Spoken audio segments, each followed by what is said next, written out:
Chicken Murder Soup, A Sunny Side Up Cozy Mystery, Book 3, written by Rosie A. Point, narrated by Abigail Reno.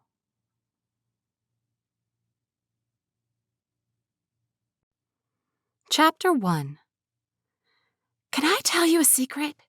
I whispered the words into the early morning, my grip firm on the end of Fudge's lead. Bodger, my aunt's crotchety cat, padded down the sidewalk next to me, keeping pace easily.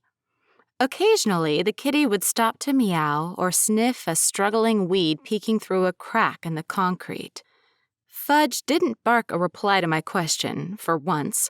A good thing, too, since the three of us were up before sunrise, the sky blushing with the impending dawn. Well, do you want to hear my secret or not? I stared at the back of my new dog's fluffy brown head. This time, he gave me a tail wag of encouragement. I'm planning on baking cookies in the café this morning, I said. Cookies! Me! Can you believe it? A few months ago, speaking those words out loud would have elicited laughter from my ex-husband. But who cared what he thought? He was probably vacationing on a paradise island with his mistress right now, happy as a pig in a puddle because he'd left me with his debt and criminal problems. I shook my head to clear it of the negativity. See? I said, matching Fudge's trot. The Sunny Side Up is doing a fundraiser for the Parfait animal shelter, a bake sale on the boardwalk. I'm going to surprise everyone by turning up with home-baked chocolate chip cookies. My stomach twisted at the thought.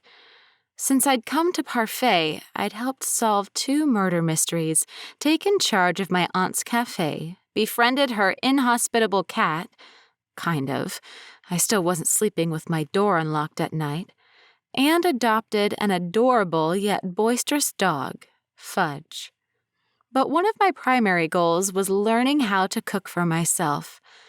During my marriage, I'd done nothing except look pretty and live the high life, and I was determined to prove that I could be more than a kept woman. So far, I'd conquered eggs over easy and burnt toast. It was time for the next frontier, the ambitious chocolate chip cookie.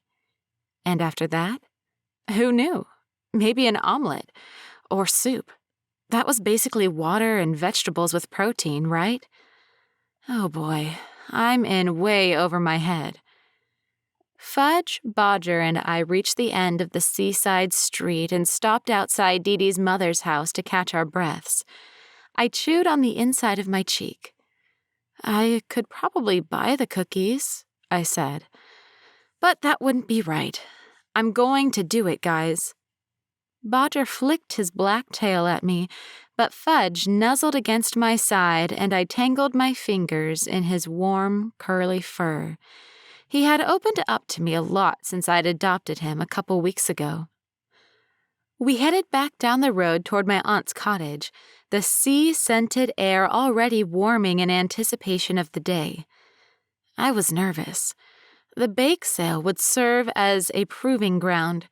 If I could sell a few cookies and they tasted okay, and, as a bonus, didn't poison anyone, then I could take the next step and apply to one of the most exclusive clubs in Parfait. The Parfait Baking Biddies allowed the finest bakers to join, and if you were a part of the group, you were a cut above the rest. Being a part of the club would open great opportunities for my aunt's café, and it would ingratiate me with the townsfolk. As nice as most people were in Parfait, they still considered me an outsider. I wanted to be accepted, a part of the fold, a local. We reached the cottage, and I opened the front gate and let Fudge inside. I removed the lead, and he bounded around the front yard, darting left and right, challenging Bodger to a game. The cat responded immediately, rushing toward Bodger's legs and rubbing against them. Bodger's idiosyncrasies were a constant source of entertainment, but I didn't stop and chuckle over them this morning. It was time to get out to the café and try my hand at baking. I glanced at my neighbor's cottage. Nick, the chef at the Sunny Side Up, lived next door, and dismissed the idea of asking him for help. He was a great baker, but I wanted to do this on my own. Otherwise, it wouldn't taste as sweet. Besides, if I wound up giving someone food poisoning, I'd rather take the fall for it by myself. Don't be silly. It'll go great. I grabbed my purse from inside the cottage, let Bodger inside, then hurried to my aunt's sun-yellow VW Beetle. In no time, I was puttering down the road that wound through town and back down to the seaside. I parked in front of the Sunny Side Up café in the gloom, my heart racing. Stop being ridiculous. You're baking cookies for Pete's sake. I got out of the car, steeling myself for my new endeavor, and fished the keys to the café out of my purse. I walked up to the café and... what on earth? The Sunny Side Up café's glass front doors stood wide open. My mind struggled to catch up. The lights were off inside, and I had definitely locked up after myself when I'd left the evening before. Besides, we had an alarm in the café. If anyone had opened the doors and triggered that alarm, the company would have called me. And the only other person who had a key to the café was Nick. Had he come over here early? But why? And why were the doors open? I entered the café and hit the light switch. Shock spun through my chest and I lost my breath. A man lay face down on the floor between the coffee bar and the cake stand. He had been hit on the back of the head and he wasn't breathing. To one side of him was a bloodied cricket bat of all things, and on the other a shattered plate and crumbled chocolate chip cookies. The extraneous details invaded my headspace forcibly. "Sir?" I choked it out. "Are you all right?" "Get it together, Sonny. Of course he's not all right." What would my aunt have done in this situation? Check his pulse. Call 911. I walked around the mess, careful not to touch anything, and bent to touch my fingers to the man's throat. There was no pulse. He was already gone. "Oh, no," I whispered, studying the side profile of his face. "Oh, no. No!" I backpedaled quickly, bumping into one of the cafe's tables. This wasn't a stranger. This was... But no, it was impossible. He couldn't be here. He simply couldn't be. But I'd recognize that sharp nose anywhere, the stubble along his jaw, the brown hair peppered with silver. He wore a suit I'd picked out for him years ago. It was my ex-husband, Damon Stokes, dead on the floor of my aunt's cafe. I removed my phone from my handbag and held it tight. They're going to think it was me. They'll think that I did this to him. Quickly, I snapped a picture of the cricket bat and then another of the cookies, wincing, my throat clogging with emotion. Once that was done, I called 911.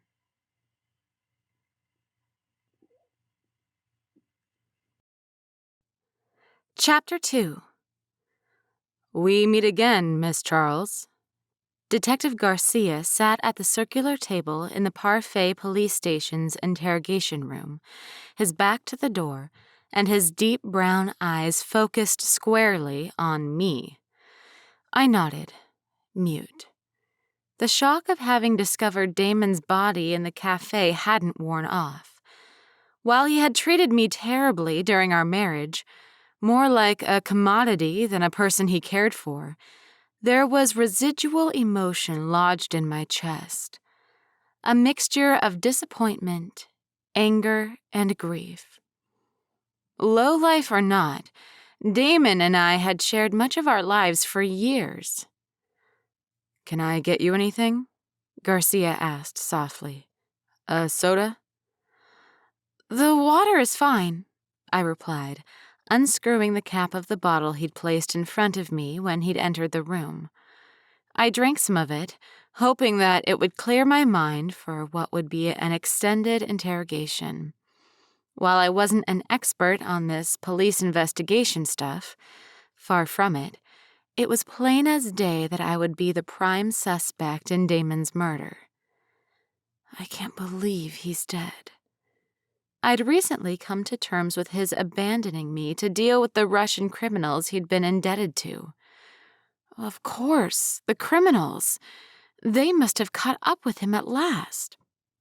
But that didn't explain how he'd gotten into the café or switched off the alarm, or why he'd brought a plate of cookies with him, unless the murderer had brought a plate of cookies. Bizarre. "Miss Charles," Garcia said, "I understand this must be difficult for you, but I need to ask you a few questions regarding your ex-husband's death." "Yeah," I replied. "I figured as much, and I'll answer any questions you have, Detective. You'll have to bear with me, I'm a little shaken up." Garcia nodded. "Of course," he said. "Miss Charles, did you know your husband would be in Parfait this morning?" "Ex-husband," I replied, though Garcia knew that already. "And no, I didn't. I was stunned when I found him in the cafe." "Stunned?" "Yes." Garcia maintained eye contact. "So he didn't call you to tell you he was coming?" "Of course not," I said, spluttering it out. "Damon hasn't spoken to me since before the divorce. He ran off with his mistress, for heaven's sake, and he left me to deal with everything. You know that, Detective." We'd spoken about this when a young woman had died in the Sunny Side Up shortly after I'd arrived in town. Boy, I'd sure had a roller coaster of a ride since I'd come to Parfait. What about the cafe? Damon's death would negatively affect the Sunny Side Up for sure. The cafe had already had to deal with the negative publicity from one dead body. And now this? The townsfolk and local gossips, many of whom didn't like me, would have a field day. Anxiety pinged inside me. "Right." Detective Garcia leaned in, his presence pressuring me to talk. The subtle shift of his body language elevating my stress levels. "So, you didn't discuss getting back together with him at any point?" "No way. Not if you paid me." I capped the water bottle again. "Look, Detective, what is this about? Where did you get the idea that—" Garcia flipped open the manila folder on the table in front of him and slipped out a plastic sleeve. A handwritten letter was pressed flat within it. "We found this in Damon's pocket." He slid it across the table. "Dear Sonny, I hope you'll take the time to read this letter. I came all the way out here for this, and I'm not going to take no for an answer. You know me, baby. I always get what I want. As you must know by now, I've been missing you and wanting to come see you." I paused reading, blinking on repeat. How on earth would I have known that? Damon had effectively disappeared. It had taken a private investigator to track him down and get him to sign our divorce papers. And here I am. I'm not great with apologies, so I thought I'd write this one down. Make it easier on myself. Haha. Here goes nothing. I'm sorry about leaving you for Vanessa. It was a mistake. I guess it was because of the pressure of having to earn all the money that got to me. Okay, so that was the mistress's name. Not that I'd needed to know. I want to work on the relationship we had together. I believe we can achieve new heights. Please consider this my second marriage proposal.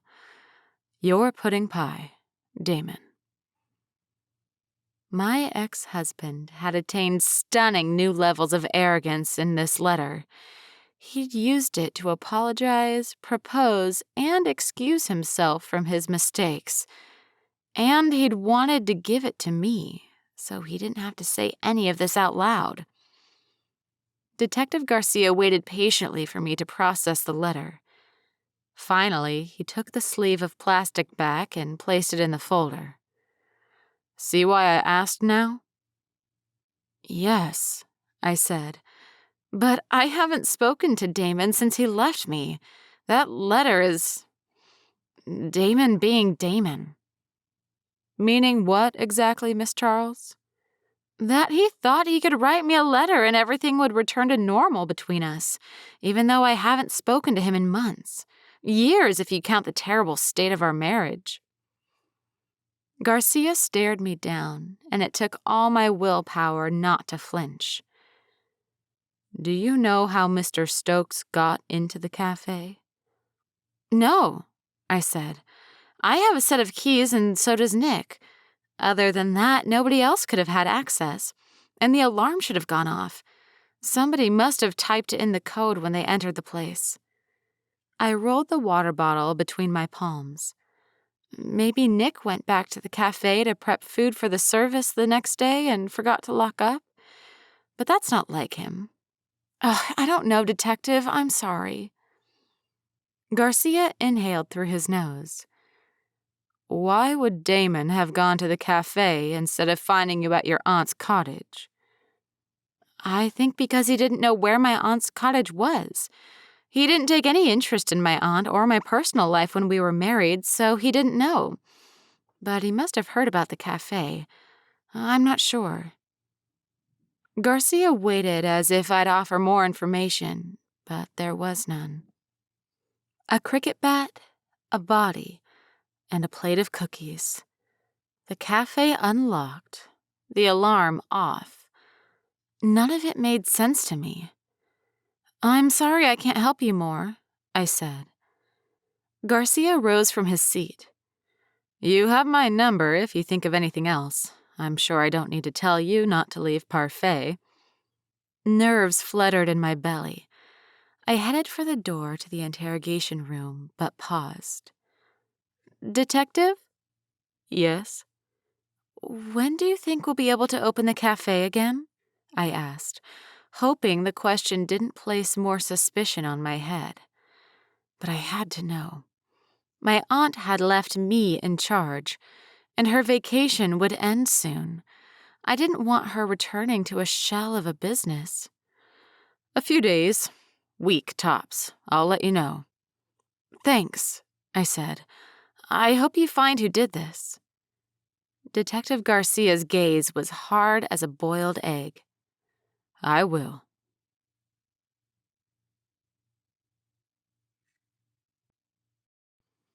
Chapter 3. The next hour and a bit passed in a whirlwind of activity. I had to message the staff and let them know the cafe would be closed for the next week, then answer their questions about what had happened. After that, I'd gotten a call from a panicked Mildred, the owner of the Parfait animal shelter, asking if the fundraiser was still on. And then there had been several calls from newspapers and local gossips who wanted the scoop. By the time I got back to my auntie's cottage, I was bone tired.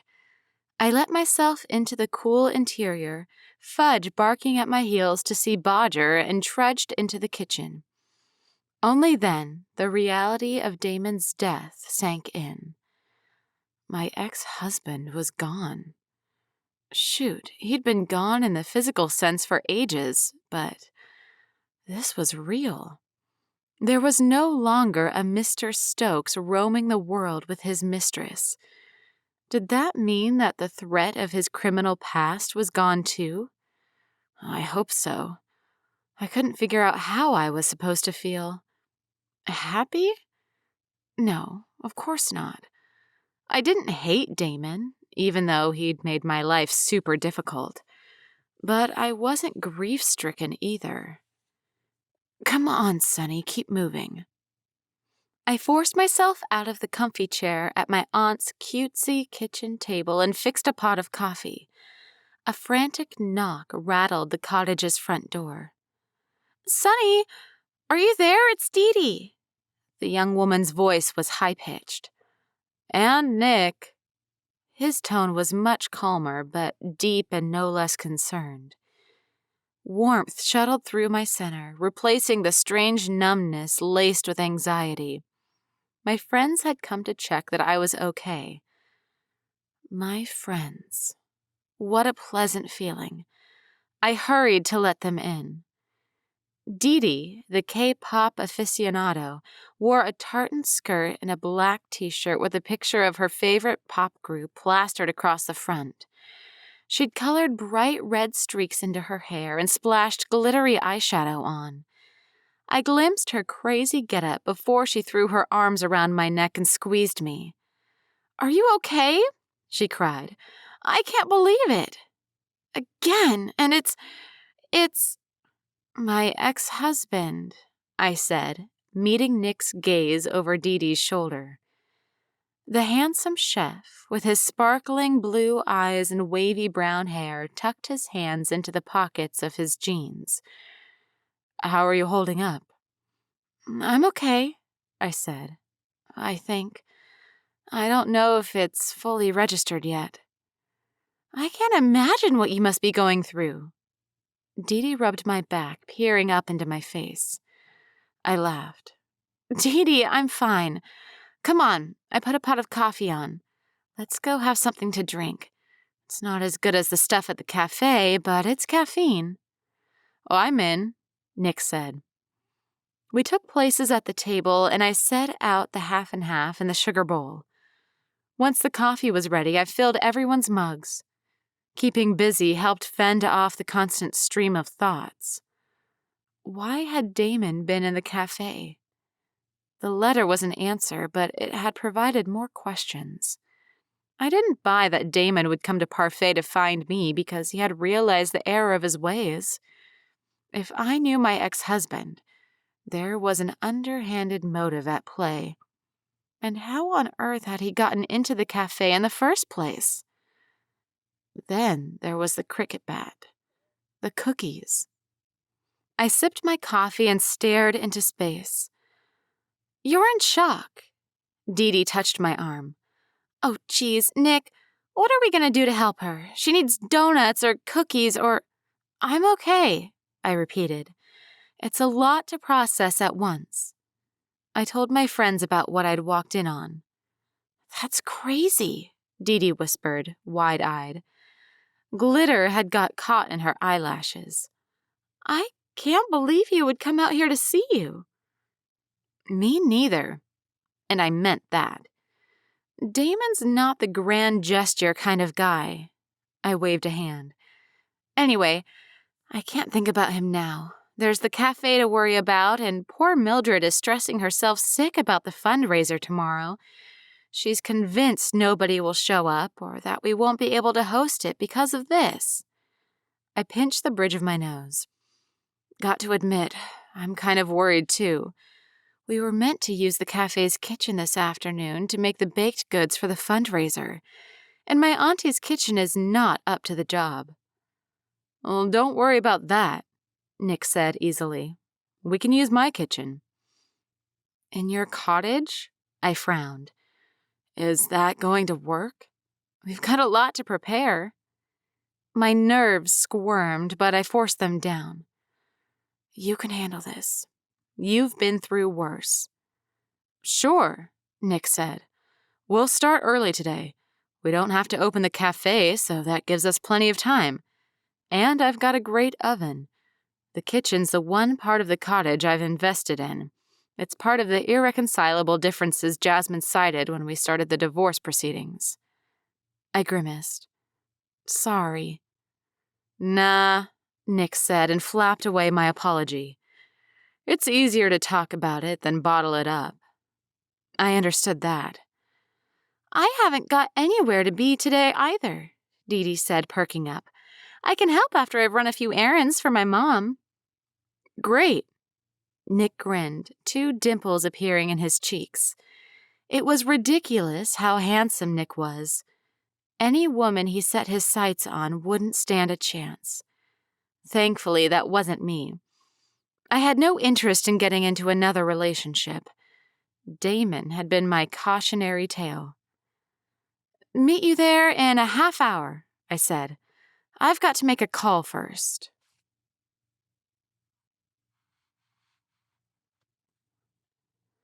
Trouble seems to follow you everywhere, sweetheart, Aunt Rita said, sounding half amused.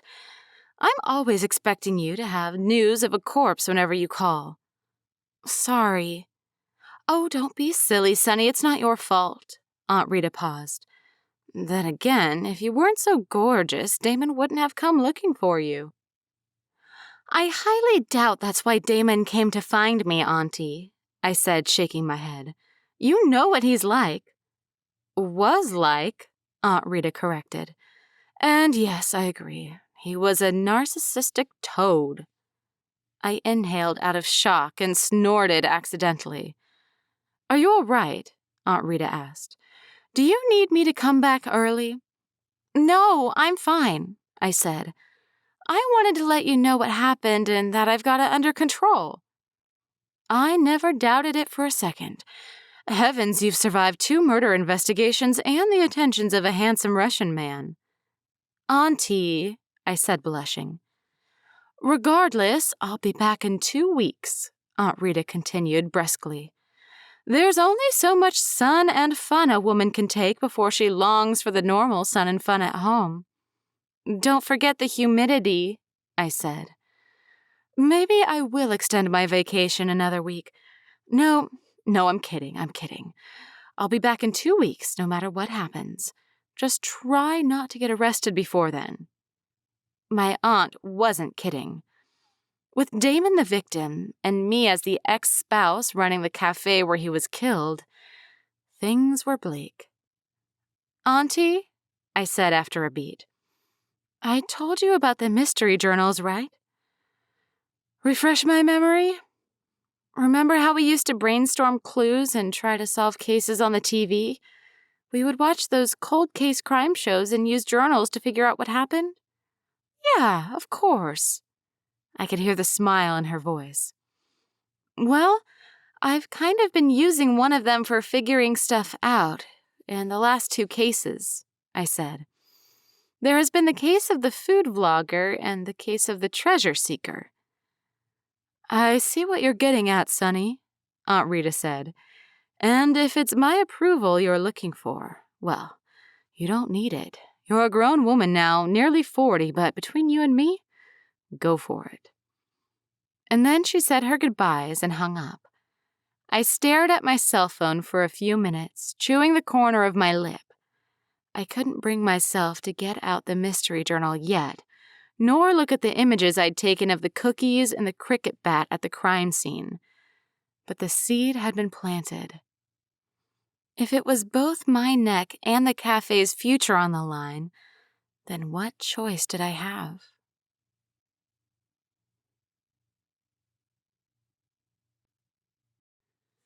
Chapter 4. The following morning, bright and early. Nick's kitchen matched his personality, colored in pale blues and whites. The calm interior was accented with hints of bronze. A center island provided the perfect spot to place our trays of cookies after removing them from the oven. I took a sip of coffee, trying not to yawn. Dee Dee, Nick, and I had spent all of yesterday morning, afternoon, and night preparing cookies for the fundraiser. Nick had set Dee Dee to work mixing ingredients, while he did the baking, timing, and placing the cookies on the trays. As the least experienced baker, I tasted the cookie dough and loaded up the boxes that we'd be taking to the boardwalk. Nick had encouraged me to mix a batch, but it had been a flop. Dee Dee had tried one of my cookies and pulled so many faces that Nick had performed the Heimlich maneuver on her, convinced she was choking. A short team meeting later, I was back on box duty. My plans for baking domination were on hold. For now. Either way, the organized chaos had helped distract me from my worries about the cafe and the case. Only 2 more batches to go, Nick said. We were alone in his kitchen this morning, and it was comfortable, strangely enough. though I kept glancing out of the windows in case a nosy gossip from the town spied on us.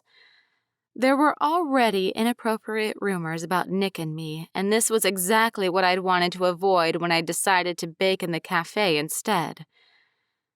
This was easier than I thought it would be. I carefully placed cookies into their boxes, each one printed with the happy egg from the Sunny Side Up Cafe on the front. I mostly ate cookie dough and got in the way, but it was great. "You didn't get in the way," Nick said, "and it was fun." I checked my watch. "We should probably get down to the boardwalk soon. Mildred's already left me 2 messages, and every time I send her a text message, she tries to call me. Poor woman." "Sure. As soon as these are done and packed, we can go." "I swear I'll help you clean up," I said. "Washing dishes is the one thing I can't get wrong in a kitchen." You don't believe me?" I stared at Nick, incredulous. "Seriously?" "I watched you burn water the other day." "Okay, but that was the pot's fault." Nick's laugh filled the kitchen and my cheeks hurt from smiling. I packed another box and set it aside, brushing my fingertips over my Sunny Side Up apron.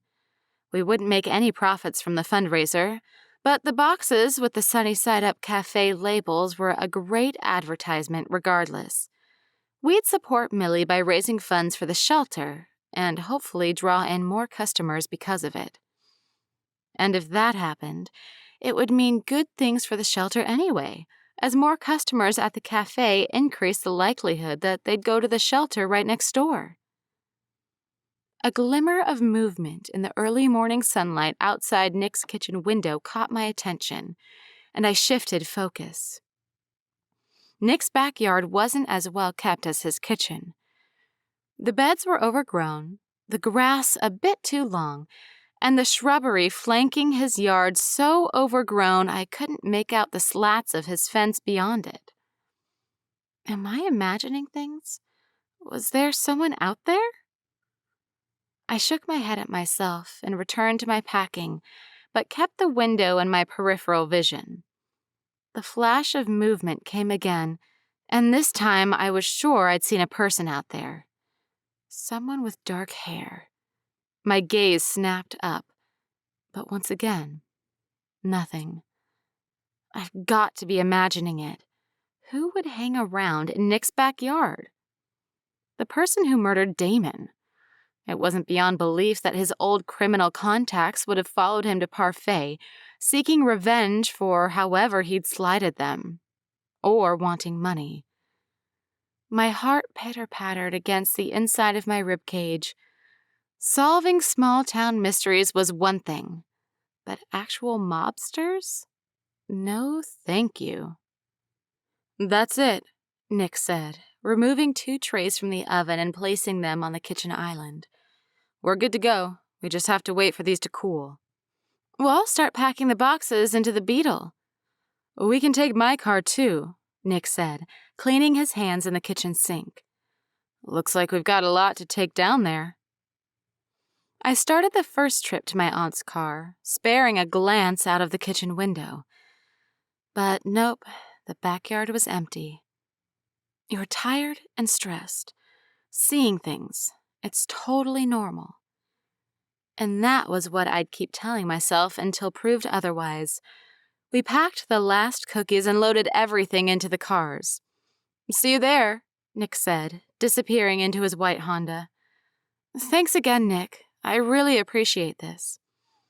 "A friend in need," he called through the open window.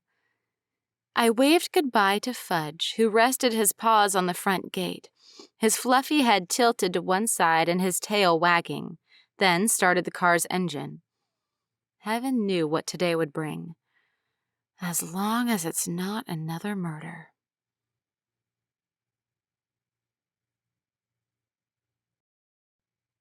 Chapter 5. The boardwalk was crowded with folks who'd come to support the Parfait animal shelter. Stalls had been set up to sell a variety of baked goods made by the Sunny Side Up, Mildred and Alexi, and Gordon from the Hungry Alligator restaurant.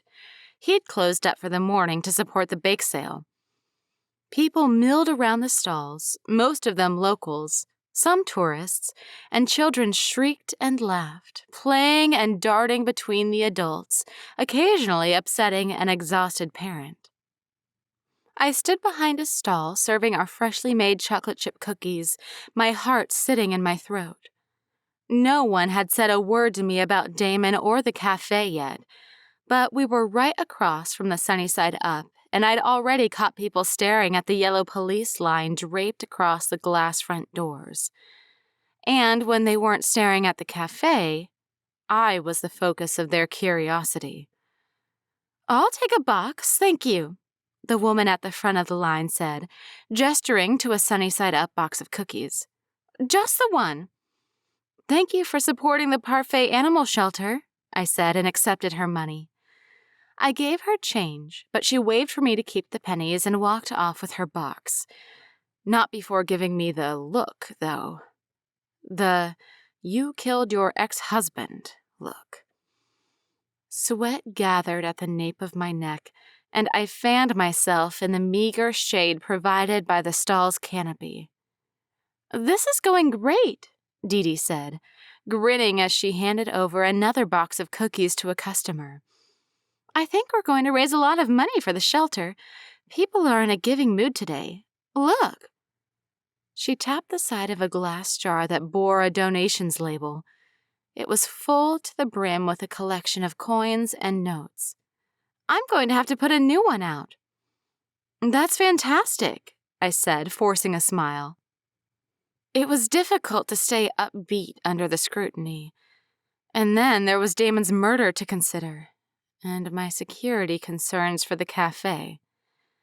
How on earth had someone gotten inside? Nick had already told me that the last time he'd been in the café was at closing time the day before the murder. And I'd locked the doors. Unless he's lying. I dismissed the cruel thought out of hand. The last time I'd suspected Nick of anything untoward, it had hurt our friendship. Besides, I trusted him now. It had taken me a while to get to that point with him, simply because he was a man, and my experiences with Damon had taught me to reserve trust at all costs. "2 boxes, please," a man said, his eyes narrowed at me. I recognized him from the Sunday church service, but couldn't place his name. I handed over the boxes, avoiding his scrutiny, and accepted his money and thanks. "Sonny?" Dee Dee frowned at me. "Did you want to take a break?" "No," I said. "I'm fine." "People are acting weird," Dee Dee whispered hurriedly. "It's probably because of, but don't let it get to you. We know the truth about you, Sonny. You wouldn't hurt a fly." "If only Detective Garcia believed that," I murmured, more to myself than to her. I considered taking a break, but shook off the idea. I couldn't let my personal issues impede the bake sale and supporting Mildred. We'd been planning this for ages. "There you are, Sonny dear." Mildred approached from the side of the stall and slipped into place next to me. Today, she'd chosen a sunflower-spotted dress that was discolored, and her tufty gray hair was wilted from the heat. "This is amazing, isn't it?" "Yes, it's great. I think we're going to raise a lot of money for the shelter today," I said.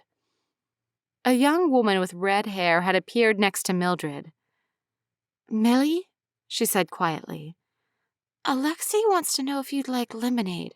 He said they're serving some at the Hungry Alligator stalls." She was pretty, pale-faced, and dotted with freckles. She spotted me and did a double-take. "Oh, yes, that sounds lovely, Katie." Mildred noticed Katie staring and palmed her forehead. "Oh, dear, how rude of me.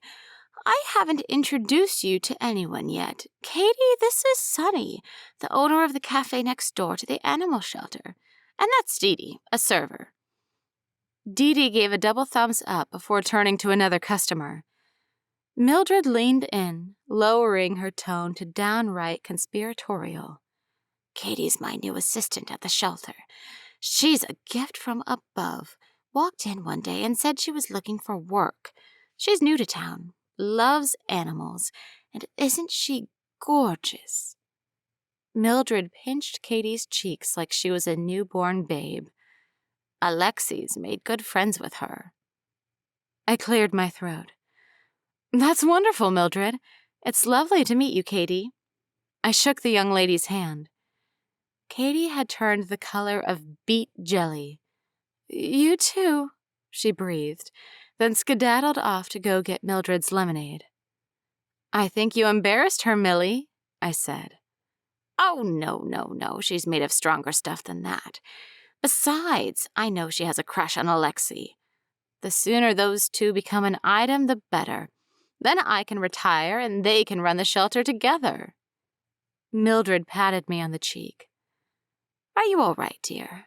After everything that—" "1 box, please," a woman said loudly. "Well, how rude," Mildred sniffed, turning toward the line of customers. Her lips pulled taut. "Ah, I see why. It's you."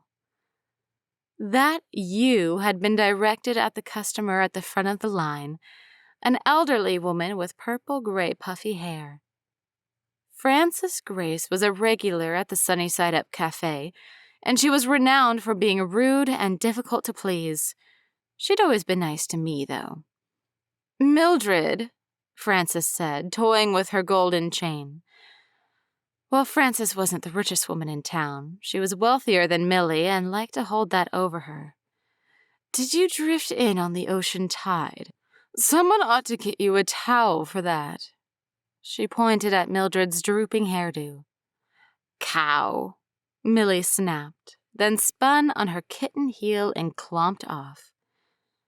"Frances, was that necessary?" I asked quietly. "You embarrassed her." "And rightfully so. She should be embarrassed walking around looking like that." Frances glanced over either shoulder, left and right. Her indignant, holier-than-thou attitude waned. She worried her bottom lip between her teeth. "Frances?" I handed her a box of cookies. "Are you okay?" "Yes, of course." Frances snapped back to her usual self. The lapse had taken 30 seconds. So fast it seemed it had never happened. "I'm not the one who should be worried. I hear you had an issue with your ex-husband?" "An issue?" I said. "That's not how I would put it, but yeah. Things aren't exactly going great at the moment." "I'm sure, I'm sure everything will clear up." Frances took the box of cookies, slapped some money on the table, and hurried away. I picked up the bills and slipped them into the cash box, frowning. What on earth was that about?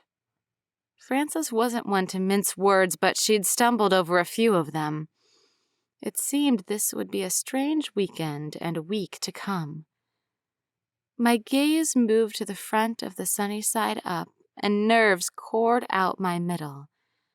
I had to move past Damon's death, fast, before it affected everything and everyone I cared about.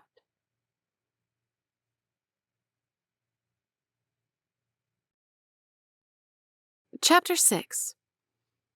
The bake sale had continued well into the early evening, but it had been an astounding success.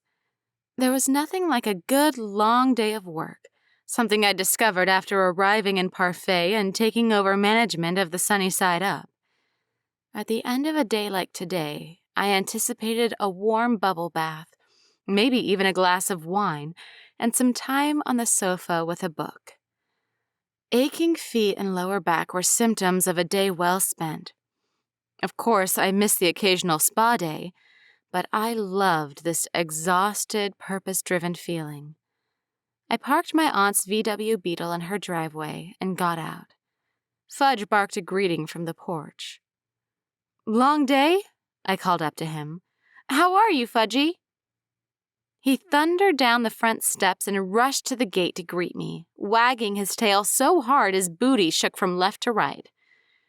I stroked his furry head, laughing as he bullied me with affection on the way up the path to my aunt's cottage. All right, and hello to you, Bodger." The black cat sat stolid on the swinging seat, paws placed neatly in front of him, his yellow eyes unblinking. He didn't hiss at me for once or even flick his tail. Progress. I let Fudge inside and he galloped down the hall, turned in a circle and skidded through to the living room. When I entered, I'd doubtlessly find him curled up on the sofa, waiting for me. That was his favorite place to rest while he waited for dinner. "Coming, Fudgy," I called and closed the door. Or tried to. A tan hand, fingers tipped with crimson nails, slapped against the front door and held it open. "What on? You're not going anywhere." A gorgeous blonde woman stood on the threshold of my aunt's cottage, her perfect lips pulled back over teeth so white they hurt to look at. Everything about her was symmetrical, from her cutesy button nose to her high cheekbones. Sparkling green eyes flecked with hazel glared at me. If hatred in a look could have been symmetrical, well, she had that down too. "Hello?" My brain had gone on vacation, apparently. I wasn't good with confrontation, and this woman looked like a much younger, much prettier version of me, down to the white capri pants and pink camisole. "Witch!" The woman threw the insult at me. "May I help you with something?" She had to be lost, right? I'd never met her before, and she'd never come through to the sunny side up. Oh, wait. Could this be one of Cherry and Sienna's friends? Those two were the gossip queens of Parfait. Maybe they'd convinced one of their younger friends to come over and harass me? "You know why I'm here," the woman replied. "I really don't." Fudge barked from the entrance to the living room. He stood at attention, his tail ramrod straight. "Let's step outside," I gestured to the porch, "and talk about whatever it is you want out there." I didn't want to cause a scene out in the neighborhood, but Fudge's happiness was more of a concern to me.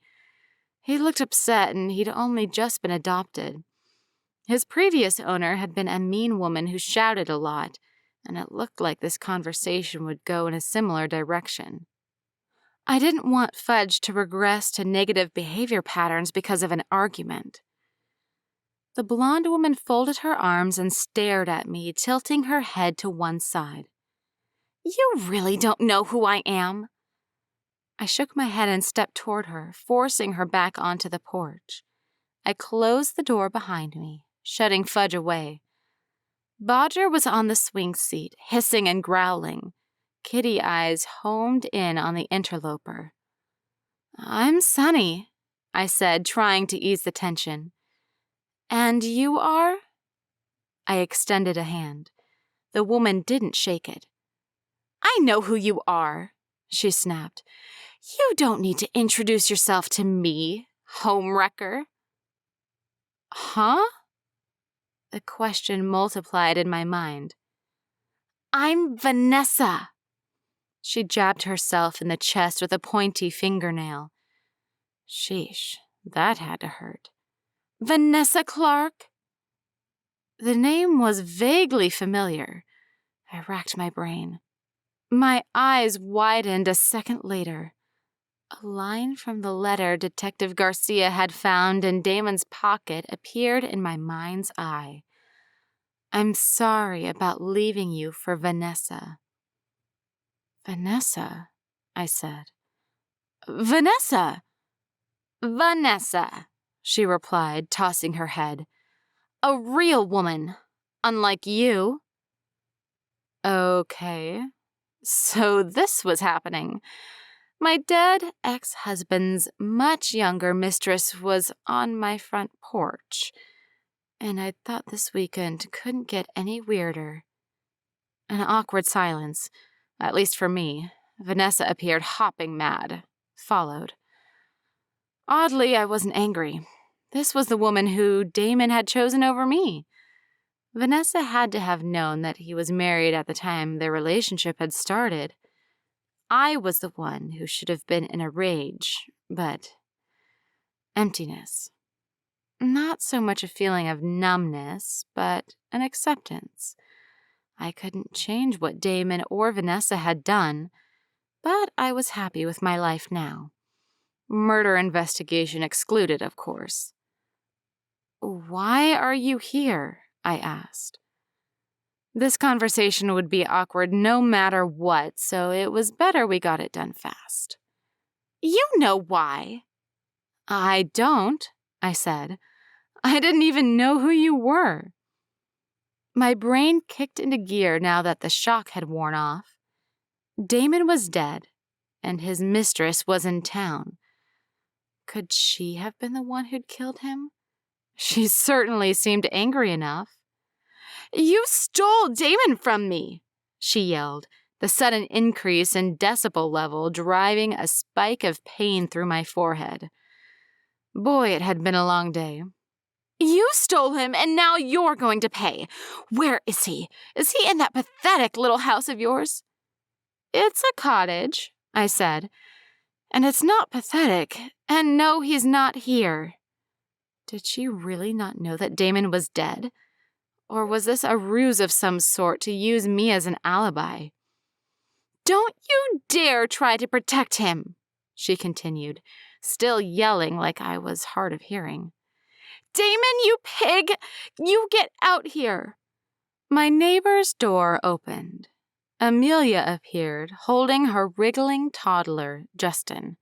She sent me a concerned look and mouthed, "Do you need help?" I shook my head. "Vanessa," I said coolly, "please don't shout. Damon isn't here." "Liar! You're a filthy, lying homewrecker. You get him out here now. He's got a lot of explaining to do." Headlights flashed on the street, and Nick's white Honda pulled into his driveway. My cheeks heated. Another helping of fresh humiliation was on the way. Nick got out of his car and waved at me, then frowned at the sight of Vanessa, who positively writhed with fury. "Damon, you piece of trash, get out here!" She tried leaping past me toward the front door of the cottage, but I blocked her. Inside, Fudge erupted into a cacophony of barks. Ugh, she'd upset him. Now the anger arrived. "Stop it, Vanessa, this instant! You're behaving like a child. Damon isn't here. He's dead." Vanessa stumbled, then paled. What?" Nick, having witnessed the commotion, jogged to the fence and vaulted over into my aunt's yard. He strode powerfully up the path and onto the porch. "Everything okay over here?" he asked, placing himself at my side. Vanessa stared at him blankly. "He's dead? How? When?" "He was murdered," I replied. "Yesterday." How can she not know? Surely Detective Garcia knows she's in town and questioned her. "I don't believe you." Vanessa lifted her chin. "You're trying to protect him, that's all." "Nick," I said, "could you please calm down Fudge while I work things out with Vanessa?" The Sunny Side Up's handsome chef studied the younger woman suspiciously, then gave me a nod. "Sure. Call me if you need anything, okay?" "Thanks, Nick." He let himself into the house, the soft rumble of his calming tone at odds with Fudge's barking. "Vanessa," I said, "would you like to take a seat?" The mistress shook her head. She folded her arms and swayed on the spot, but a hint of anger remained. "What did he do that made you so upset?" I asked. He said everything was great. He told me we were getting married in November, a winter wedding. And then he left. He ran away. Everything was perfect. We stayed at a gorgeous hotel in the Bahamas, the staff waiting on us hand and foot. And then he left, and I had to pay for the entire trip. Ah, so Damon hadn't changed. Not that I'd believed he had, but still. He had done to Vanessa what he'd done to me on a smaller scale. I'm sorry to hear that, but he's... No, you're not. You're not sorry, and you're a dirty little liar. Vanessa lingered, her hand twitching at her side as if she wanted to raise it. Tears welled in her eyes and then streaked down the front path and out onto the sidewalk, heading across the road for the beach. The barking inside the house had stopped and the door opened. Nick stood on the threshold, my aunt's cordless kitchen phone in hand. His expression was dire. "What is it?" I asked. "Detective Garcia," he said. "He wants to talk to you."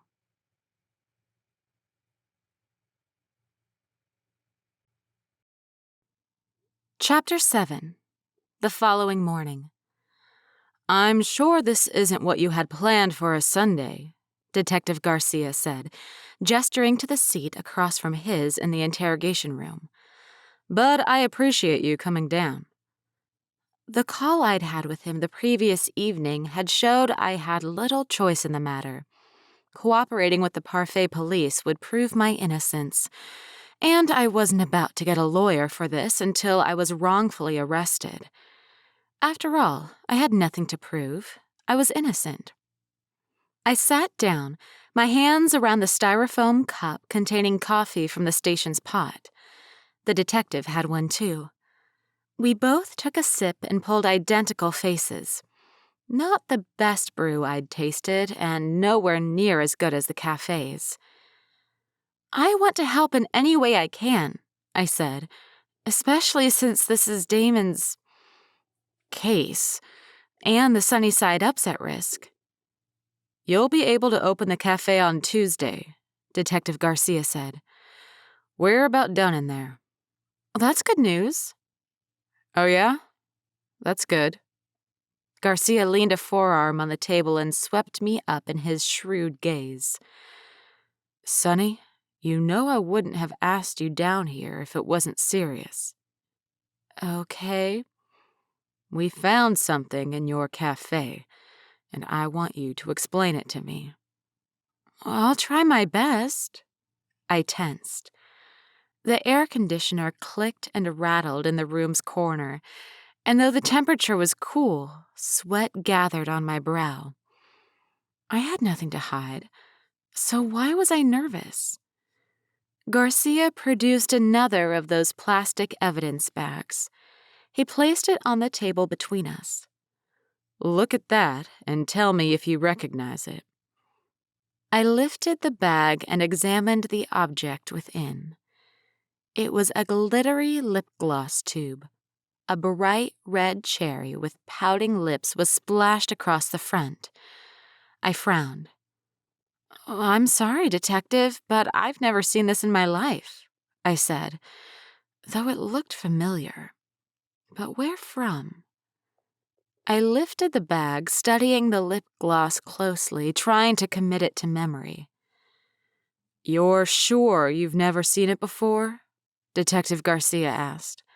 "I'm sure. You found this in the cafe?" "Yes," the detective said. "Right next to your coffee bar on the floor, near the victim's body."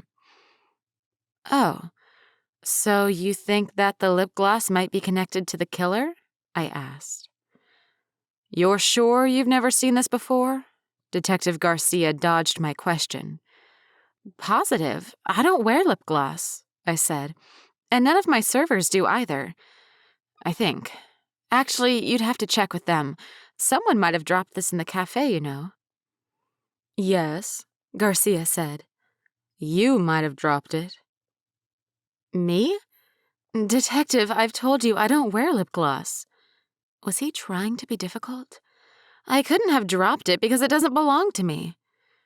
Maybe he had some evidence that indicated the gloss had been involved in the murder somehow, or that the murderer had dropped it? Right. He held my gaze in silence. I despised it when he did this. Long silences made me uncomfortable. Do you have any idea who might have left it at the crime scene? Garcia asked finally.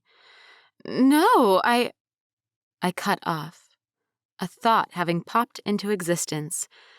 An icky feeling settled over me. Maybe. Please, elaborate. I ran into Damon's mistress last night, the woman he mentioned in the letter addressed to me, Vanessa Clark, I said. Well, I didn't so much as run into her as she came over to my aunt's cottage and tried to barge inside, caused a fuss, upset the neighbors and my dog Fudge. I shook my head. You might want to speak to her. She seemed pretty shocked by the news of Damon's death, though. Did she? Garcia raised an eyebrow. Interesting. What?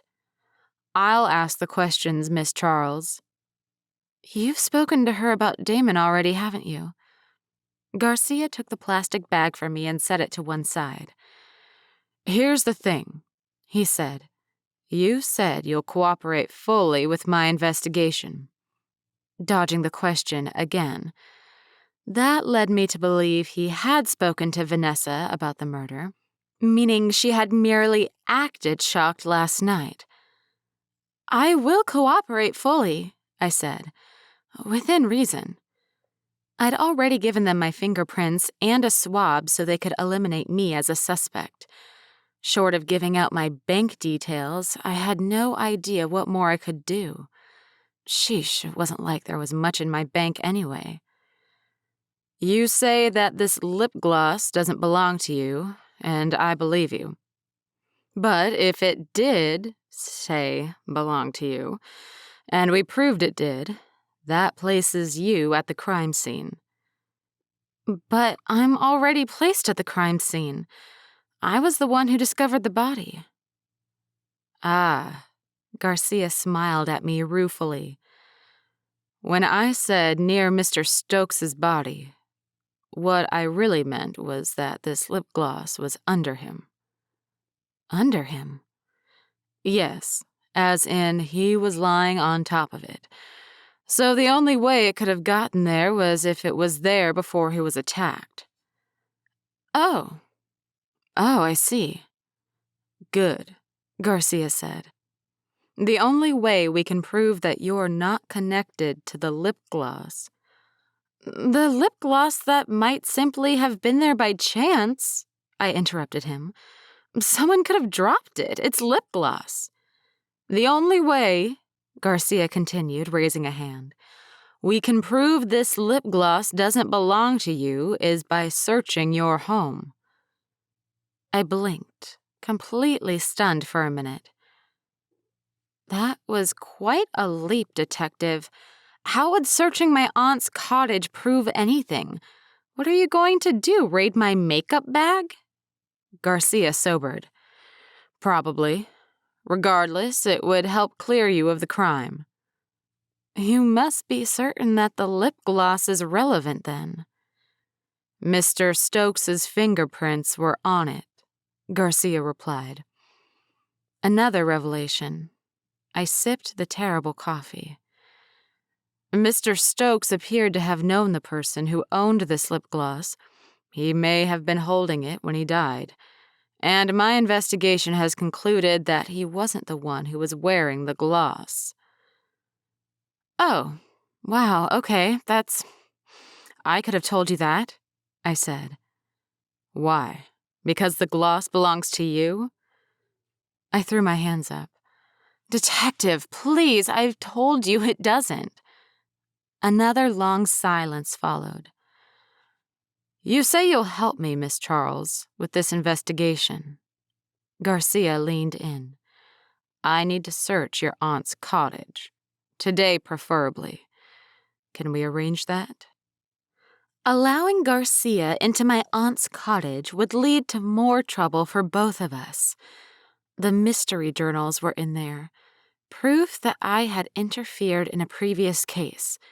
And if I tried to hide them, it would make me look more suspicious. And while I wanted to cooperate with the investigation, there were certain things that were private. And this lip gloss wasn't a good enough reason to let Garcia into my home. I doubted it would wind up excluding me from the investigation anyway. If he found another piece of evidence and thought it might be connected to me, he'd search the cottage all over again. On top of all those reasons, there was my gut feeling. I didn't want police officers marching through my aunt's home and picking over her private things. "No," I said. "I'm sorry, Detective, but if you want to search my aunt's cottage, you're going to need a warrant. I can bring in my makeup case so you can have a look at it, but that's as much as I'm willing to give over." Garcia's eyes had narrowed to slits. "I see. Well, that won't be necessary, Miss Charles. I think we're done here for the day. You're free to go." I didn't like the way he'd said that. Like I might not be free to go in the future.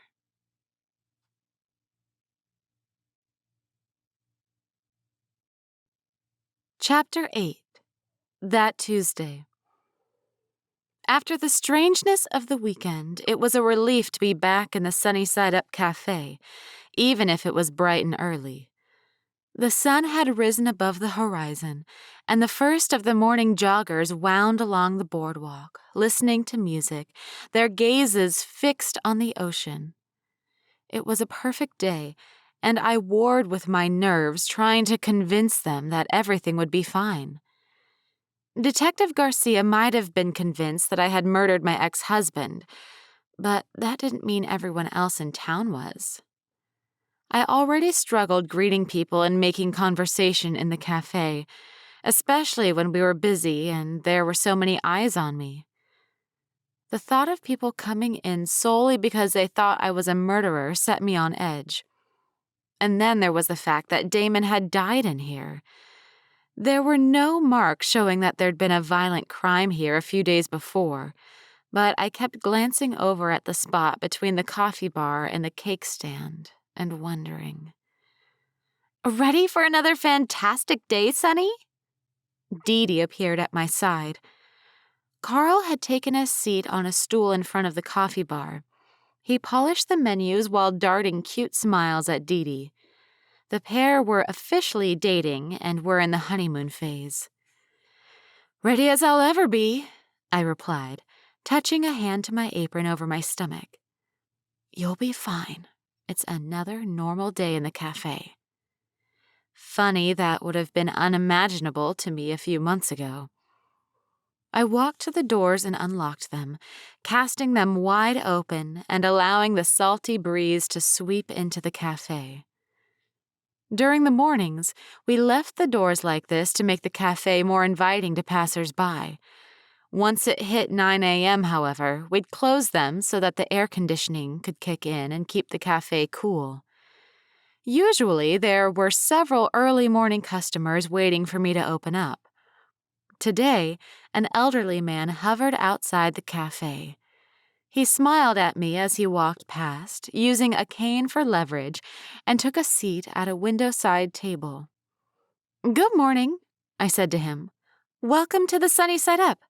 My name's Sunny and I'm the temporary manager. If there's anything I can get for you, shout." "Thanks," the guy replied and accepted a menu from me. Just a coffee for now, and a chicken noodle soup if you've got it." "Oh, we do." I took his menu and relayed the order to Dee Dee. She hurried to the kitchen to set Nick to work on the soup, and I made the coffee, grateful it was plain black and not something more complicated. I was still getting used to the coffee machines, the lattes, cappuccinos, and other concoctions one could make with the milk frothing machine. I brought the coffee to the customer, then retreated to the cash register. my favorite spot to survey the goings-on in the cafe without having to be involved in them. But there wasn't much going on. No other customers entered the cafe. Dee Dee emerged from the kitchen bearing a bowl of chicken noodle soup and took it over to the table. A quaint conversation proceeded before Dee Dee left him to his meal. I watched as the older gentleman lifted his soup spoon with trembling fingers and dipped it into the soup. He took a slurp, then grimaced like he'd bitten down on a lemon. "Uh-oh," I said. "What on earth?" The man turned in his seat and waved Dee Dee over. He gestured to the soup, shaking his head, and Dee Dee put out her hands, apologizing profusely before removing the soup. She wound past the coffee bar and I beckoned her over. "What's wrong with it?" I asked. It wasn't often we had food sent back. Nick was a fantastic chef. "It's too sweet," Dee Dee replied, frowning. "Strange. Nick rarely makes mistakes like this." "Let me try it." I followed Dee Dee into the kitchen, grabbed a spoon, and dipped it into the pot of soup on the kitchen stove. "What's going on?" Nick asked from where he'd set about chopping up mushrooms for omelets. "A customer said the soup is too sweet," Dee Dee said. "Impossible. I salted it to perfection." Nick came over to the pot, too, grabbing a spoon along the way. We blew on our soup and slurped it down together. "Ugh! That's revolting," Nick said, pulling a face. "It tastes like chicken custard or something," I said. "I swear I didn't put any sugar in this. I wouldn't." Nick adjusted his chef's hat, frowning. "This doesn't make sense." I set the spoon down. If Nick had done everything right and salted as usual, then there had to be a problem with the salt itself, right? "You didn't taste the soup before you sent it out?" I asked. Nick's cheeks colored. "I would, usually, but I've made this chicken noodle soup 1,000,000 times. I figured it would be fine. Won't happen again." "I'm not scolding you," I said. "I'm curious." I chewed on the inside of my cheek. "Which salt shaker did you use?" "Same one I use every time." He grabbed it for me and handed it over. I poured a bit of salt into my palm, wet my finger, and dabbed some up. I tasted it. "Sugar," I said. "It's sugar." "What?" Dee Dee gasped. "How? That's—" Nick trailed off, frowning. "Something fishy is going on in this restaurant," I said, dusting off my palm into the sink. I set the shaker aside and entered the pantry. Our Tupperware of sugar, specifically for baking, was shut tight as usual. I popped the lid and tasted that too. "The sugar is salt!" Nick came through and started rummaging around in the pantry too. "No way. The flour's gone." "How did this happen?" Dee Dee asked. "We're the ones who—" Oh. Damon. The murderer. An outsider had been in the kitchen and tried to sabotage the cafe. But why would the murderer or Damon have come through and switched everything around? It didn't track that the murderer would have had time to do that. This doesn't add up. "We should close the cafe," I said, "and clean up the kitchen. If someone with nefarious intentions messed around with the ingredients, we'll have to replace them all, for safety's sake." Nick nodded and Dee Dee grimaced. "I'll tell Mr. Jenkins." And that was it. If I'd thought the week couldn't get any weirder, boy, had I been wrong.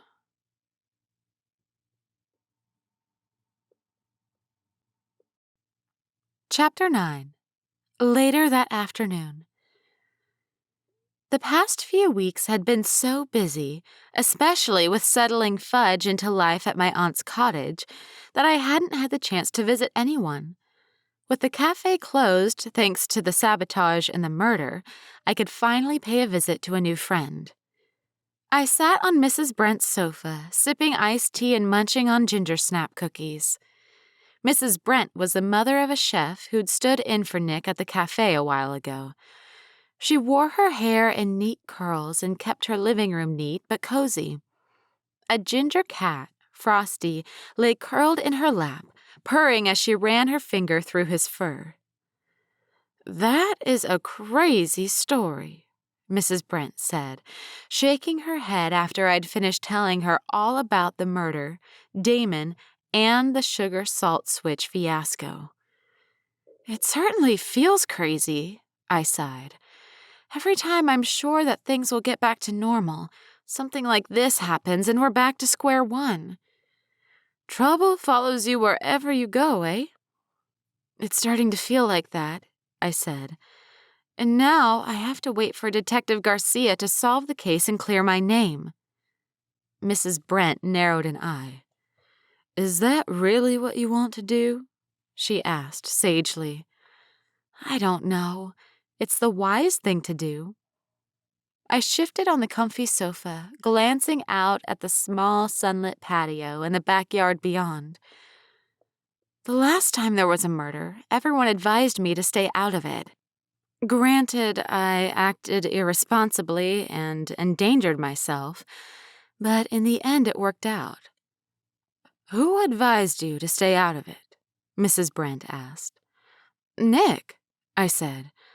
"Most specifically, I think he was worried about me. He wanted me to stop interfering and hand everything I'd found out over to the police." "The second piece of advice isn't bad, but the first, well, let's say if it was my neck on the line, I wouldn't let anyone else take control either. If you want something done and done good, you gotta do it yourself," she said, winking at me. I settled back against the sofa, considering what she'd said. It was a tempting thought, and hadn't I already taken those photos at the crime scene? The cricket bat and the cookies. I'd done it because I'd figured that the police would think I was the one who had murdered Damon. And boy, had I been right. "I'll get us a refill on the cookies," Mrs. Brent said, shifting her kitty aside. She grabbed the empty plate and shuffled from the room. I brought my cell phone out of my pocket and opened my camera's gallery. The cricket bat and the ruined plate of cookies were the most recent images. I opened the one containing the plate of cookies, frowning. "What's that?" Mrs. Brent put down a fresh plate on the coffee table. She peered over my shoulder at the cookies. I told her about the crime scene. "The murderer left cookies behind? That's mighty strange."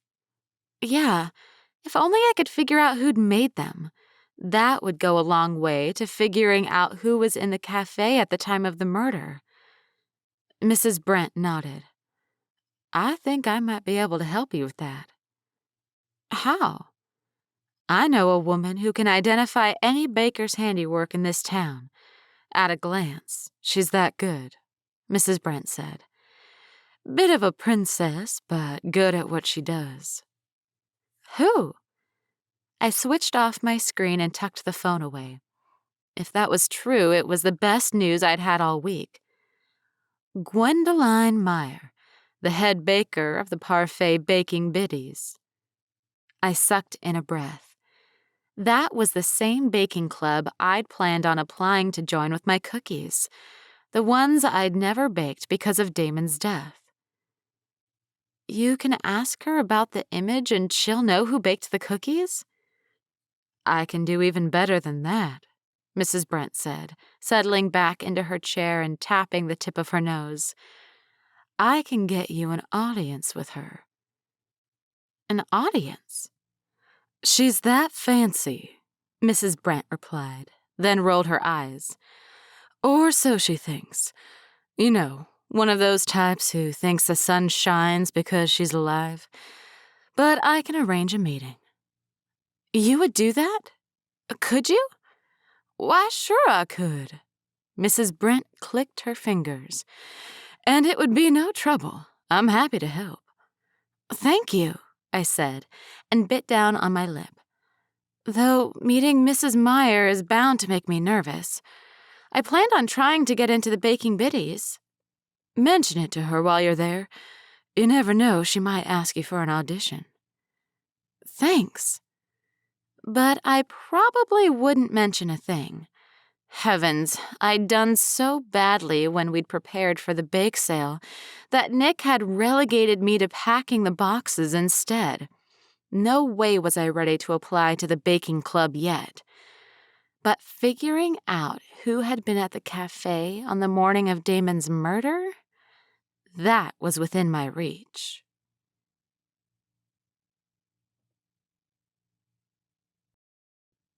Chapter 10. The appointment with Gwendoline Meyer, the baking queen of Parfait, was set for tomorrow morning at 9 a.m. sharp. It's going to be fine, I said, patting Fudge on the head as I paced back and forth in the living room. Right? He barked encouragement. Bodger sat in an armchair, black paws neatly placed beside each other, haughty as ever. To his credit, he didn't hiss or growl. Perhaps he sensed my mood, or we'd finally reached an understanding. It was past 6 p.m., and Dee Dee would be here any minute for dinner. The deal was we'd order a pizza, watch some of her K-pop music videos, and discuss the happenings at the cafe and around town.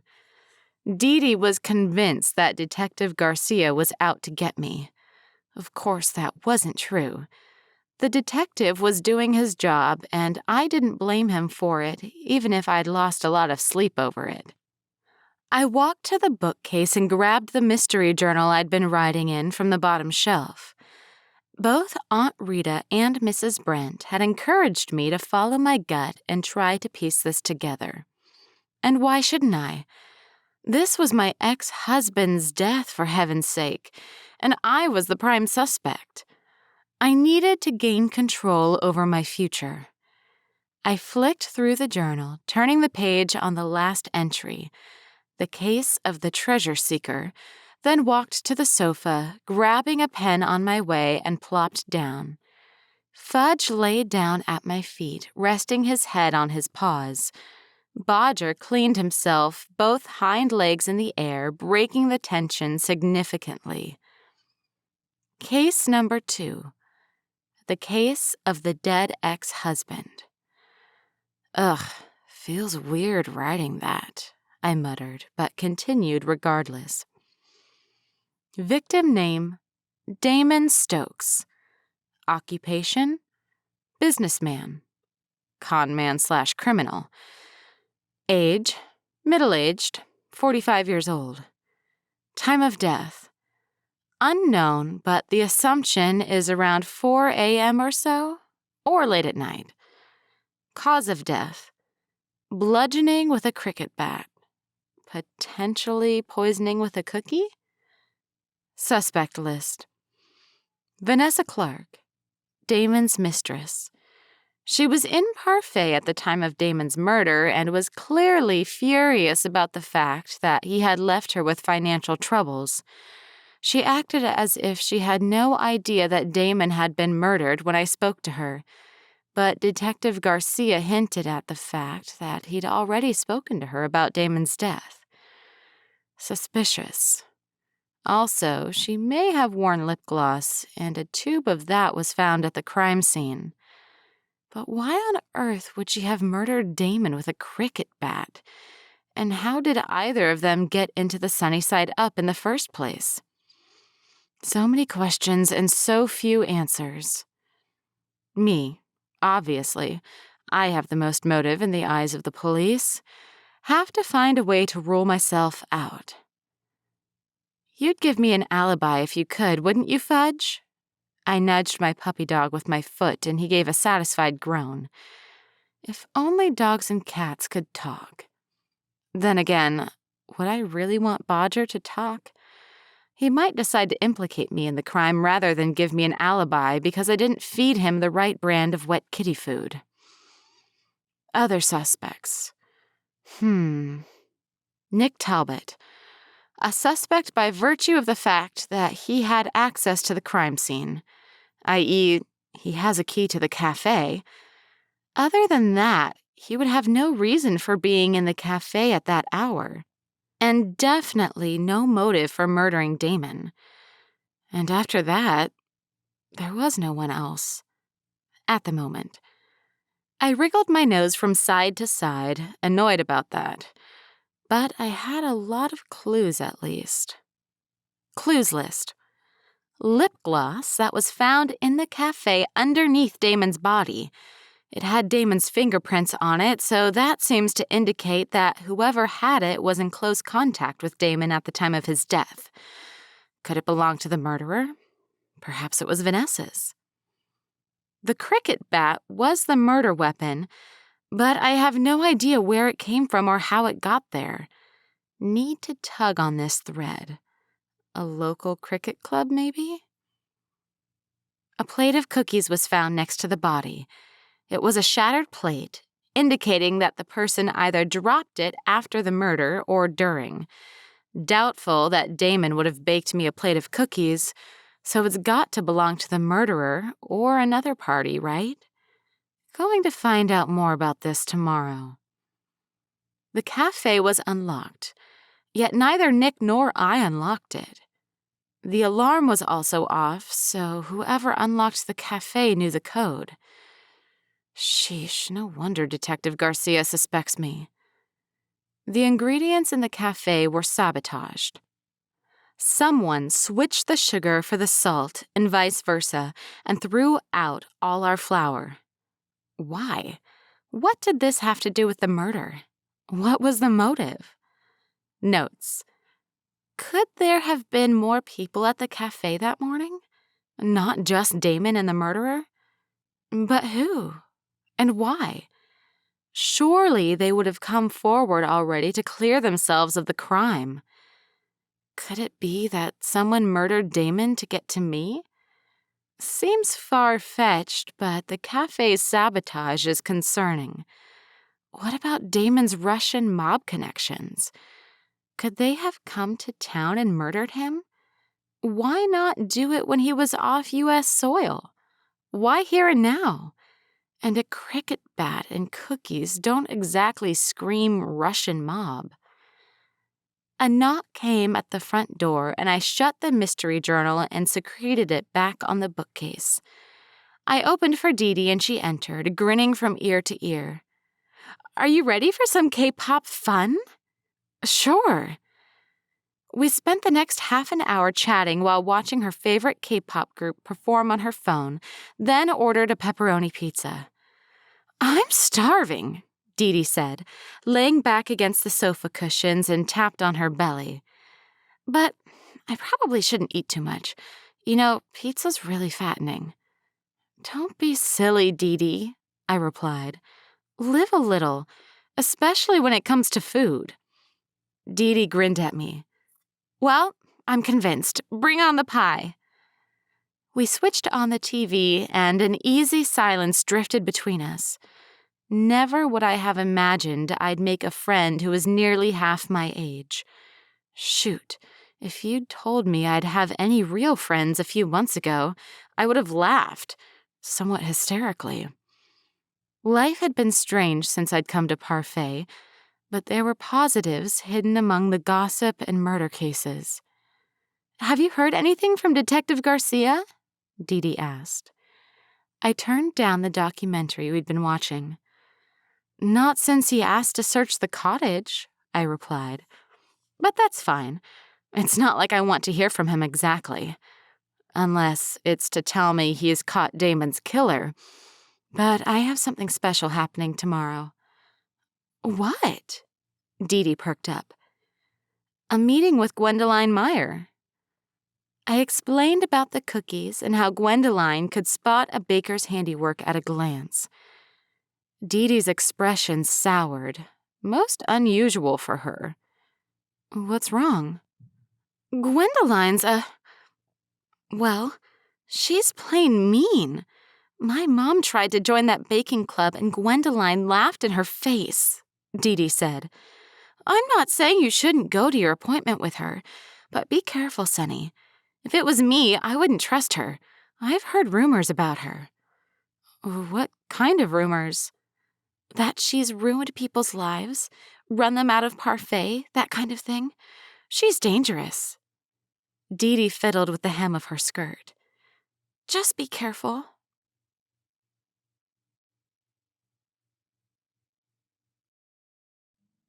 Chapter 11. As I understand it, Gwendoline said, you're asking me for a favor? The head of the Parfait baking biddy sat in a cream armchair, her ankles neatly crossed and her hands resting in her lap. She reminded me of the grandmother from the Princess Diaries, partly because of her regal attitude. Gwendoline clearly thought she was the most important person in the room, perhaps even in Parfait. She had flicked her fingers at me to sit down the minute I'd entered her 3-story home, and had made the same motion toward the butler, an actual butler, when requesting tea and cookies. Yes, I said. I am, and thank you for agreeing to speak to me today. Yes, well, when one owes a favor, one pays it. Gwendoline spoke like the Queen, except her accent said she hailed from Boston. And I always repay my favors. Now, I've been told you want me to identify something? Yes, please, I said, and removed my phone from my pocket. I hope you'll excuse the state of the picture, but I was hoping you could tell me who baked these cookies. My belly erupted into butterflies. If Gwendoline gave me a genuine lead, I'd be able to add another suspect name to the list. My suspicions were that the cookies were tied into what had happened to Damon. I just wasn't sure how. After this, I'd focus on the cricket bat and where it had come from. So, you're really doing this? You're going to break all the rules and get involved again? I shoved the thought aside, ruthlessly, and placed my phone on the coffee table between the neatly cut finger sandwiches, tiered trays of cookies, and the teapot. Gwendoline lifted the phone and examined the picture. Her lips pursed. Ah, Frances Grace. I blinked. Frances Grace? That's correct, Gwendoline said, putting the phone back down on the table. I'd recognize that shoddy chocolate chip placement from a mile away. Frances tried to get into the baking biddies, you know. She brought cookies like that to the audition. Unbelievable. What was wrong with them? I asked. Crumbly, dried chocolate chips, unevenly spaced and of poor quality, Gwendoline said, ticking off the issues on her fingers. So, not poisoned, then, obviously. Frances lost it when I told her we wouldn't accept such disgraceful work in the club. Gwendoline rolled her eyes. But what can you expect from a woman like her? A woman like her? Frances was at the crime scene? But why? The crotchety customer, one Dee Dee was mortally afraid of, came by every day for a coffee and a muffin. What reason would she have had to hurt Damon? All those affairs she had when she was married. Affairs? Oh, yes, Gwendoline said. She behaved improperly, but that's none of my business. The baking club leader's expression told a different story. She found Frances's sordid romantic past fascinating. We didn't reject her because of her reputation, but because she couldn't bake. That's the official baking club line. But between you and me, dear, she wouldn't have fit in with us. We can't allow people who have poor reputations to join the baking biddies. It will reflect poorly on us. You know, we've sponsored charity events, and we've got a huge televised bake-off planned for the winter. We simply cannot allow people like Frances Grace to jeopardize that. I understand. I took back the phone and stared at the cookies. Frances, what were you up to? Why were you at the cafe? If that's all you need from me, Gwendoline asked, lifting a fine china cup from its saucer and taking a sip of her tea. Yes, thank you. Stay and finish your tea, Gwendoline commanded. Thank you. I will. But only because I needed time to work out my next steps. I had to speak to Frances, but her being at the crime scene was still a shock. I had to work out the best way to approach her without upsetting her. If she got angry, she'd clam up and withhold valuable information. Yourself. Sorry, what did you say? Try to listen, Gwendoline said, and gave an imperious click of her fingers. I heard that you've had some trouble at the cafe. Care to tell me about them? That's not a word, Gwendoline said. Sorry, I replied. Trying not to irritate this woman was a good MO to have. After all, I might need her for more information in the future, and a part of me still wanted to join the baking biddies. I guess you could say that there's been trouble. My ex-husband was murdered. It sounded cold, even to my ears, but I couldn't force myself to cry over a man who had left me disconnected, high and dry. I see. And did you do it? No, of course not. All right, dear, there's no need to get antsy. Gwendoline tittered a laugh and set her teacup on the polished coffee table. It's not every day someone's husband drops dead without cause. There was a cause, I replied slowly. Someone murdered him. It just wasn't me. And he was my ex-husband, not husband. Touchy. I considered snapping at her about it. Of course I was touchy about my ex-husband's untimely demise, but that wouldn't help me in the slightest. Gwendoline was still a good contact to have, especially because of the baking club. Her opinion held weight with people in this town. Any idea who might have done it? Gwendoline asked. Any hints or clues? No, not really.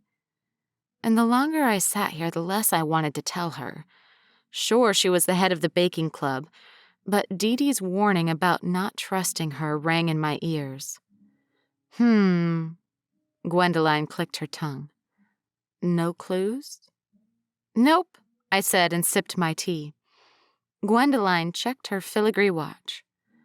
I see. Well, this has been a lovely afternoon. I've enjoyed the chat, but I have other appointments to get to, so if that will be all. Now that I'd answered her question unfavorably, it was time for me to leave.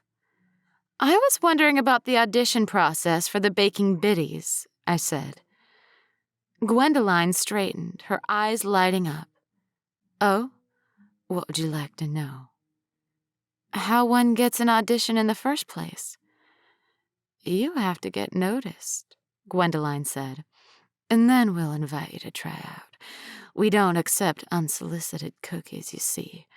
We're popular, and if we had to accept every cookie off the street, we'd be flooded with requests. I hope you understand. Sure. I finished the last of my tea, then rose. Thanks a lot for your time, Mrs. Meyer. You're welcome, she said. You can tell Brent that I've repaid the favor, all right? No more calling them in. Is that clear? Okay, yes. I couldn't help but wonder what on earth Mrs. Brent had done for Gwendoline that elicited a favor, and why she seemed so stiff and uppity about having to repay it. The longer I stayed in Parfait, the clearer it became that this small town had many secrets.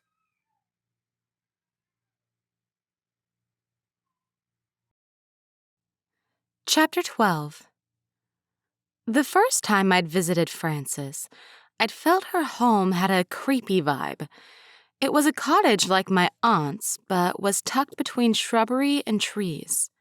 The constant chirp and flutter of birds in the trees and the moist heat set me on edge. It shouldn't have, but there was something about the quiet. the isolation. I passed Frances's silver Honda and knocked on her front door. A lazy bark came from within. Frances's dog, Baxi. "Hello?" Frances called through the door. "Who is it?" I frowned. The first time I'd visited Frances, she'd opened the door as soon as we'd knocked, excited at the prospect of a visitor. Why call out instead? "It's Sunny from the café?" Of course, of course." She unlocked the front door and opened it a crack. Frances's purple gray hair was immaculate as always, but her face bore lines of strain that hadn't been there before. And she was still in her PJs. "I'm sorry. Is it too early? I can come back later." "No, of course not." Frances cleared her throat and shuffled back a few steps. "It's a pajama day for me today. I like to have these once in a while. It makes life fun. Come in, Sunny, please." She sounded almost pleading, as if she needed me to come in. The skin on the back of my neck prickled, but I dismissed it. "You're being paranoid. Relax." That, and Dee Dee had also warned me about Frances. She feared her, and Dee Dee wasn't often scared of anyone or anything. She was fearless in her own way, wearing what she wanted, listening to music that made her seem strange to a lot of her peers. I followed Frances down the hall and into her sunny living room. Baxi, her lazy brown dog, lay on the back porch with his head on his paws. He wagged his tail at me as I took a seat on the floral sofa.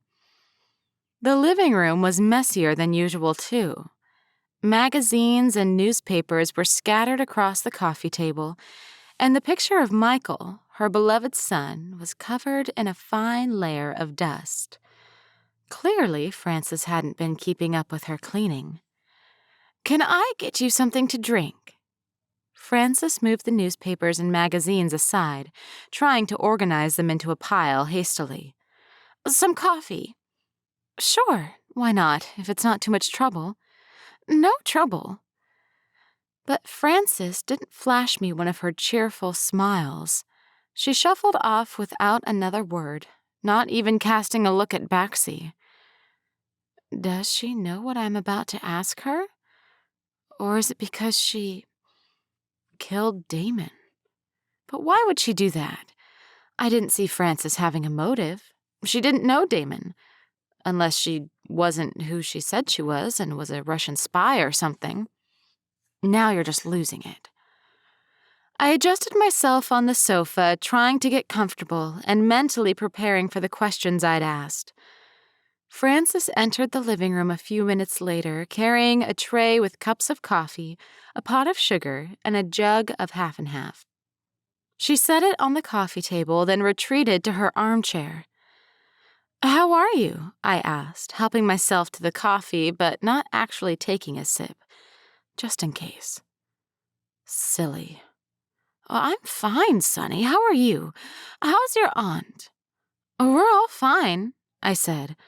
I mean, apart from the cafe being closed and Damon dying. Frances flinched. Okay, so there was definitely something strange going on. "Of course," Frances said. "That must have been terrible for you. How are you holding up?" "I'm okay, except for the fact that Detective Garcia thinks I'm the one who murdered Damon." Frances paled. "Oh, no," she breathed. "Are you sure you're okay?" I asked. "You're pale, Frances." "I'm fine." She tried to wave away the question, but her eyes had gone teary.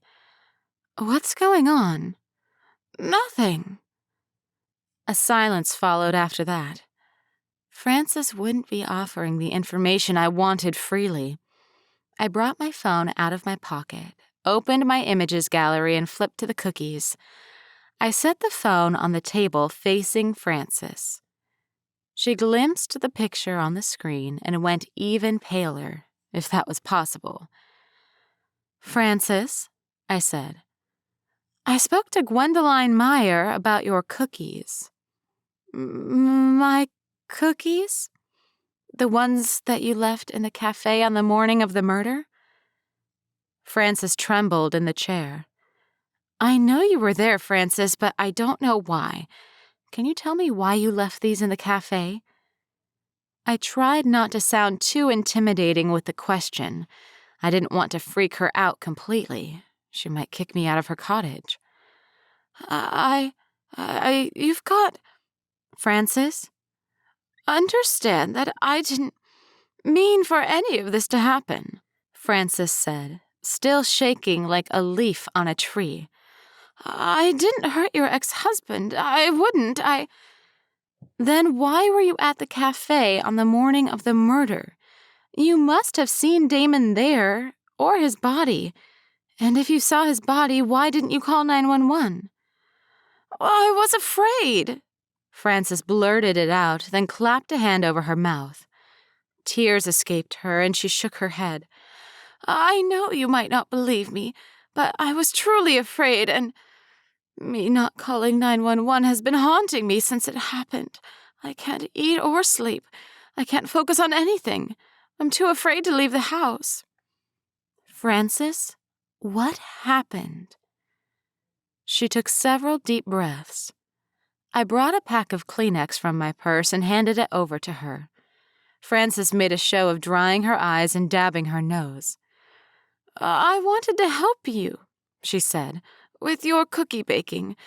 The day before it happened, I overheard you talking to Dee Dee about wanting to learn to bake and how you might go out to the cafe the next morning early. You seemed nervous, so I thought I would show up at the cafe and help you. I brought the plate of cookies so you could taste them as evidence that I'm a great baker, that I'm good enough to help you. Okay, I said. And then what happened? I needed to hear it all before I passed judgment. But so far, well, I didn't remember telling Dee Dee at length about baking. And if I had, why hadn't Frances simply asked to meet with me? She had come to the cafe even earlier than I had planned on being there. Something didn't add up. I arrived at the cafe and I saw the doors were open.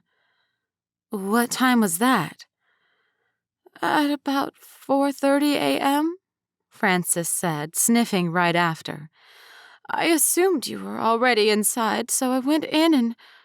oh, it was horrifying. I saw a man lying face down on the floor. There was a cricket bat next to him, and it had blood on it, and... oh, horrible.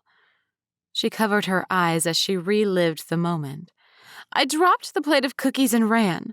I didn't even think about calling the police or an ambulance until I was back home, and by then I figured it was already too late. Oh. It was terrible of me, but I swear I didn't do it. I wouldn't.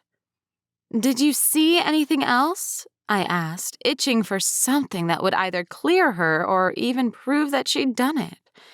Not that it made sense that she would. Anything at all? The cricket bat with the... oh, it's so horrible. The cricket bat and the body.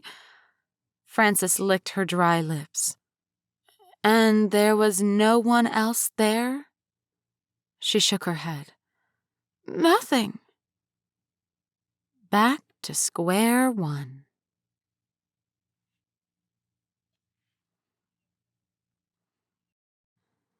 Chapter 13. I took a scenic drive home, past the Sunnyside Up Cafe, still closed as we cleaned it out, but due to be open tomorrow, and the boardwalk, with its view of the white sands, shimmering blue ocean, and the tourists frequenting the beach. A perfect day by anyone's account. I frowned all the way back to the cottage, though. Frances had admitted she was at the scene of the crime, and before I'd left, she'd sworn she would tell Detective Garcia the truth about her presence there. The reason she hadn't come forward was out of fear. What would people think of her for running away and not calling 911 to help Damon? Not that he would have been helped at that point. That was what she said anyway. The truth might have been a different story entirely. But how did she get into the cafe in the first place? How did any of them get in there?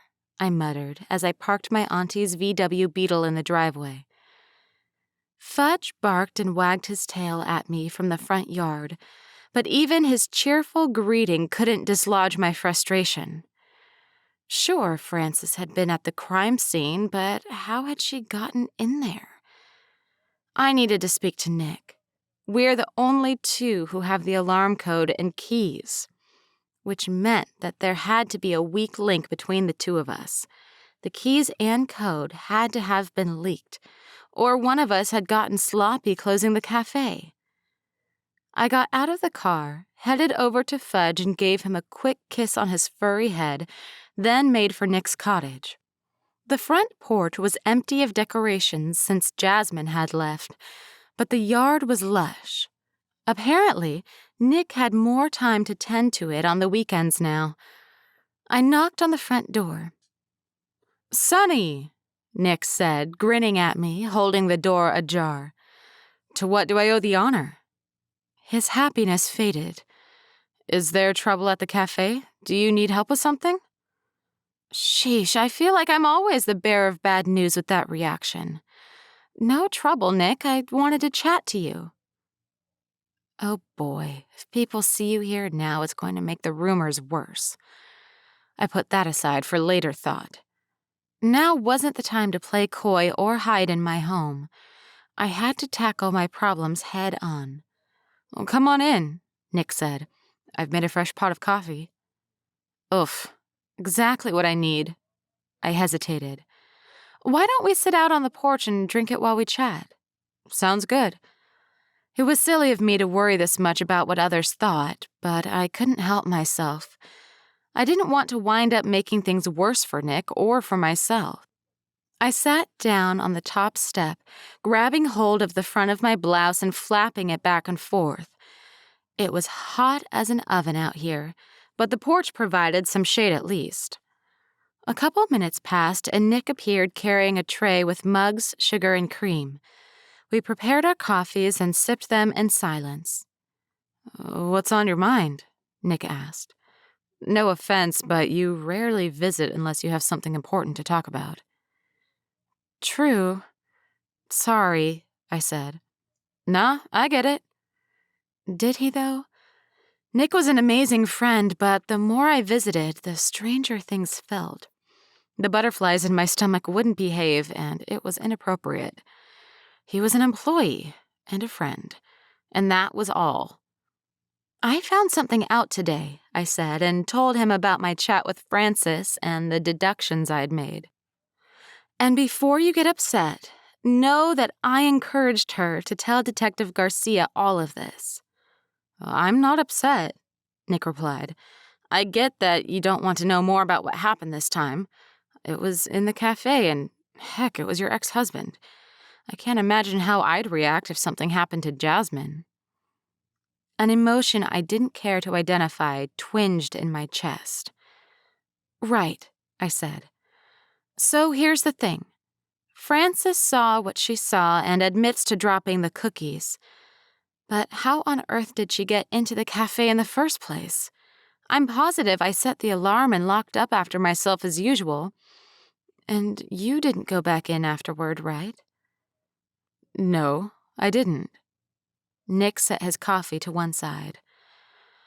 "If I think back, yeah, I remember that night clearly. I watched my favorite show at like 8 p.m. "Crime Cases Unsolved?" I asked without thinking. That was my favorite show at an 8 p.m. on a Friday. "Yeah, exactly. How did you know?" "Lucky guess," I replied, coloring. "I watched that, then freshened up and went to bed," Nick said. "I always leave my keys on the bedside table. I like to have them close, you know?" "Same." Puzzling. So Nick had done everything as usual that night. "And when you woke up the next morning, they were still in the same spot?" "Yeah, definitely. They're on the same ring as my car keys, so I picked them up and stuck them in my pocket when I went to the grocery store the next day." No new leads. What about you? Nick asked. Same thing, I said. Watched my favorite show, settled Fudge and Bodger for the night, went up to bed. My keys are always in my purse, and my purse is always on the chair in the guest room. Purse hadn't been moved or disturbed as far as I could tell, and my alarm at home was on, too. It would have gone off if someone had broken in. Nick tapped his index finger against his knee. See, that's the weird thing. The alarm at the café didn't go off either, so someone got in with the code and with the keys. And that didn't help me either. How? Nick shook his head, also at a loss. We sipped our coffees in comfortable silence. Fudge and Bodger played in the front yard next door, the gleeful barks bringing a smile to my lips. Two women strolled down the street, sisters who lived down the road. They glanced up at Nick's cottage and saw us sitting together there. One woman whispered behind her hand, and her sister raised both eyebrows. Oh boy, okay, so maybe sitting out on Nick's porch wasn't the best idea. What? Nick asked. Your face went all weird. Thanks, I laughed. Always a good thing to hear. No, seriously, you just pulled a strange expression.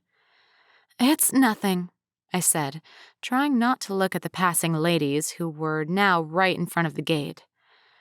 I'm being silly. I doubt that, he replied, offering me a grin. The butterflies came back in full force. Well, thanks for the coffee, Nick. See you at work tomorrow, I said hastily and got up, making a show of striding away toward the gate. Sure, Nick called after me, sounding more than a little puzzled.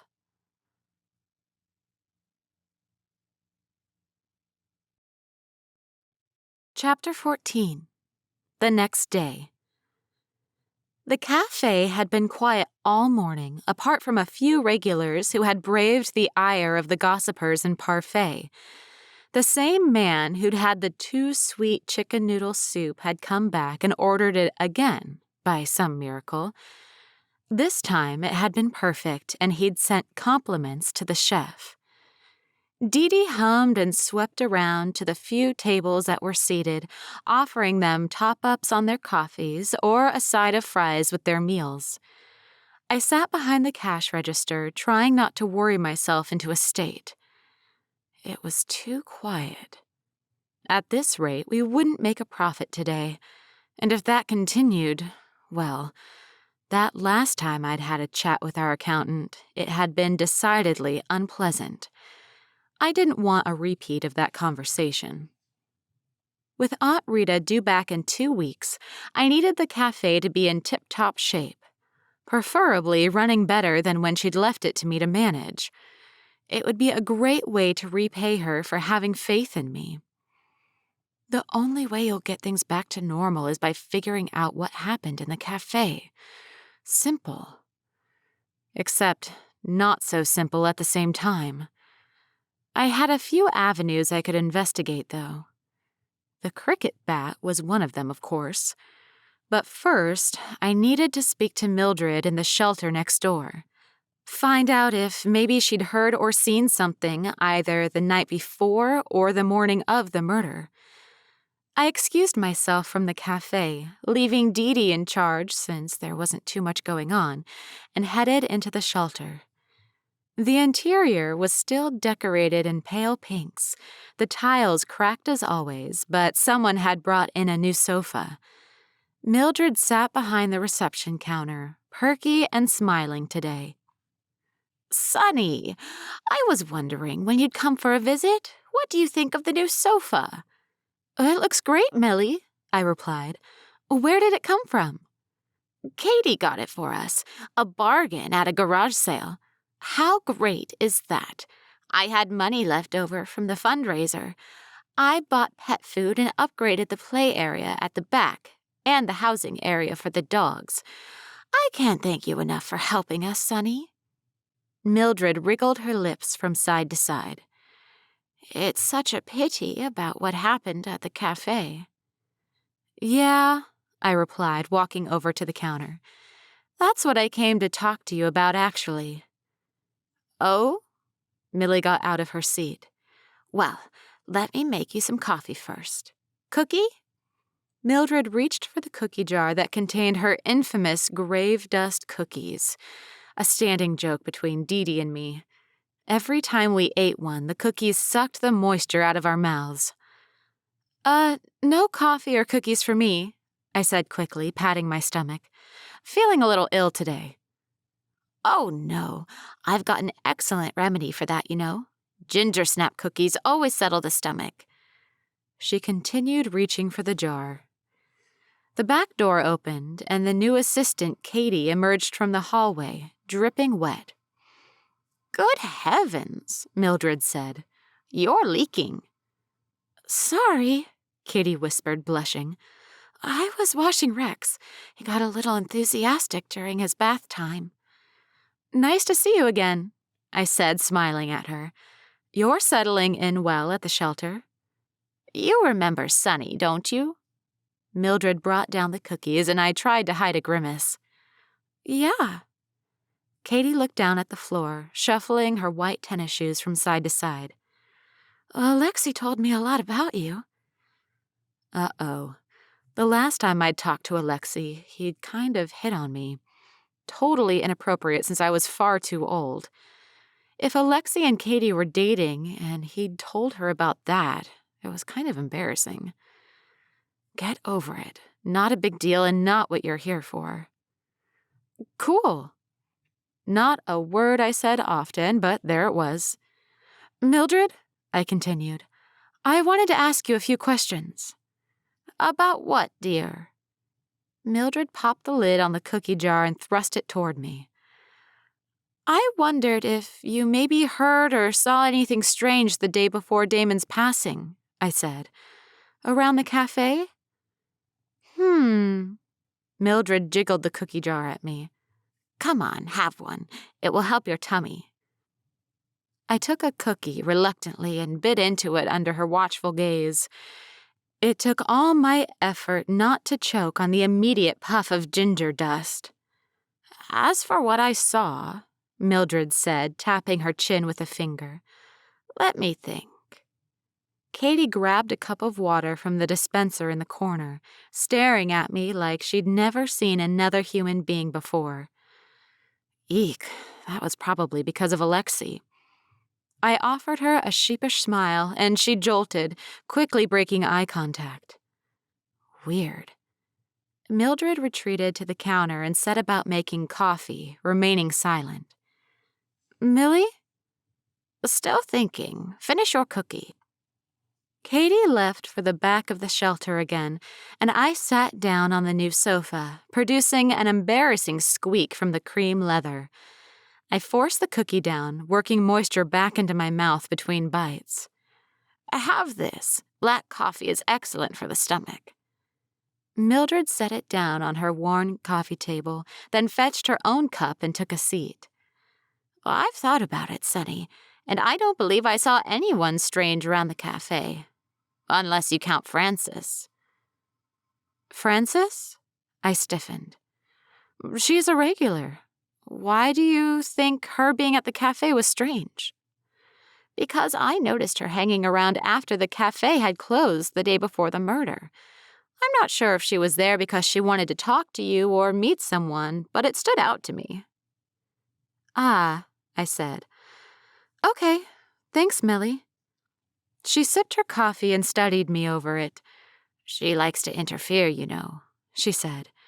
You saw her at the bake sale. Can't stand anyone else to have the limelight, especially with baking. Baking? Why, yes. Millie set aside her cup and shifted to the edge of her seat.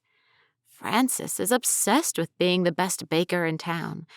That's why she came and made a big stink at the bake sale. She doesn't like it when people have success with selling any type of baked treat. Can't stand the fact that she never made it into the baking biddies. You know about them? I asked. Well, of course, dear. Everyone knows about Gwenny and her bakers. I would have applied long ago, but I'm always so busy with the shelter, and I don't have an axe to grind like Frances. See, she was rejected from the club. Ever since then, she's been on a warpath to prove she's better than them, in particular Gwendoline. When did she get rejected? A few weeks ago, Millie said. I'd run out of questions. Again, the evidence pointed back toward Frances. Her cookies had been at the crime scene, and now I heard that she'd been hanging around. But what could Frances's motive had been for hurting Damon? And what did the cookies have to do with the cricket bat? It was time I found out.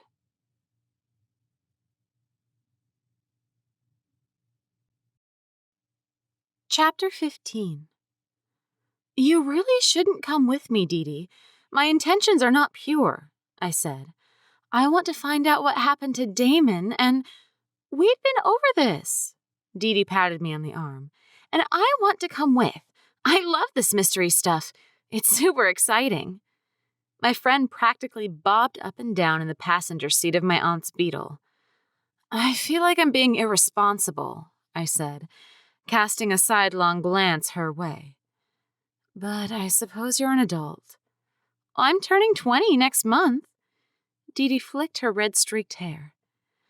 I think I'll be fine, Sonny. You don't have to keep looking out for me. Didn't I? I'd been pretty impressionable at 20, convinced I knew everything and constantly making mistakes I shouldn't have. Maybe that was just me. All right, I said. Can you set a course for the Parfait Cricket Club? Cricket? I didn't even know that was a thing. Dee Dee tapped the information into her phone. That's a British sport, right? Well, I think it started there, but it's all over the world now. Well, I don't watch sports, Dee Dee said. You and me both.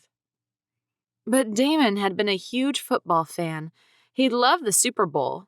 I'd loved the chicken wings with ranch dressing.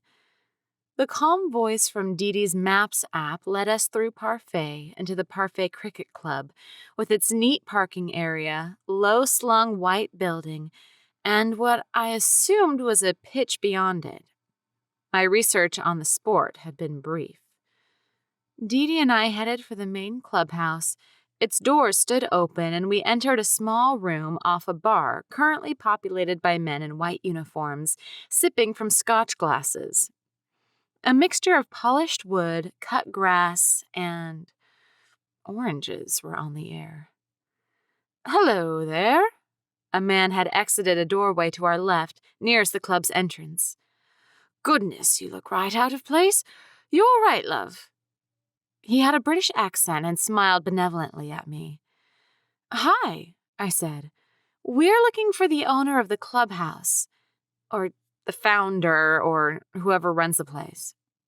As luck has it, the older gentleman replied, his blue eyes sharp as tacks. You found him. Henry Bowles at your service. Nice to meet you, Mr. Bowles, I said, and shook his hand. I'm Sonny, and this is Dee Dee. Henry is fine, he replied. What did you want to speak to me about? Well, it's kind of a private topic. Is there somewhere we could speak without being overheard? Why, yes, of course. How rude of me. Let's step into the library, shall we? I was about to take my tea. It's about that time, you know. Of course you don't. You don't have much tea here, do you? He prattled the words out, leading us down the polished hallway and into a cozy library that bore 4 armchairs, a coffee table, and several bookcases. Pictures of cricketers lined the walls, though I couldn't possibly recognize any of them. I like tea, Dee Dee said, smiling shyly. Green tea? Can't have milk in green tea, can you? Henry said, hovering near the door. Earl Grey for me, and that's not the tea I'm talking about. Oh, well, what kind of tea do you mean? Wait here, I'll have it arranged. And then he dipped out of the room again. I studied the pictures while we waited. A few of them bore names underneath. Alan Donald, Hashim Amla, Ricky Ponting. They were clearly publicity photos, but there were other images of actual cricketers from the Parfait Cricket Club. One drew my eye, a picture of the entire club seated together in uniform. Is the murderer among them? The door opened and Henry entered carrying a tray of food and a teapot with cups and saucers. He set it down on the table. "Tea," he said, "is usually tea with a snack. You can have anything for tea, but my favorite is sandwiches and orange slices." That explains the weird orange smell in this place. "Thanks, Henry," I said, taking a seat in one of the green upholstered armchairs. "You're welcome." We helped ourselves to Earl Grey tea and sandwiches. Dee tried the orange slices, too. It was a fun and refreshing break, though a little weird to be eating a snack at 4 p.m. "Good?" Henry asked, taking a bite of a juicy orange slice. It splattered juice onto the napkin in his lap. "Pardon me." He dabbed his chin with the napkin. "It's great, thank you," I said. "Now, what did you want to speak to me about?" "My ex-husband was murdered," I replied. Henry choked on his tea. "Good heavens!" He set the teacup on the saucer. "Good heavens, you don't muck about, do you?" "Sorry," I grimaced. "I've been dealing with this all week. I guess I'm desensitized." "I'm sorry for your loss, love. Is there anything I can do to help you ease the pain of his passing?" "Yes," I said. "Damon was murdered in my aunt's café, the Sunny Side Up. I don't know if you've heard of it." "Why, yes, I have. Great place. Love the chicken soup." "Thanks," I said. "Well, that's all our chef's doing." "He's great," Dee added in, nodding enthusiastically. "We're pretty sure he didn't mean to sweeten the pot, though." Both Henry and I stared at her like she'd lost it. Dee blushed. "I meant the chicken soup. It's a long story." Dee always got nervous during these visits with strangers. Maybe because she was used to being judged? Anyway, the fact is, Damon was murdered in the cafe, and obviously the police think I had something to do with it. "Oh dear," Henry said. "Well, no offense, love, but what's it got to do with me?" "Nothing, but you might have information that could help me prove my innocence," I said. "Oh?" "Well, the murder weapon was a cricket bat." Henry's eyes widened. If he hadn't set his tea aside earlier, I'd bet my last dollar he'd have spilled it. "Ah," Dee put in helpfully. "It had blood on the end." Henry paled. "Well, I was wondering if maybe you'd recognize it. I figured that the only place there might be cricket bats is here," I said. "It's not like there's a sports store in town dispensing them." I brought out my phone, hoping I'd get to show him the picture before he passed out from shock. "See here? Do you recognize it?" I thrust the phone under his nose, displaying the picture of the cricket bat. "Oh my." Henry pushed himself backward into the armchair, trying to create distance between himself and the image. "Oh my. No, I'm afraid I don't recognize that bat. It's not as if each one is unique or anything. They're bats." "Shoot," I murmured. I'd rather foolishly hoped that he could identify the bat as Gwendoline had identified Francis's cookies. Apparently, that was a talent unique to the Baking Biddies Club founder. "I can't believe it," Henry whispered, pale as a sheet. "I simply cannot. Are you suggesting that someone in my cricket club is a murderer?" "No," I said. "Maybe not." "Yes." Dee blushed right after she'd said it. "Sorry, I mean no." Henry sat stunned, shaking his head and staring into space. It felt like our cue to get out of here before things turned sour. "Thank you for your time, Henry," I replied, "and for the delicious tea." Yes, of course." He waved a hand absently. "Do come back again." I doubt he meant that.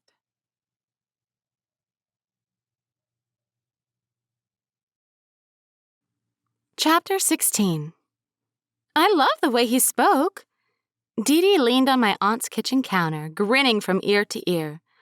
Blimey, love, a cricket bat. She put on a terrible British accent. So funny. I don't remember him saying blimey, I laughed. But yes, it was nice to hear an unfamiliar accent. I think I scared him senseless, though. Dee Dee wriggled her nose. Yeah, he didn't enjoy looking at the picture much. And that meeting didn't give me any clarity on who might have done it. I set about prepping a pot of coffee in my auntie's kitchen. Bodger ate noisily in the corner, occasionally flicking his tail at Dee Dee's presence, but making no growls. Though, I don't know where else you'd get a cricket bat in this town. Maybe it was one of the cricketers' wives who did it? Dee Dee asked. It could be someone who lived with a cricketer. That's true. Good thinking, Dee Dee. I brought out the sugar and cream and set them on the table for us. Sorry, I don't have any cookies to go with the coffee. Shoot, we shouldn't even be having coffee this late. Should we order a pizza instead? No, coffee's great. I have to stay up late to study anyway. Study? I'm learning to speak Korean. Online course. Oh, that's awesome, Dee Dee, I said. Thanks. She colored, grinning at me. I'm glad you don't think it's weird. Most people would. Learning another language is a great way to exercise the brain, and it's challenging. I wish I could do something like that. Dee Dee frowned. But you are. You're learning to bake and cook. Shoot, I'd forgotten that I'd told Dee Dee all about my master plan to apply to the baking biddies. But the way Gwendoline had talked about it, I doubted I'd get in. I first needed to prove myself, then get invited to audition. I'm taking it easy with that, I said, focusing on what happened to Damon. Dee Dee arched an eyebrow at me. Oh, yeah? Yeah? What? Why are you looking at me like that? Because I know you're afraid to try baking, Dee Dee said, and the Sonny I know wouldn't give up because it was scary. Then you must know another Sonny, I replied.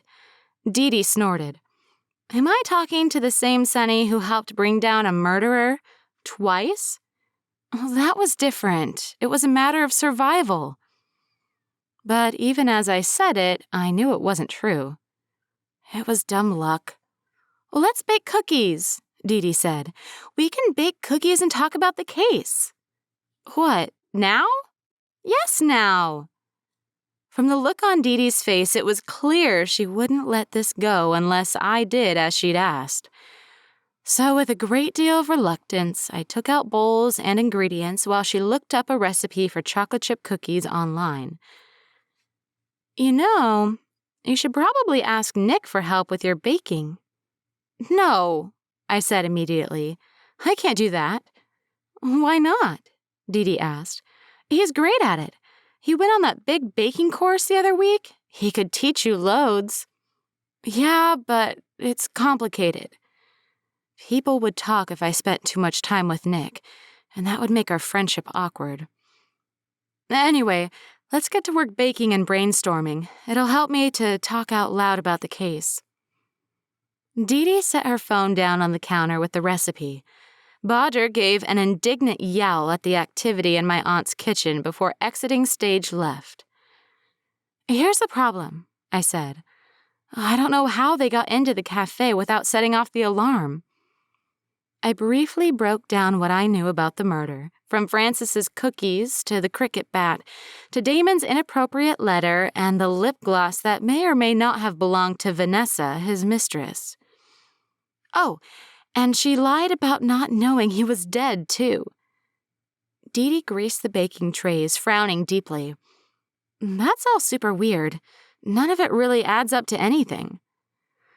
That's my problem, I said. I can't seem to make it make sense. Yeah. We fell silent while I measured out some flour into the bowl. I stuck to the exact amounts in the recipe as I always did, but my cookies always wound up being too dry or underdone or burned. "Hey, here's a thought," Dee Dee said. "What if the person who murdered Damon did it by accident?" "Care to elaborate?" "What if they weren't trying to murder Damon, but someone else instead?" Dee Dee asked. I thought about it, tapping my chin absently and splashing some flour on it. But that would mean... Oh, wow. What? The other person they could have been targeting was me, I said, my heart doing a flip-flop and leap in my chest. Think about it, Dee Dee. I'm the one who was going to be there that morning, early, because I'd planned on making cookies, and I told you about that the day before. If Francis overheard me, then others must have too, and decided that it was the right time to get rid of me. Dee Dee had gone as white as confectioner's sugar. "No way," she said. "Who would want to kill you, Sonny?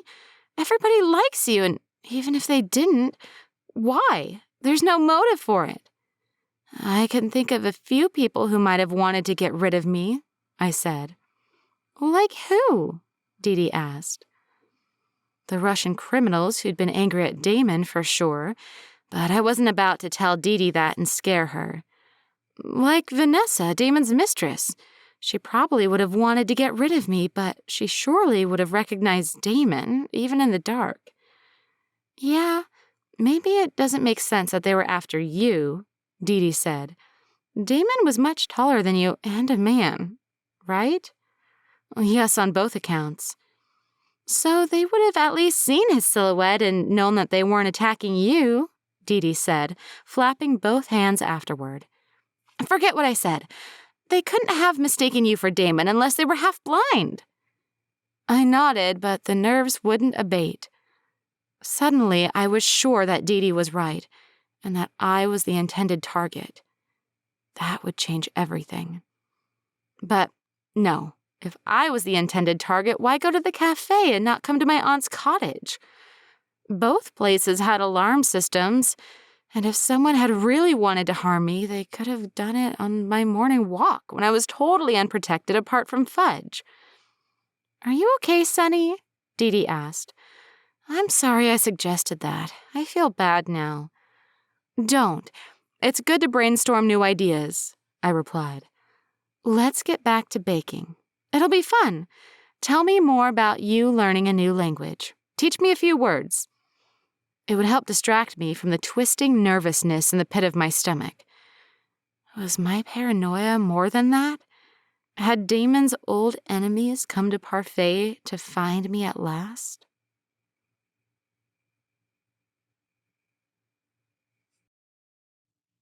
Chapter 17. The following morning. "Are you sure you want to try them?" I asked. "I don't think they came out how we intended."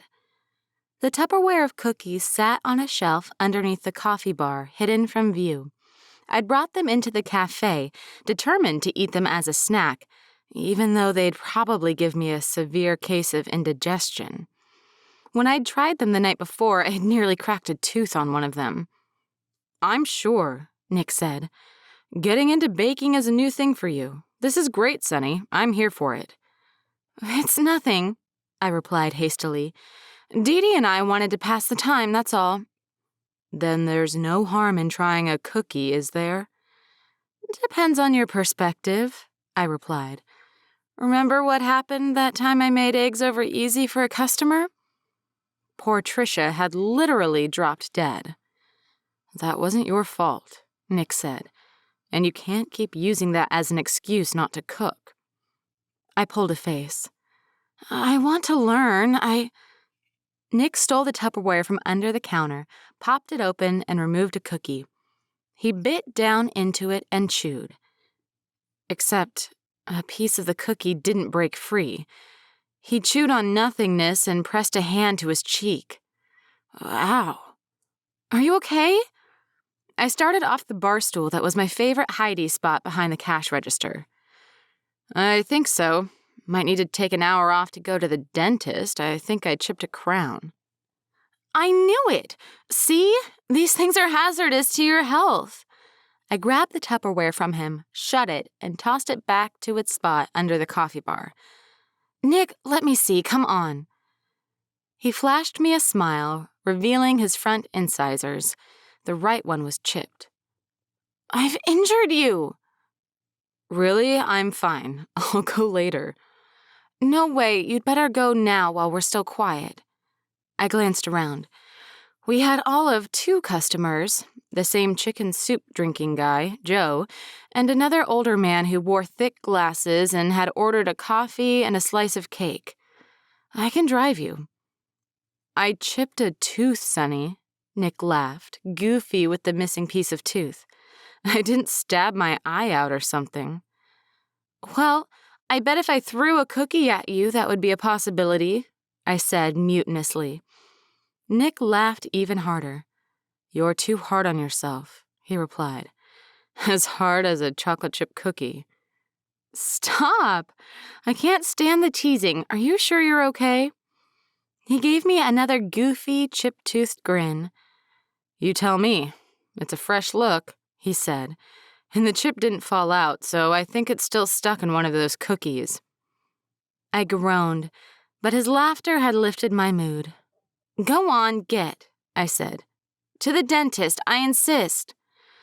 My least favorite place to be. But he headed out regardless, removing his car keys from his pocket. Be back soon. Stay safe, I called after him. The chicken noodle soup eating guy looked up at the pair of us, shook his head, then returned to his meal. Dee Dee gravitated over to me, tapping away on her phone, likely texting Carl. What a weird day, she said. Only 2 customers. Joe said the chicken noodle soup is great, by the way. She nodded to the guy. And Barry said to compliment the chef on the delicious chocolate fudge cake. That's nice, I managed. Dee Dee always tried to lift my spirits by telling me how much the customers enjoyed the café and its atmosphere, but no amount of good news could lift my spirits right now. Say, where's Nick going? He's, going to the dentist. I told Dee Dee about what had happened, and she giggled hysterically. It's not that funny, right? It's pretty funny, Dee Dee replied. And if you count the... I tuned out the rest of Dee Dee's sentence. A strange creeping sensation had traveled down my spine, a certainty that I was being watched by someone, that whoever had their gaze fixed on me was close, with ill intent, and... Stop it. But the more I tried to ignore it, the worse the sensation became. I scanned the interior of the café, but neither of the 2 customers looked our way. Then where on earth was the sensation coming from? Was I imagining things? Katie and Alexi strolled down the street together outside, arm in arm, chatting amiably. Katie peeked inside the Sunny Side Up, but they didn't enter or stare. They didn't even wave. So what was I? My gaze caught movement on the boardwalk. A solitary figure sat on a bench outside the Hungry Alligator, her blonde hair catching the Florida sunlight. She wore all black, a black skirt and camisole that was stark against her tan skin, and she glared into the cafe. Vanessa, the mistress. Sonny? Huh? You're spaced out. I noticed something, I said. Sorry. Dee Dee shrugged and wound toward the chicken noodle soup customer to check he was all right. Vanessa stared directly at me all the while. Okay, so maybe I'm not that paranoid after all. Was this Vanessa's version of returning to the scene of the crime? Whatever the stare-off was, I didn't want it going any further than that. Dee Dee, I think we ought to close the doors, I said, checking my watch. You know, don't want to have the air conditioning working overtime. Sure. Dee Dee headed toward the front. But Vanessa had already lurched up from the bench. She stormed across the road, bringing several cars to a halt and eliciting honking horns and shouted protests.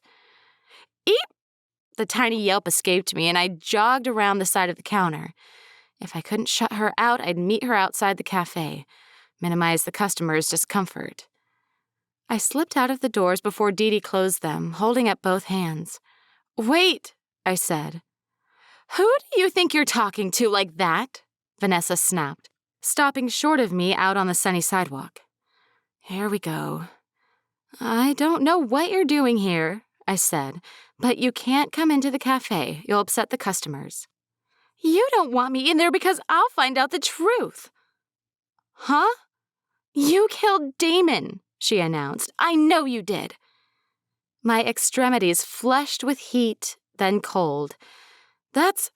"How dare you come here and talk to me like this?" I said.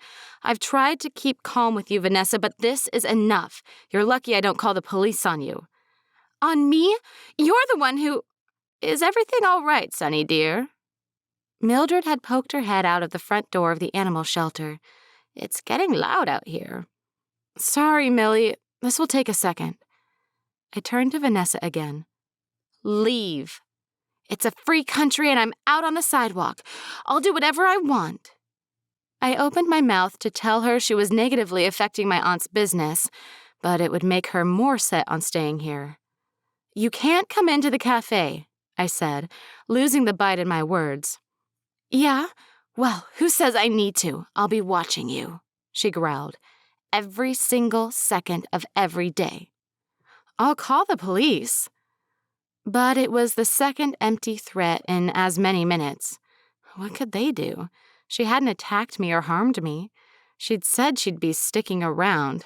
Unless she actually trespassed, there was nothing I could do. I turned on my heel and entered the cafe, shutting the door behind me. Vanessa remained out on the sidewalk, glaring in.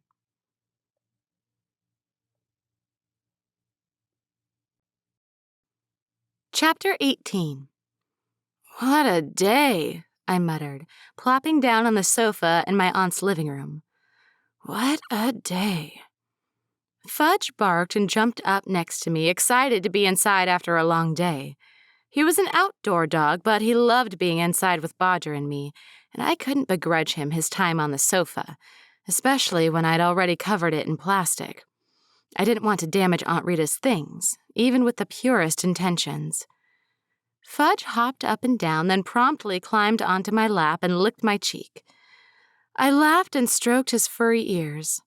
"I think you're getting a little too big for this," I said, and shifted him aside gently.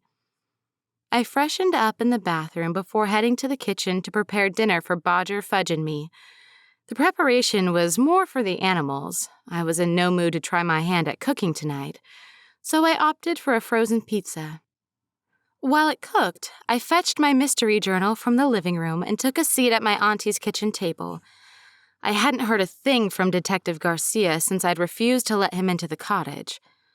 The tension had built in my chest, the necessity to figure this out before it was too late, before I was framed for the crime or before the murderer got away.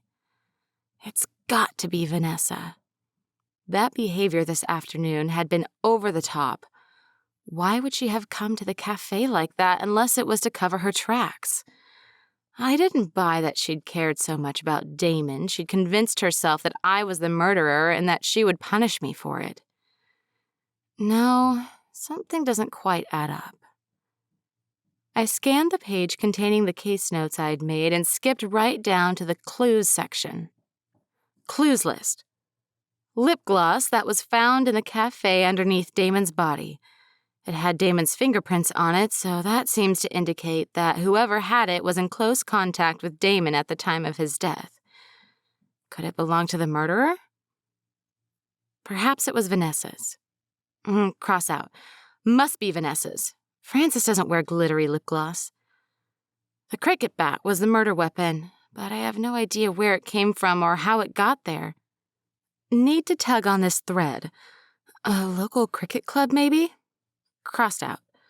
Definitely from a cricketer at the local club. Question is, how did the murderer get their hands on the cricket bat?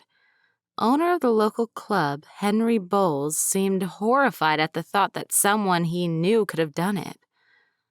A plate of cookies was found next to the body. It was a shattered plate, indicating that the person either dropped it after the murder or during. Doubtful that Damon would have baked me a plate of cookies, so it's got to belong to the murderer or another party, right? Going to find out more about this tomorrow. Crossed out. Baked by Frances and identified by Gwendoline Meyer. Frances claims this was to prove to me she could bake and that it would convince me to let her teach me a few baking tricks. But there's still something missing here. Why didn't Frances call 911? The cafe was unlocked, yet neither Nick nor I unlocked it. The alarm was also off, so whoever unlocked the cafe knew the code. Sheesh, no wonder Detective Garcia suspects me. No new leads on this.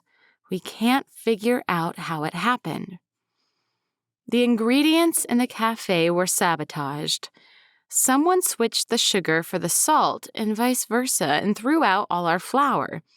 Why? What did this have to do with the murder? What was the motive? Notes. Could there have been more people at the cafe that morning? Not just Damon and the murderer? But who and why? Surely they would have come forward already to clear themselves of the crime. Yes, Frances was at the cafe that morning, but didn't see anyone else. Could it be that someone murdered Damon to get at me? Seems far-fetched, but the cafe's sabotage is concerning. Unsure of this. Maybe Damon wasn't the intended victim. What about Damon's Russian mob connections? Could they have come to town and murdered him? Why not do it when he was off U.S. soil? Why here and now? And a cricket bat and cookies don't exactly scream Russian mob. In summary, I didn't have much to add after all my interfering and snooping. My best guess, and it was purely a guess, was that Vanessa had done it. She had the motive as a scorned lover, and she'd probably followed Damon here after he'd left her with all the bills for their vacation. But that still didn't explain how any of them had gotten into the cafe. Ugh. The oven timer sounded, and I got up to get the pizza out of the oven.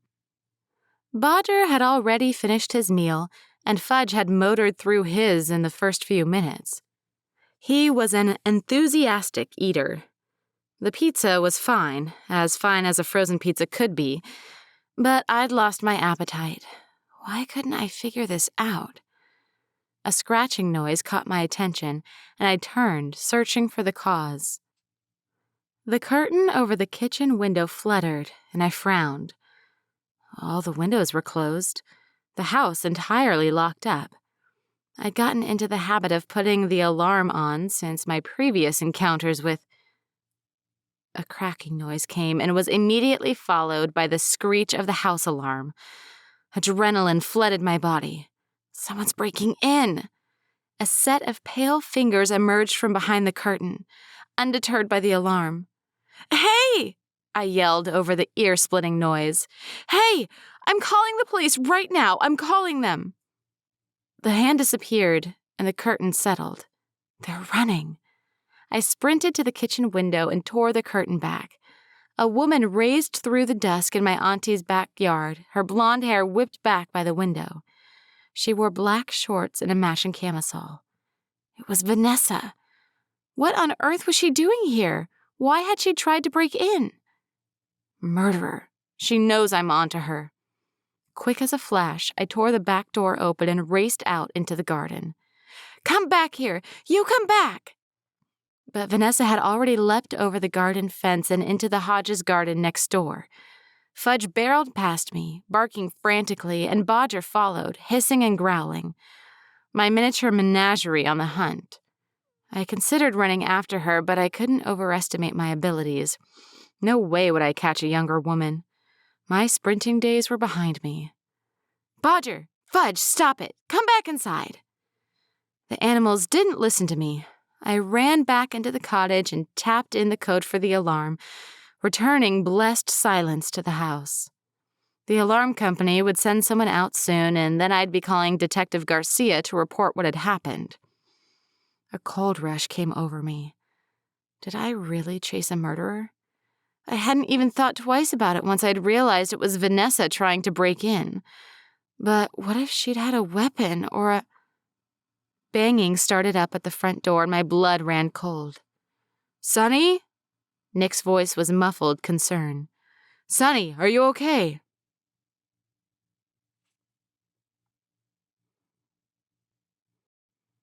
Chapter 19. "You can't be serious," I said, throwing up my hands. "You can't actually be serious, Detective. She ran away from my house after trying to break in." "And the police are working to catch the culprit as we speak," Detective Garcia replied. "But that doesn't provide any additional evidence in an ongoing murder investigation." "But—" Garcia raised a hand. "Please, Miss Charles, let me do the investigating. You understand that there are processes to be followed. You can't accuse someone of murder and expect me to arrest them." He cast a glance at the front door of my aunt's cottage. We stood on Nick's porch while my friend was inside fixing us 2 strong cups of coffee. Bodger had come over to sit on his swinging seat, and Fudge lay on the bottom step, occasionally releasing a satisfied groan. Nick had offered us a moment of peace and comfort, but the detective had arrived on my behest and all calm had fled. "That's all you're going to say on the matter?" I asked. "What about the fact that she threatened me at the café today?" "You're welcome to take out a restraining order," he said. "And we are looking for her right now." "But—" "I will not be arresting Vanessa Clark. Now, if you'll excuse me, I have work to do. Try to stay safe." He trudged down the steps and along the path. The gate clicked shut behind him. Ugh, impossible! But Detective Garcia was right. There was no evidence that Vanessa was the murderer. Her trying to break into my aunt's cottage made her seem more suspicious, that was all. Nick emerged onto the porch. "Didn't go well?" he asked. "No, it didn't." I pinched the bridge of my nose. The last time I was involved in this type of thing, I tried to do everything myself and I wound up nearly ruining everything. I acted stupidly and I swore to myself I wouldn't let that happen again.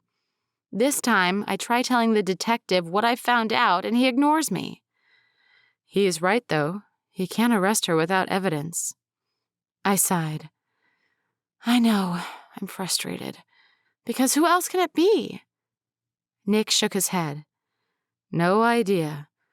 But hey, you've had quite the evening. Do you want to come inside? Have some coffee?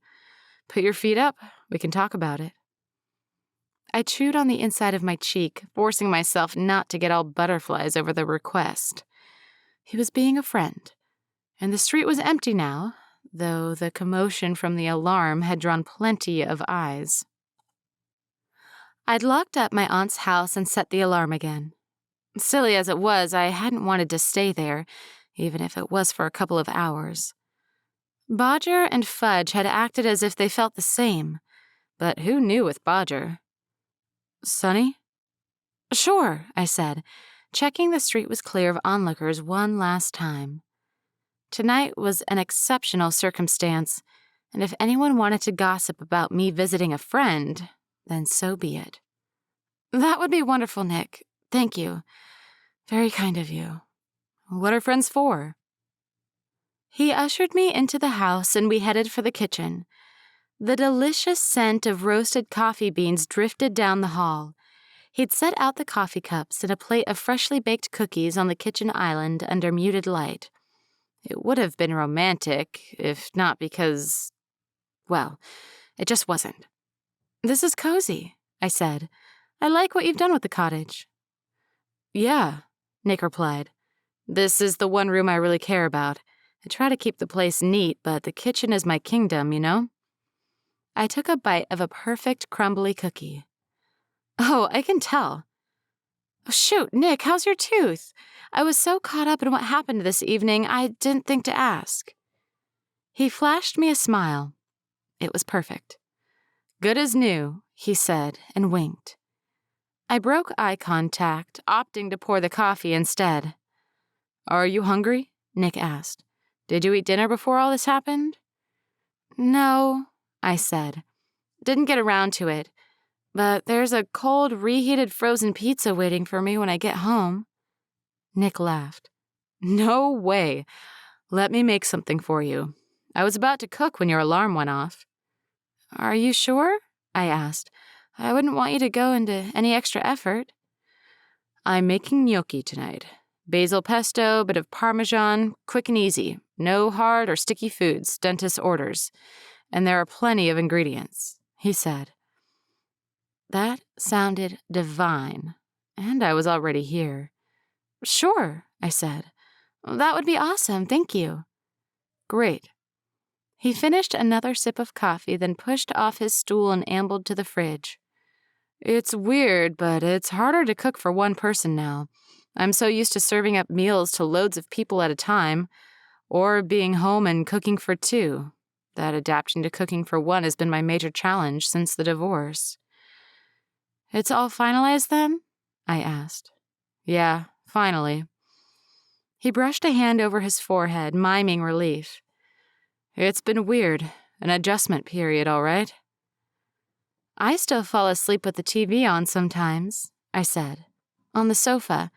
Feels like I'm talking to someone before I go to bed. I winced. Depressing. Not really.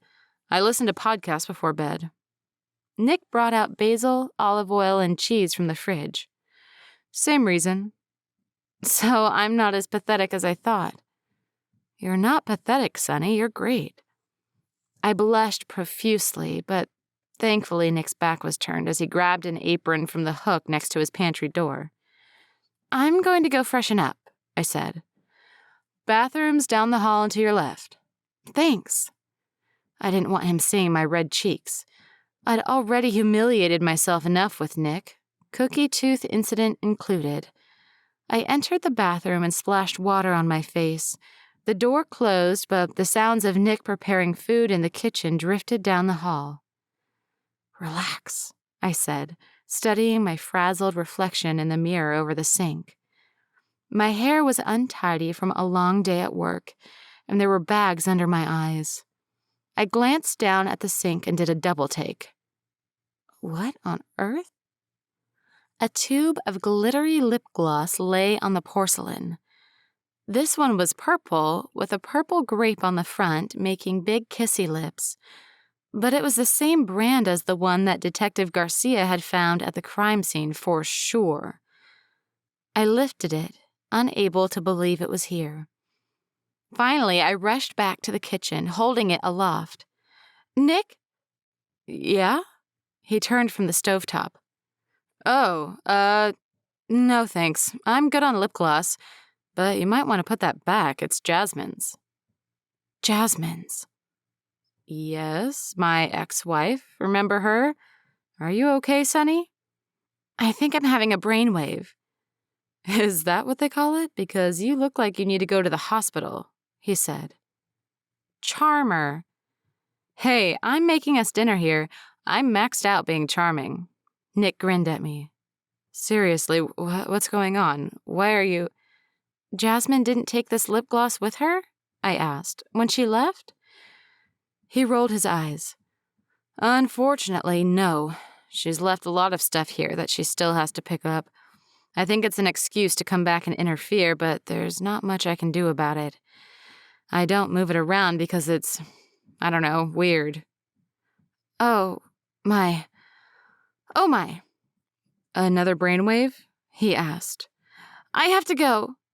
I clutched the lip gloss, rolling it into my palm. I have to go. Are you...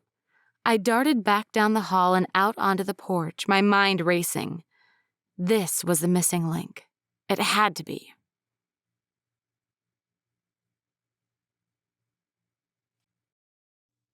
Chapter 20. An hour and a half later. I'd already put a call through to Detective Garcia and told him what I'd found, but I couldn't resist coming to the Parfait Hotel myself, because Jasmine, Nick's ex-wife, who hated me with every fiber of her being, was staying here. Now, today, I'd simply asked if I could speak to her, and they'd told me she wasn't in at the moment. I had so many questions. Dee Dee had suggested that the murderer might have been trying to target me instead of Damon and mistaken us in the dark, and I had thought that was far-fetched. But now... No, surely not. Jasmine can see fine. There's no way she would have attacked Damon thinking he was me. And where would she have gotten the cricket bat from? Regardless, she was staying in the Parfait hotel, and she was the only other person who might have had access to the keys to the café. And the lip gloss sealed my suspicions. I got out of my aunt's VW Beetle and leaned against the side, unable to keep myself from moving a second longer. I'd been sitting out here in the darkened parking lot for a half an hour, and there was still no sign of her yet. Another call to the hotel had proved that she still wasn't back, so all I had to do was wait for her to arrive and I could confront her. I'd brought a can of mace with me. Sheesh, that will go down well with all the gossipers in town, spraying Nick's ex-wife in mace. But if it came down to it, I'd do it. A sleek black car pulled into the parking lot and came to a halt in front of the hotel. The door opened and Jasmine emerged, wearing her go-to yoga getup. Her sleek brown hair was tied into a high ponytail. "Jasmine!" I called out. She froze mid-stride. "Jasmine, I need to talk to you." Nick's ex-wife faced me, her expression a mask of anger. She strode over. "What are you doing here?" she asked in a hiss. "I could ask you the same thing," I replied. "I thought you hated Parfait." She'd said as much to me, that she would leave and never come back. That kind of thing. "None of your business why." "It's my business when you're breaking and entering," I said. "I know you were in the café." "You can't prove that," she snapped. I removed the lip gloss tube from my pocket. "You dropped one exactly like this before you murdered an innocent man in cold blood." Jasmine's fury disappeared lightning fast. Her long lashes fluttered. What? Don't act like you don't know what's going on, Jasmine. Damon's dead. He was killed in the Sunny Side Up, and the detective in charge is on his way over here to speak to you about it. All I want to know is why. I didn't really believe she'd done it, but shocking her out of anger would surely loosen her lips. What? You heard me, I said. I didn't hurt anyone, she said. I didn't, I swear I wouldn't. Then what were you doing in the cafe on the morning of his murder? Last Sunday. I wasn't, Keep the pressure up. Spit it out, Jasmine. If you didn't murder Damon, then you've got to tell the truth or the cops will think you're the one who did it. I wanted to get back at you, she said, the words rushing from her. It was nothing serious. A few tricks. I made a copy of Nick's key while he was sleeping, and I went into the cafe. Tricks? My eyes widened. You threw out the flour, didn't you? And switched the salt and sugar around. Her head dipped. It was... Look, you're the one who convinced Nick to break up with me. I had to strike back. I did no such thing. You know what? No, I'm not getting drawn into this ridiculous argument again, I said. The fact is, you were at the cafe early on Sunday. You broke in. I didn't break in. How did you get past the alarm? I asked, pushing harder. There was a chance she would snap and refuse to talk to me, but I couldn't help myself. I was closer than ever to proving my innocence and saving the cafe. And to know that Jasmine was the one who had started this by leaving the cafe open infuriated me. I know the code, she said. It hasn't been changed for years. I've always known the code since the day Nick first got it and wrote it down on a sticky note. He put it on the fridge until he'd memorized it, then tore it up and threw it away. He's got a terrible mind for numbers. Of course, that made sense. So, what? You broke in, messed with our ingredients, and then left? I don't buy it. They found Damon holding your tube of lip gloss. Who the heck is Damon? Jasmine asked, clearly panicking now, shifting weight from one foot to the other. My ex-husband. Jasmine paled. Oh no. I'm sorry, but no, I didn't do anything to him. There was no one else there when I was at the cafe. No one? No. Why did you leave it open? I asked. Why not close the doors and set the alarm again? Because I heard a noise outside and I ran. I thought someone was going to find me in the cafe and call the cops. As much as I was annoyed with Jasmine, I had to admit that she'd made sense. She'd let the killer into the cafe, but she wasn't the one who had hurt Damon. Do you play cricket?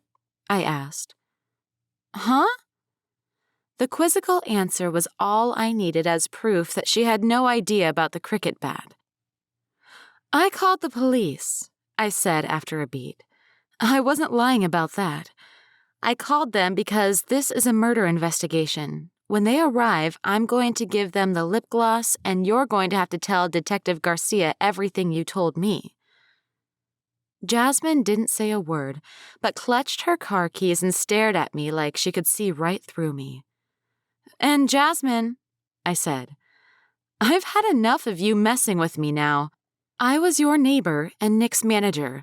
I was meant to be your friend too, but you ended a chance of that. I'm done playing nice with you now. If you do anything to the Sunny Side Up or to my aunt's cottage, I will call the cops on you again. Do you understand? It took every ounce of my willpower to say that. I wanted so badly to be liked by the people in this town, and I despised confrontation. But this had to be done. Jasmine had to know that I was serious. I get it, she said quietly. An SUV pulled into the parking area, and Detective Garcia emerged into balmy Florida evening.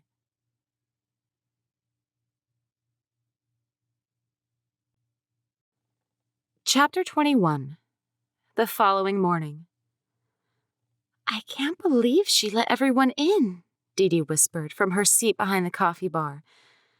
Once again, the cafe was super quiet. People, though intrigued by the murder, avoided places they thought they could get killed in. Damon's death was bad for business, especially since I was still the prime suspect. That the lip gloss had belonged to Jasmine meant there was no proof that Vanessa had been in the cafe. If the cops cleared Jasmine of any wrongdoing, that meant the lip gloss wasn't relevant to the case. And it all led back to me. Jasmine used to be so nice, you know, Dee Dee continued, taking a sip of coffee from her cup. We were empty this morning. The two old guys and few moms who usually came in were absent. Hopefully, they'd stop by later. The circular tables with their checked white and yellow tablecloths looked lonely without people seated at them. Really? Yeah, she was nice to me when I first started working here. Invited me over. But between you and me, I don't think Rita liked her. Oh, yeah? Mm-hmm. Dee Dee nodded. She always got this funny look on her face whenever Jasmine stopped by. I think Rita's really protective over Nick. She thinks of him as a son because he's been working at the cafe for so long. That's sweet, I said. It is. I miss her. Well, she'll be back soon. My tummy did a turn. Hopefully, by the time my auntie got back, everything would be solved. The case, the problems at the cafe, Fudge's propensity for marking his territory on the porch. That last one would take some training. What did Nick say about what happened? Dee Dee asked, twirling a few strands of black and red-streaked hair around her fingers. I haven't told him, I replied. I didn't want him to feel bad. It's not his fault. And it would make things awkward. Dee Dee bopped along to a song playing through the speakers in the corners of the cafe, a jivey 60s song, and I made myself another cup of coffee. A car sped down the road past the front of the cafe, going way too fast, and drawing a few shouts from folks ambling along the boardwalk that overlooked the ocean. What was that? Dee Dee straightened. Sheesh, did you see how fast? The car, a sedan with tinted windows, drove by again. Not as fast, but with the window rolled down a few inches. A pale hand emerged and cocked back, holding a pale oval. Splat, splat, splat. Eggs spattered the front of the sunny side up, a few of them cracking and spilling their yolks inside the door. Oh! Hey! Dee Dee yelled, but the car sped off before I could so much as glimpse the tags. Dee Dee and I sat stunned for a few seconds. I don't believe it! Dee Dee jumped off the stool. What kind of idiot does that? She raged back and forth, her usually sunny attitude gone. I mean, really, if you have a problem, use your words. Don't vandalize someone's property. It's okay, Dee Dee, I said, and got up too. I patted my friend on the arm. Really, it's fine. People are angry at the moment. That, or it had been Vanessa in the car. Regardless, still an angry person. Dee Dee went off to fetch cleaning supplies while I walked to the front of the cafe and peeked out. A few of the folks of the boardwalk looked over at the mess, but most people went about their day unbothered. It's got to be Vanessa, right? Who else would egg that cafe? Unless people were so convinced that I had murdered Damon, they'd punish me in other ways. Mildred and Katie exited the animal shelter next door and came over. Oh, dear, Mildred said, her fingers fluttering to her lips. What on earth happened here? Someone drove by and egged the cafe, I replied. Katie pulled a face. Smells like the eggs are rotten. Yeah, I nodded. Never fear. Mildred lifted a finger. We'll help you clean up. Alexi's looking after the shelter. Unless, of course, you'd rather be with your boyfriend, Katie. Katie's pale, freckled skin turned 2 different shades of pink.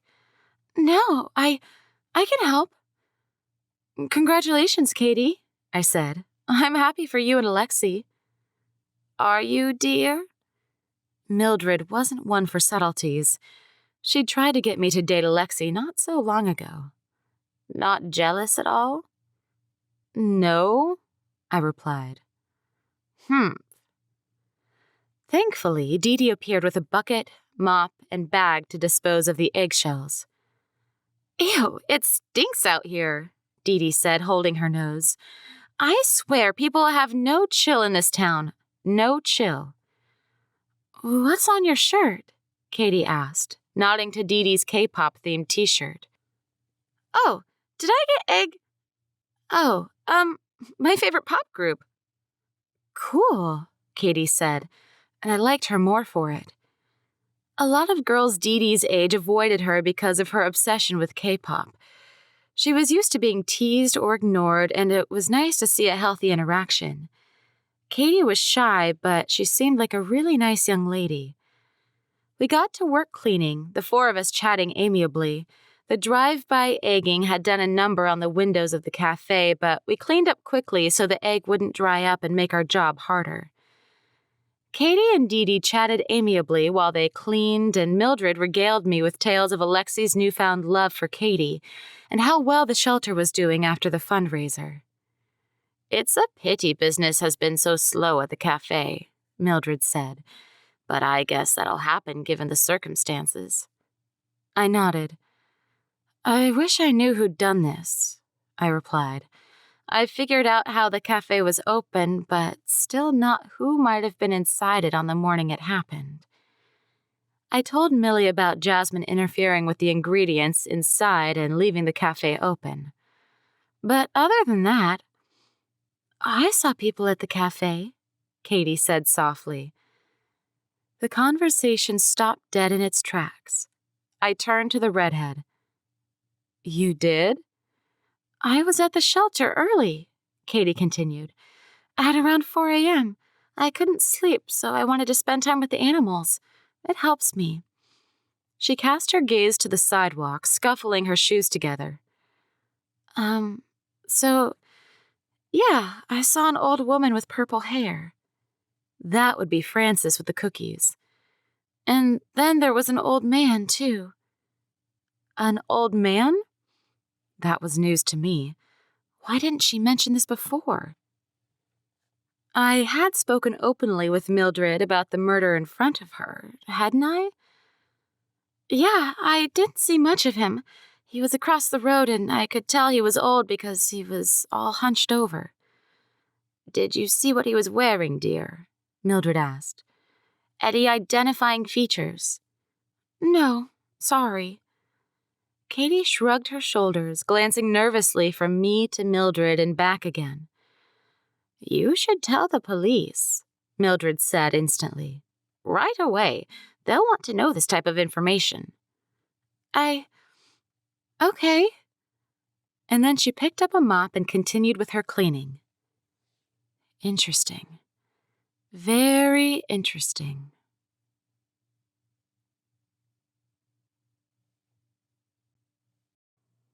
Chapter 22. That afternoon.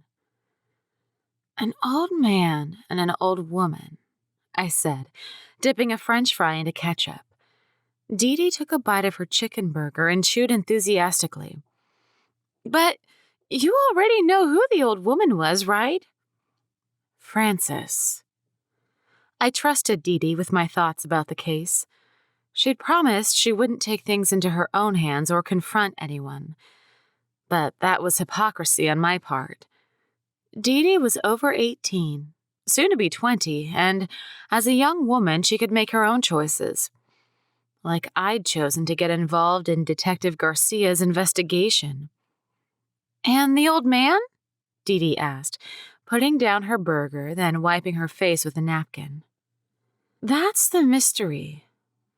I ate my French fry, chewing slowly. I glanced around, ensuring that no one else on the terrace of the Hungry Alligator could hear us. With the ocean waves, the occasional burst of laughter from a table, and the clatter of knives and forks on plates, we were safe to talk. So, here's what I have so far, I said. Jasmine opened the café early, messed with our ingredients, then left when she heard a noise outside, afraid that someone would catch her in the act of sabotage. Dee Dee wriggled her nose. Jasmine has issues. No chill, as the young folks call it. Hey, you're learning. I laughed. All right. And then after she leaves, the murderer and Damon arrive at the café. This is the blank spot in the timeline because I have no evidence connecting anyone to the crime scene except for Jasmine, since Damon had her lip gloss in his hand. What does that mean? Possibly that Damon knew Jasmine, or that it wasn't Jasmine's lip gloss, but that seems unlikely now. Or that Jasmine accidentally dropped her lip gloss in a rush, and Damon either walked over it, kicked it, or saw it and went to pick it up. I was on a roll now. So Damon picks up the lip gloss for whatever reason, and that's when the killer strikes, hits him with a cricket bat. I grimaced. Poor Damon. What about Frances? Well, according to her testimony, which might be false, she enters the cafe after the murder has occurred and sees Damon on the floor. She gets a huge fright and drops the batch of cookies she made next to the body. She runs and doesn't call 911. Who does that? Dee Dee asked, picking up her burger again. I mean, who does that unless they're guilty? Well, nobody, according to me, but we don't know that for sure yet, I said, tapping my chin. And then Katie, who hadn't mentioned anything earlier, says that she was at the shelter early that day to be with the animals and saw an old woman, Frances, and a mystery old guy. A hunched-over guy, Dee Dee corrected. She assumed it was an old man because of posture. True. I picked up another of my French fries. But we don't know who the new guy is.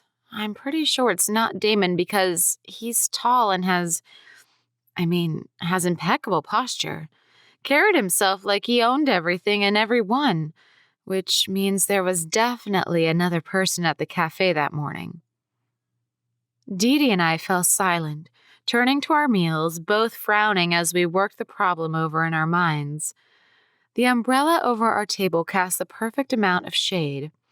The sun was at its zenith, casting its rays on the ocean and beachgoers. "Don't you think it's weird that Katie didn't say anything before now?" Dee Dee asked. "I do," I said, "but I don't know if that implicates her in anything." "Well, she could be lying about what she saw." "She could. She placed herself in proximity to the cafe at the right time of the morning," I said. "But as far as I know, she doesn't have any connection to Damon. So why would she have done anything to him? And why talk about it in the first place if she had? Surely she would have kept quiet." Dee Dee did that pensive nose wriggle again. "I don't want to sound, mean, but Damon did cheat on you, Sonny." "Okay. Ouch. But yeah, continue." "He also left Vanessa in paradise to pay for all the hotel bills," Dee Dee said. "The same thing he did to you when he moved on to greener pastures and had an affair." "Okay. What if he was having an affair with Katie, and she found out about both you and Vanessa and she wanted to get revenge or something?" Dee Dee shrugged. "That's... maybe? I don't know." "It's a bit of a stretch," Dee Dee admitted. "I think it's kind of weird she didn't say anything before now about being at the shelter that morning. Early. That early? Like, who goes to work at 4 a.m.? I chewed on the inside of my cheek. Dee Dee had a point, and Katie was suspiciously new to town. One day she'd simply appeared and taken up a spot as an assistant at the animal shelter. But that didn't prove anything, and I had other leads to focus on for now. "What if Damon wasn't the target?" Dee Dee asked. "I know I floated the idea before, but I'm wondering why the person who attacked him did it with a cricket baton. I don't know. The whole thing's weird." "Well, I agree," I said. "And I don't know." I didn't want to tell Dee Dee about Damon's sordid past and that it might simply be the case that the Russian mob had finally caught up with him. But, once again, a cricket bat and a plate of cookies didn't fit that M.O. The best lead I have right now is Frances. Totally. Dee Dee finished her burger and cleaned her face again. Because she ran away from the crime scene and didn't call 911. There's no reason to do something like that unless you've got something to hide. Right? Which meant I had one solid lead. I needed to connect Frances to the crime scene. Maybe, if I went back to her cottage, I could convince her to tell me something new. But it wasn't as if Frances would readily admit that she had killed Damon. She hadn't done so the first time we'd spoken, and nothing had changed. If only I could find evidence connecting Frances to the cricket bat, I whispered. Good idea, Dee Dee said. Should we go over to her house and snoop? I'll go over to her house. I don't want you getting in any trouble. Not this again. Dee Dee rolled her eyes. Well, I thought you had online night classes, learning Korean. Well, I do, but... Education takes precedent, Dee Dee, I said. It's much more important than my problems. Dee Dee groaned. I hate it when you're right. I summoned the server so I could pay for our meal, my heart pitter-pattering along. I finally had a plan of action. Now I had to hope that it would go off without a hitch.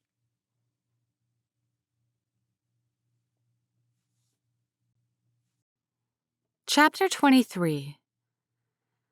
Purple dusk had fallen on the Parfait suburbs, coating the houses in the early evening scents that promised of a warm night to come. I parked the sun-yellow Beetle with its egg decal on the doors around the block from Frances's cottage. She lived on the opposite side of town to my aunt, her cottage sequestered among trees and shrubbery. The backyard had access to the beach. The cottage itself was the perfect place to live, but that didn't set me at ease. I stood on the dirt path that led up to her house, adrenaline pounding through my veins. What if she caught me? What if she reported me to Garcia? Worse, what if Frances was the killer, whether she'd done it on purpose or not, and Dee Dee was right? I was the intended victim, and she finished the job. That's over the top. Relax. 2 breaths later, I strode down the path, my gaze fixed on the front door in case Frances opened it. That was the last thing I needed. This was a sneaky reconnaissance mission. Frances's silver Honda was parked in front of the cottage, and a quick peek inside showed me nothing of interest. If only there had been something obvious, like a cricket bat or ball or the like. No such luck. I circled the cottage quietly, keeping away from the back porch where Baxi would surely be sleeping. I doubted Frances's dog would growl or even bark at me, but he'd likely wag his tail and that might alert Frances to my presence. What now? Frances's trash can was along the side of the house, a recycling bin next to it. I made a beeline for both and lifted their lids. Great. I've really stooped to the level of going through someone's trash. But I was desperate. Frances had to be involved somehow, right? I brought out my cell phone, switched on the flashlight app, and peeked at the contents of the trash can. Excitement jolted through my chest. A batch of half-eaten chocolate chip cookies had been discarded. Frances must have been trying her hand at baking again. But why? This had to be connected to the cookies at the café, right? What if Damon had been poisoned, too? Reaching. That doesn't even make sense. Even so, there was a chance that... A hand clamped down on my shoulder, and I let out a screech. Something crashed inside Frances's living room. "Miss Charles?" a man said. "Fancy meeting you here." Oh, no. You've done it now, Sonny. I turned to face Detective Garcia, dread welling in the pit of my stomach. Garcia wore the expression of a man part exhausted but mostly unimpressed. He released my shoulder and folded his arms, one dark eyebrow lifting. His keen eyes were hawkish in the dim light. A door slammed and Frances trotted around the side of the house, holding a soup ladle aloft. "Who's there? If you don't identify yourself, I'll call the—" "Oh, Sonny, is that you?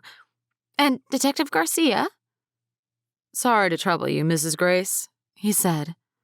"It's Miss." She plumped her purple hair and fluttered her eyelashes at him. "And it's no trouble. I love having visitors." "Yeah, I was, visiting," I said, desperate for an out that I knew wouldn't come. "That's so, Miss Charles?" I nodded frantically. "Visiting the trash cans, I assume." "Detective Garcia, I think you'd better come with me, Miss Charles," he said. "Down to the precinct. We're overdue a chat." "You haven't told me what you were doing, Miss Charles," Detective Garcia said, his arms folded as he sat in his chair in the interrogation room. "Am I under arrest?" I asked. "Nope. You're free to go, of course, but I'd suggest that you talk to me instead of leaving, Miss Charles. You'd do well to cooperate fully with my investigation," he said. "I have been cooperating."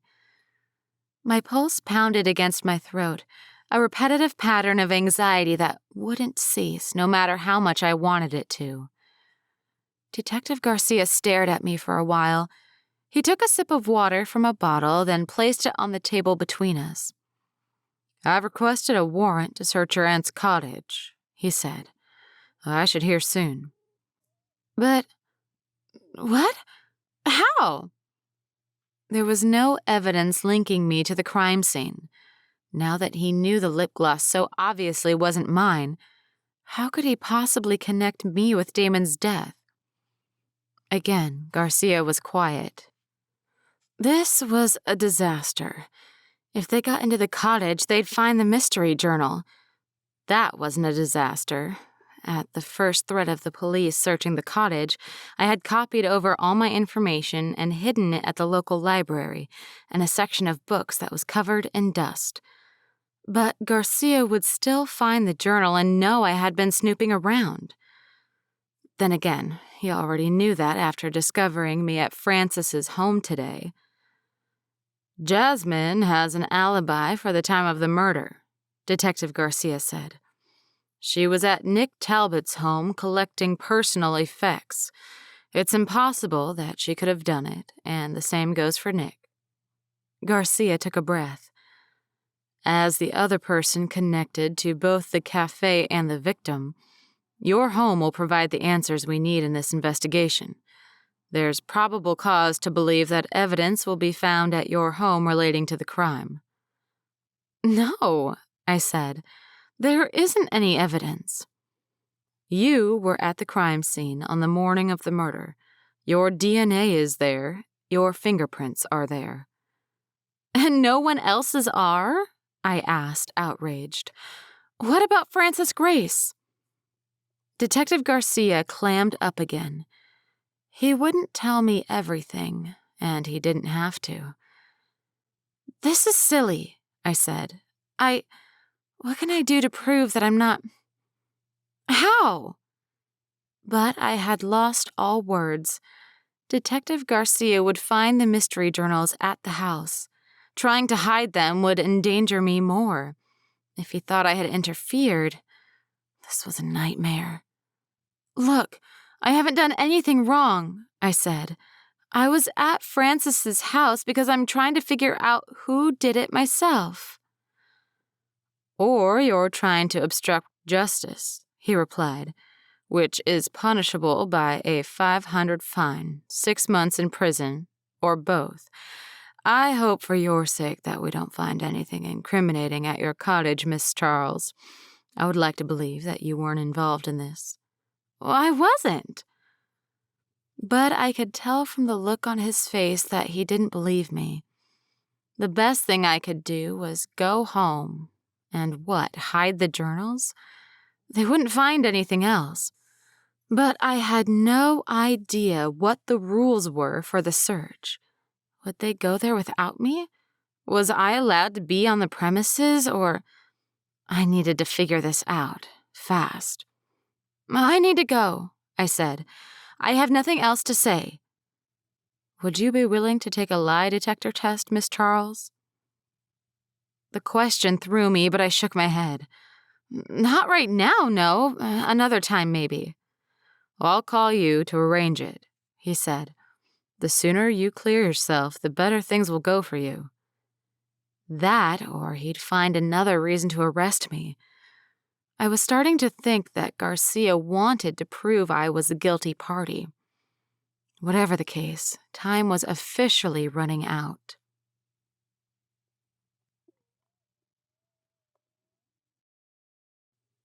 Chapter 24, the following day. I wasn't proud of it, but I had taken the mystery journal, the one I had been using, and hidden it in the bushes on the Hodges property. My neighbor, Amelia, had no idea, but I'd had to do it. I still had my backup clue list in the local library, so I'd gone and fetched that and destroyed it in the paper shredder at the Sunny Side Up. I'd burned the shreds in the fireplace at my aunt's cottage, then checked the ashes for evidence of my wrongdoings.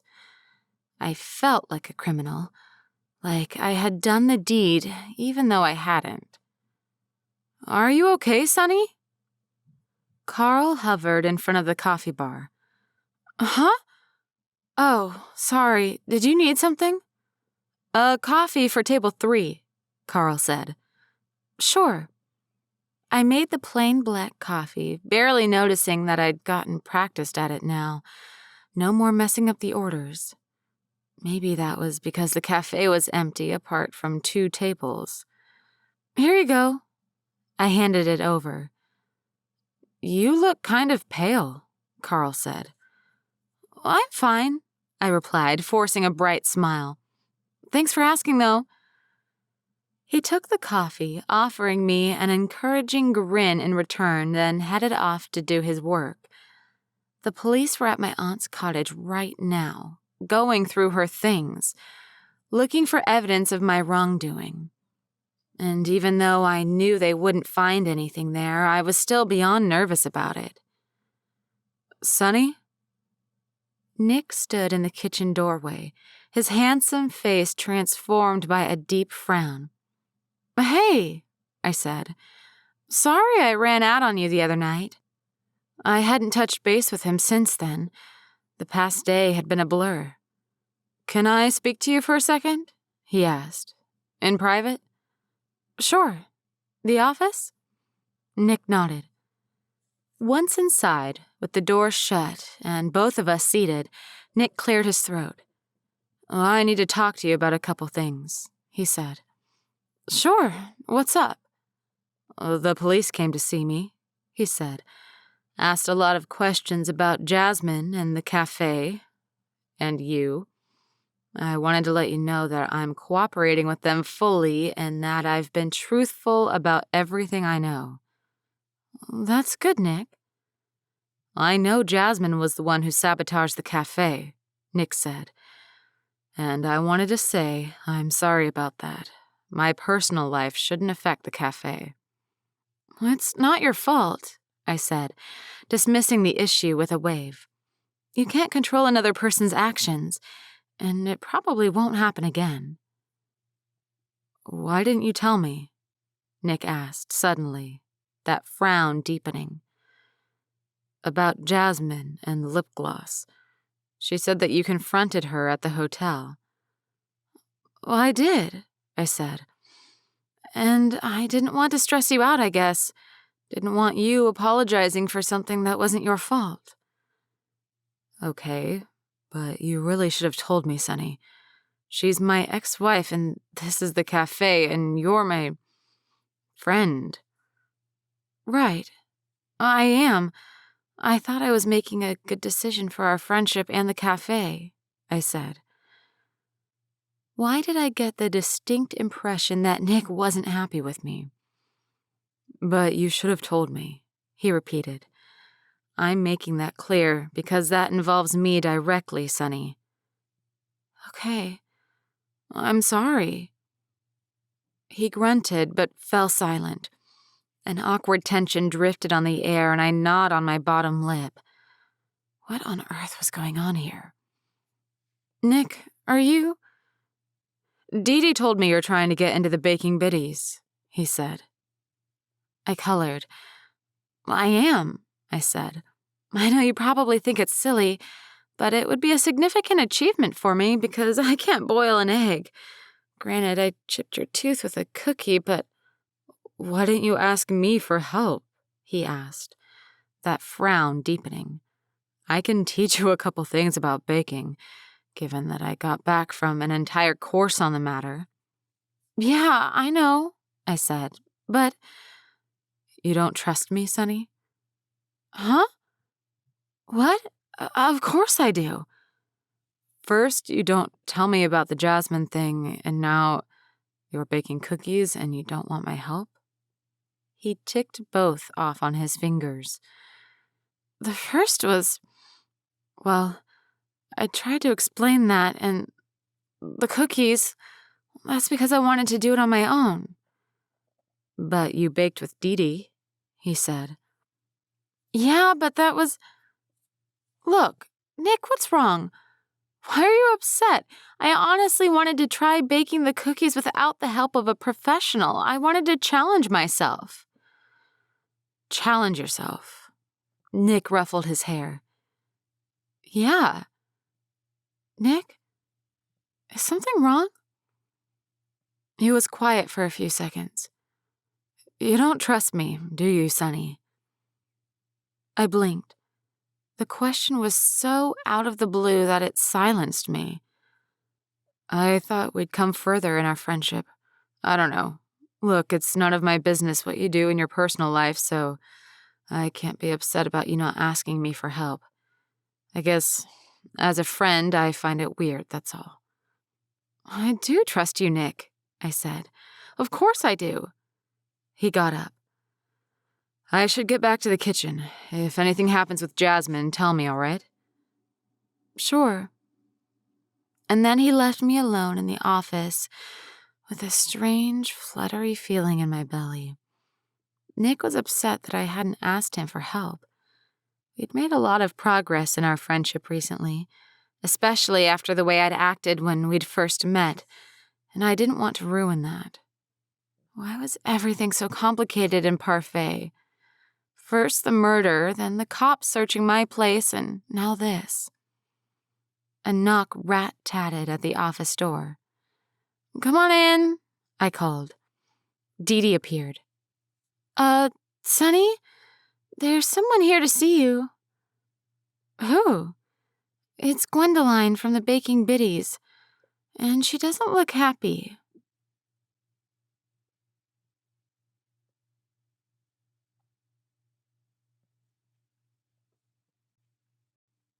Chapter 25. Gwendoline Meyer stood in the center of the Sunny Side Up Café, right next to one of the circular tables with its check tablecloth, clasping her string of pearls and studying the place like it was an ant under a magnifying glass. You were right, I whispered to Dee Dee. She doesn't look happy. Good luck, my friend said, and hurried off to a safe distance away near the booths. Oh boy, what was this about? Gwendoline wore a silk blouse and a pair of stylish slacks, her gray curls coiffed to perfection atop her head. What is the meaning of this? She asked, shooting me daggers with her gaze. Hello, Gwendoline, I said. What is the meaning of this? Of what? Gwendoline pointed to the table beside her. For one hot second, I figured she'd been served a bowl of too sweet chicken noodle soup. But no, it wasn't a bowl on the table, but a Tupperware filled to the brim with cookies. I scratched my fingers over my furrowed brow. I'm not sure I'm following, I said. Did you bring cookies to the cafe, or were you served these? Don't play dumb, Miss Charles, Gwendoline snapped. These cookies were left on my doorstep this morning by you. Your audition, as you said in your letter. My what? Gwendoline tapped her foot, raising an eyebrow at me like she'd officially run out of patience. She withdrew an envelope from her designer purse and thrust it toward me. Your letter. You can keep it and the cookies, too. I opened the envelope and removed the letter from within. Dear Gwendoline, I wanted to reach out and let you know I am serious about joining the Baking Biddies. Please find a batch of cookies attached I think you will like. Sincerely, Sunny Charles. My jaw dropped. That was my name scrawled across the bottom of the page in someone else's handwriting. This person had posed as me and taken these cookies to Gwendoline. What? How? This wasn't me, Gwendoline. The leader of the Baking Biddies pursed her lips. I see. Now that you know you're rejected from the club, and all further auditions, you're trying to claim it wasn't you that delivered these cookies to my doorstep? How stupid do you think I am, dear? I swear this wasn't me. Gwendoline tapped the Tupperware lid with her fingers. You gave me a box of cookies with a chip of tooth in it, she thundered. If that's not a threat, I don't know what is. A chip of... Wooziness nearly overcame me. Someone had taken the Tupperware of my inedible cookies, the same one that Nick had tried sampling, and given it to Gwendoline. They'd posed as me, tried to sabotage me. Disgusting, Gwendoline said, drawing herself up straight and eyeing me. I herewith ban you from applying to the baking biddies. No auditions, no second chances. You are banned for life. You can expect an email containing your confirmation of your ban within the hour. She turned on her heel and strode from the café. The customers in the café, 2 older gentlemen and 1 mom with a toddler, stared at me. Dee Dee grimaced. She turned to her customer. Anything else for you, Barry? Barry, her customer and a regular in the café, frowned at her over the rim of his glasses. Nothing, thanks. And then Dee Dee hurried over, pulling faces halfway between sympathy and embarrassment. I pinched the bridge of my nose, trying to fathom out how this had happened, and how I would keep the last of the cafe's customers. Surely Barry, the mom, and the other guy would all run for the hills after hearing Gwendoline's rant. Did she say a chipped tooth? Dee Dee asked. I nodded. So much for my dream of becoming a master baker in the baking club. What happened? Apparently, someone took the Tupperware of the cookies we made, the rock-hard debaucheries from the hottest fires of the below, and dropped them off on her front step, with this letter. I handed it over to Dee Dee. I don't understand who would do this, or how they got hold of the Tupperware. And how nightmarish that Nick's chipped tooth had been in there. No wonder Gwendoline was so upset. This isn't your handwriting, Dee Dee said. No, but this has to be someone who wants to see me fail. Jasmine. It could be Jasmine, I said. Well, she's not in town anymore, Dee Dee replied. Huh? She's not? No, she left to go stay with family in the city. Nick told me this morning that she left, Dee Dee said. But how could she be gone? Her lip gloss was at the crime scene. Detective Garcia had let her go? The same detective who was now trooping through my aunt's cottage, searching for evidence that implicated me? I had had to drop Fudge off at Amelia's house so he wouldn't be afraid, since Nick hadn't answered the door this morning. And Bodger was there too, playing with Justy, Amelia's toddler. I don't know why Detective Garcia said she could leave town, Dee Dee replied. That's what Nick mentioned to me in passing. Equally worrying, Nick hadn't spoken to me about Jasmine having left this morning. Usually, he would have told me that type of thing. What is going on in this town? I forced myself to set aside my worry over my friendship with Nick. Detective Garcia had mentioned that Jasmine had an alibi, sure, but to let her leave town completely, it was like he'd already decided who the murderer was, or believed that the information Jasmine could provide wouldn't change the outcome of the case. The hair on the back of my neck stood on end. He's going to arrest me. Sonny? Dee Dee grabbed me by the arm and led me to the stool behind the cash register. She sat me down on it, then fixed me a milkshake. I stared into space, trying to piece together the puzzle, but there were too many pieces missing. Nothing worse than an incomplete jigsaw. Here, Dee Dee said, placing a vanilla milkshake, complete with a cherry on top, in my hands. Drink this. I'm going to check on Barry and Joe, all right? I slurped on the milkshake, and the cold sweetness helped a little. I took deep breaths, in through my nose and out through the mouth, but all the sugary goodness and yoga breaths in the world couldn't stop the truth from staring me in the eye. Detective Garcia was convinced it was me, and I had no evidence to prove the contrary. And now, Someone had ruined my chances of joining the baking biddies. But who? And why? Dee Dee returned. Feeling any better?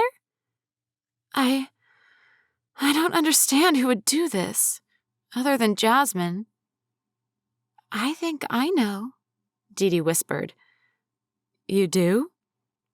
Frances, she replied. I know she's been nice to you, but trust me, Frances is as mean as they come. She's horrible to Mildred, and to me. Dee Dee spoke authoritatively, her chin raised. And while I don't enjoy talking bad about people, I'm going to tell you the truth, Sonny. I don't think she wanted to help you get into the baking biddies. Why? I sucked down more milkshake. Because she never got in. Think about it, Sonny. Why would she try to help you by baking the same cookies that got her rejected from the baking biddies? She has to know that Gwendoline doesn't like her cookies, yet she wanted to train you to bake cookies her way, Dee Dee said, making an awful lot of sense now I thought about it. I figure that once she realized you knew how much Gwendoline hated Frances's cookies, she had to come up with another way to make sure you never got into the club. By taking my terrible cookies and forcing them on Gwendoline? Exactly. Dee Dee glanced at her tables. Be right back. It looks like one of the customers is ready to leave. She hurried to a table with one of the older gentlemen, leaving me with my conundrum. If this was true, Frances had sabotaged my chances. Maybe she was as mean as Dee Dee had made out. Nothing else made sense. I didn't have any cameras in the cafe to monitor the guests, so I couldn't prove that Frances had come in here, found the cookies, and used them to ruin my chances. Dee Dee appeared next to me again, having seen off her customer. What do you think? How would Frances have known about our terrible cookie batch? Everybody knows everything in this town, Dee Dee said. I'm sure that Frances heard the story about Nick's chipped tooth from the dentist or the dentist's wife. News travels fast. I'm telling you, Sonny, it was her. Who else could it have been? Not Jasmine. Not any of my friends. What about Vanessa, the mistress? But no, she hadn't been back here since then. She would have kicked up a fuss, and Dee Dee wouldn't have allowed her inside the cafe. Besides, Vanessa had no idea I'd been planning on joining the baking club. Regardless, someone was out to get me. They had egged the cafe and now ruined my chances at the club. And then there was Damon's death, too. You're right, I said, finishing the last of my milkshake. I think I ought to pay Frances a visit.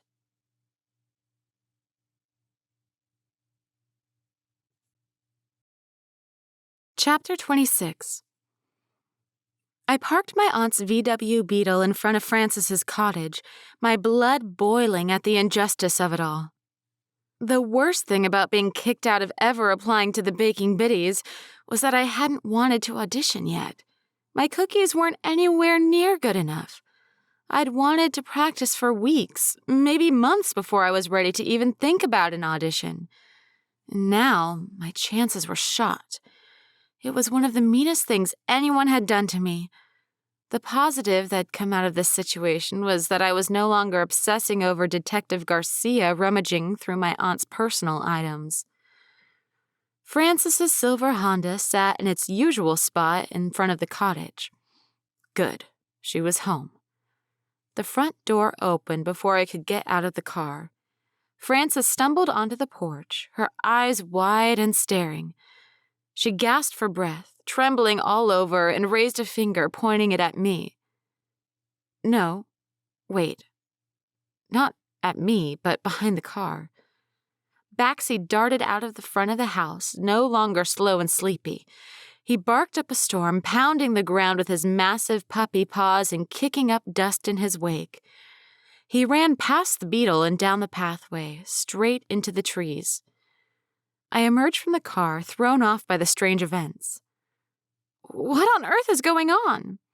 Someone just... Someone... Someone... Just someone? Baxi, Frances croaked, patting her knees.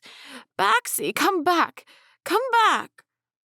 Baxie barked among the trees. "Frances, what happened?" I tried to make my tone stern, but my anger had already faded. Whatever this was, it seemed bigger than my baking biddy's rejection, and there was still a murderer on the loose. Assuming it's not Frances. "What's going on?" I repeated. Frances sat down on her top step, rather unceremoniously, and squeezed her eyes shut. "Please," she said, "stop Baxie. He doesn't know what he's doing. He thinks he's helping, but it's dangerous. Please."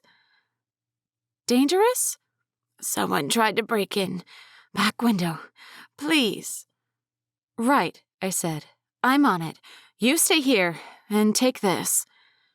I removed my mace from my purse and handed it to her. Maybe it wasn't the best idea to weaponize a murder suspect, but Frances's reaction was too real. She was terrified. And did I really buy that she had enough strength to knock out my ex-husband, let alone kill him? Maybe not. Thanks. I chucked my purse into the inside of my aunt's car, pocketing the keys, then ran down the road after Baxter. Thankfully, I opted for tennis shoes when I worked in the sunny side up, so I caught up to the barking quickly. "Baxie!" I called. "Baxie, come here, boy, come here." The trees and shrubs surrounding Frances's home were relatively thick, and the soil scattered with the loose sand that came when one was close to the coast. I moved through the dense foliage, carefully, my heartbeat loud in my ears. "What are you doing, Sonny? You're chasing after a dog who's chasing after a... what? Robber? Murderer?" And I'd given away my line of defense. "Baxie!" I called again, my voice warbling out of nerves. I cleared my throat. "Baxie!" That was better. A clear shout. The dog barked nearby. I followed the noise and found him between the trees, sniffing around at the base of a bush. "There you are," I sighed. "You've made Frances worry. Come on. We've got to get you back to the house. What's... Huh?" Baxter had been sniffing around a footprint pressed into the soil. He barked, pointing his nose in the road's direction, which was through the trees. The footprint was large. A man's shoe that had left strange holes in the ground, deep gouges as the person had run off. Frances was right. Someone had tried to break in, and they'd come this way. My skin crawled and I turned in a circle, certain that the attacker would jump out from between the trees. "Come on, Baxie. Let's go." I took hold of his collar, and Baxie did as he was told, letting me guide him back out of the trees into the house.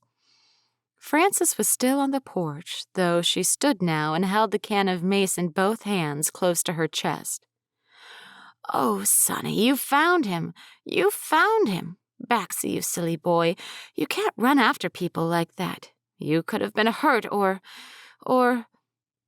"Frances," I said, "we need to talk." "Yes, of course," she replied. "Come inside, Sonny. I can't thank you enough for saving Baxter. I can't thank you enough." We entered her home and she shut the door tightly.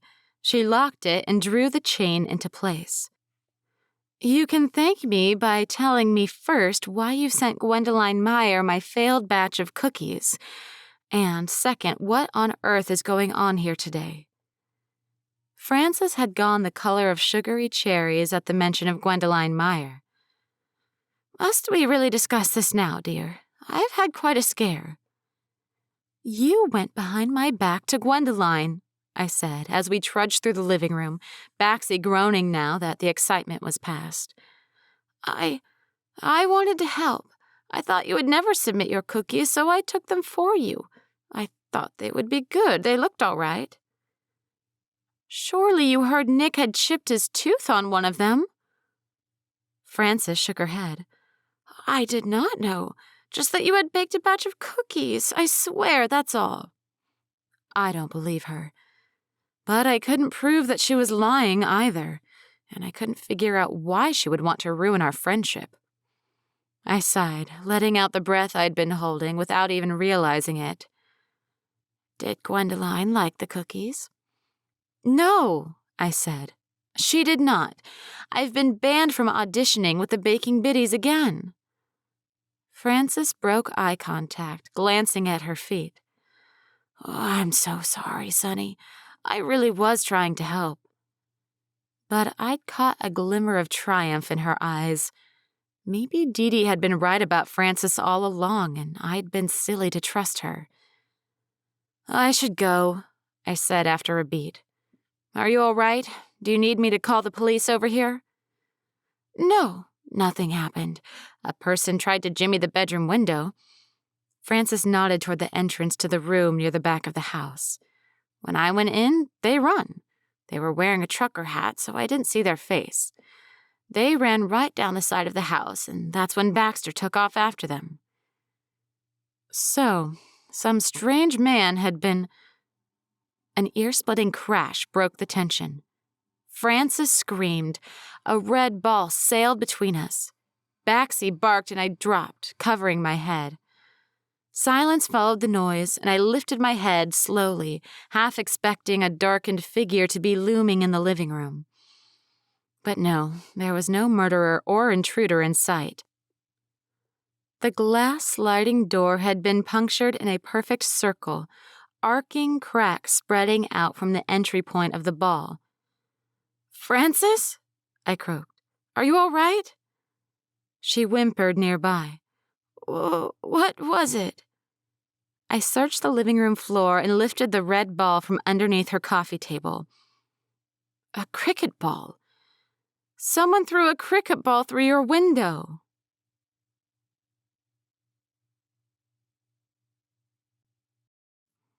Chapter 27.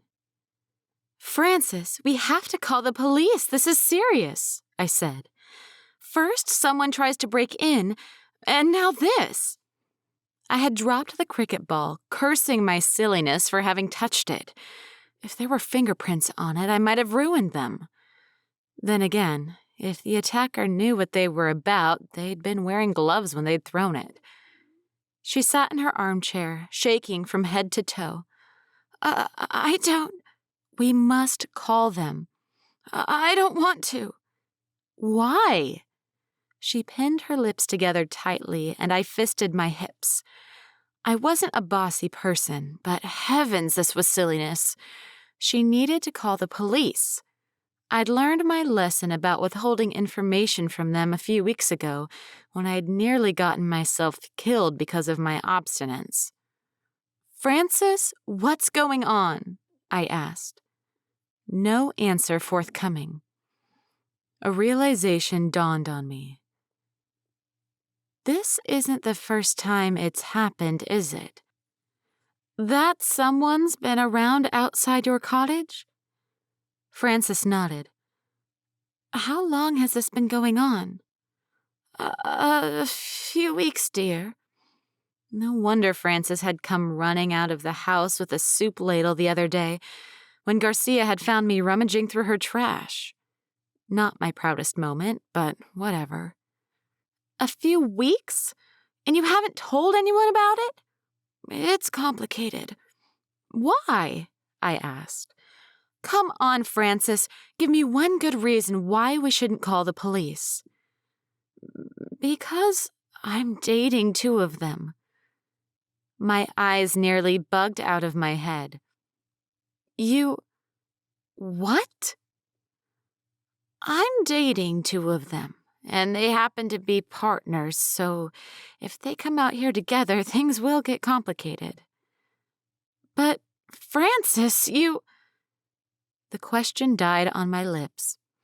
Frances, with her plum gray hair and her sweet floral dresses, was having affairs with not one, but two police officers? Don't judge me, Frances said, blushing again. Look, it's lonely being a widow, and Michael moved out ages ago and hardly calls me anymore. I hate to admit it, but he doesn't seem to want to spend any time with me, It's not like any of the women in this town are open to being my friend.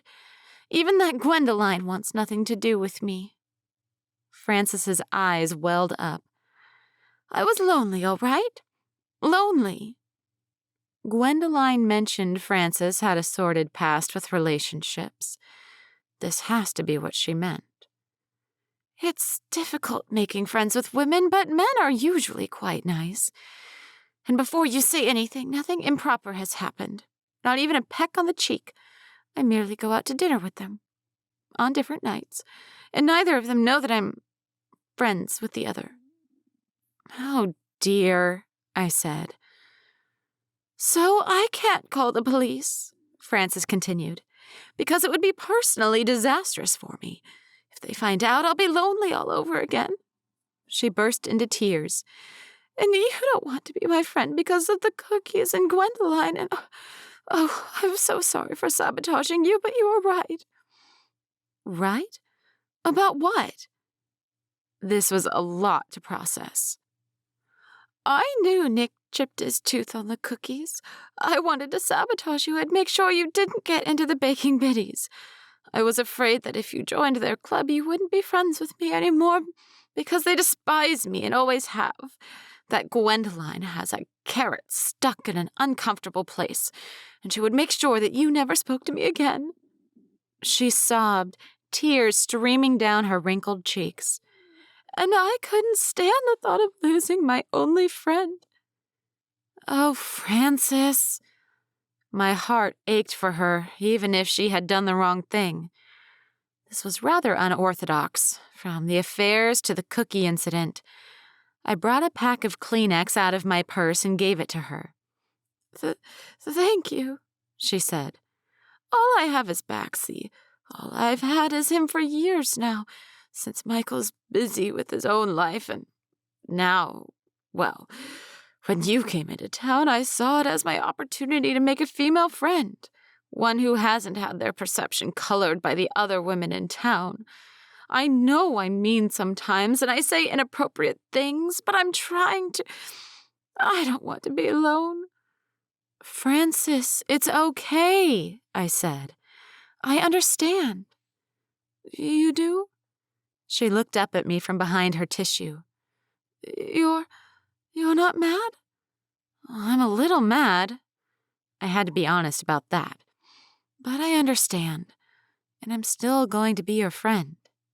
I scratched my brow. We really should call the police, though.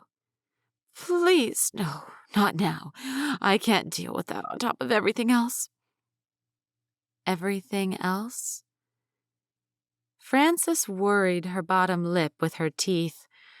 I didn't want to tell anyone, but I may have been receiving a few letters. Bad ones. Bad letters? Death threats. Frances! I strode forward. This is ridiculous. There's a murderer on the loose and you've been receiving death threats and you haven't contacted the police? Pot, meat kettle, and all that. But still. I told you why. Maybe you can help me? Frances struggled up from her armchair and tottered over to her fireplace. She rummaged around inside it and brought out a shoebox that was mildly sooty. I haven't used this fireplace in years. She dusted off the box and placed it on the coffee table. What's this? It's the letters. I've been receiving two kinds. Love letters and death threats, she said. I wanted to keep them in case something happened. Like a cricket ball being thrown through your back door? Yes. She was miserable as she popped the lid on the box. A cricket ball, a strange-shaped shoe print, a cricketer's shoe perhaps, and the cricket bat at the crime scene. And hadn't Frances been there too that morning? It struck me like a bolt out of the blue, and I gasped. What on earth is it, dear?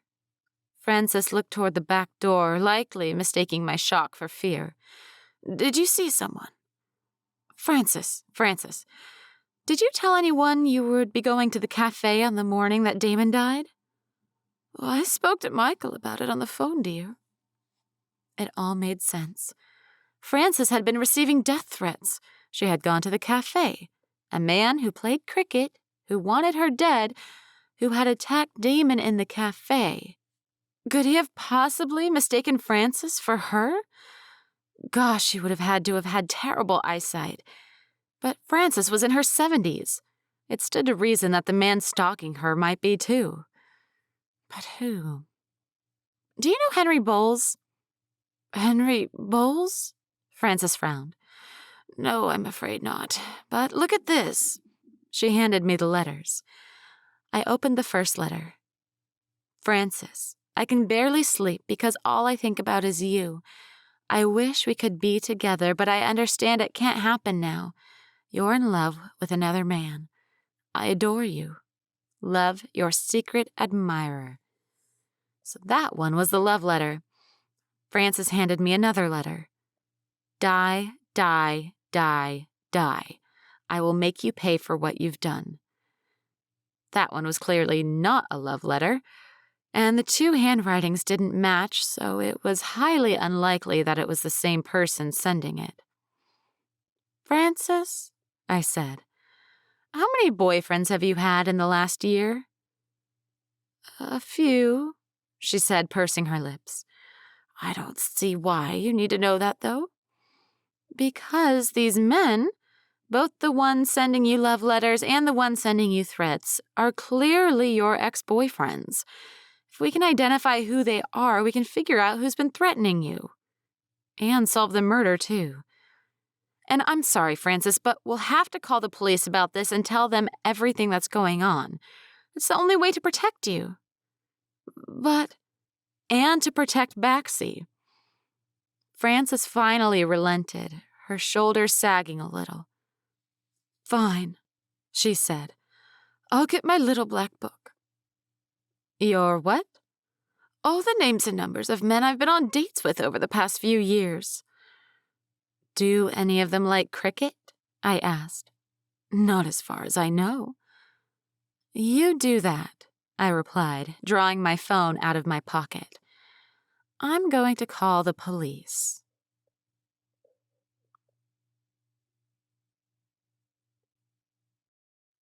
Chapter 28. The list of Frances's boyfriends had been exhaustive. After the police had come and gone, and through dumb luck, it hadn't been Frances's boyfriends who'd come out to attend to the call, we'd sat for a good hour poring over the names.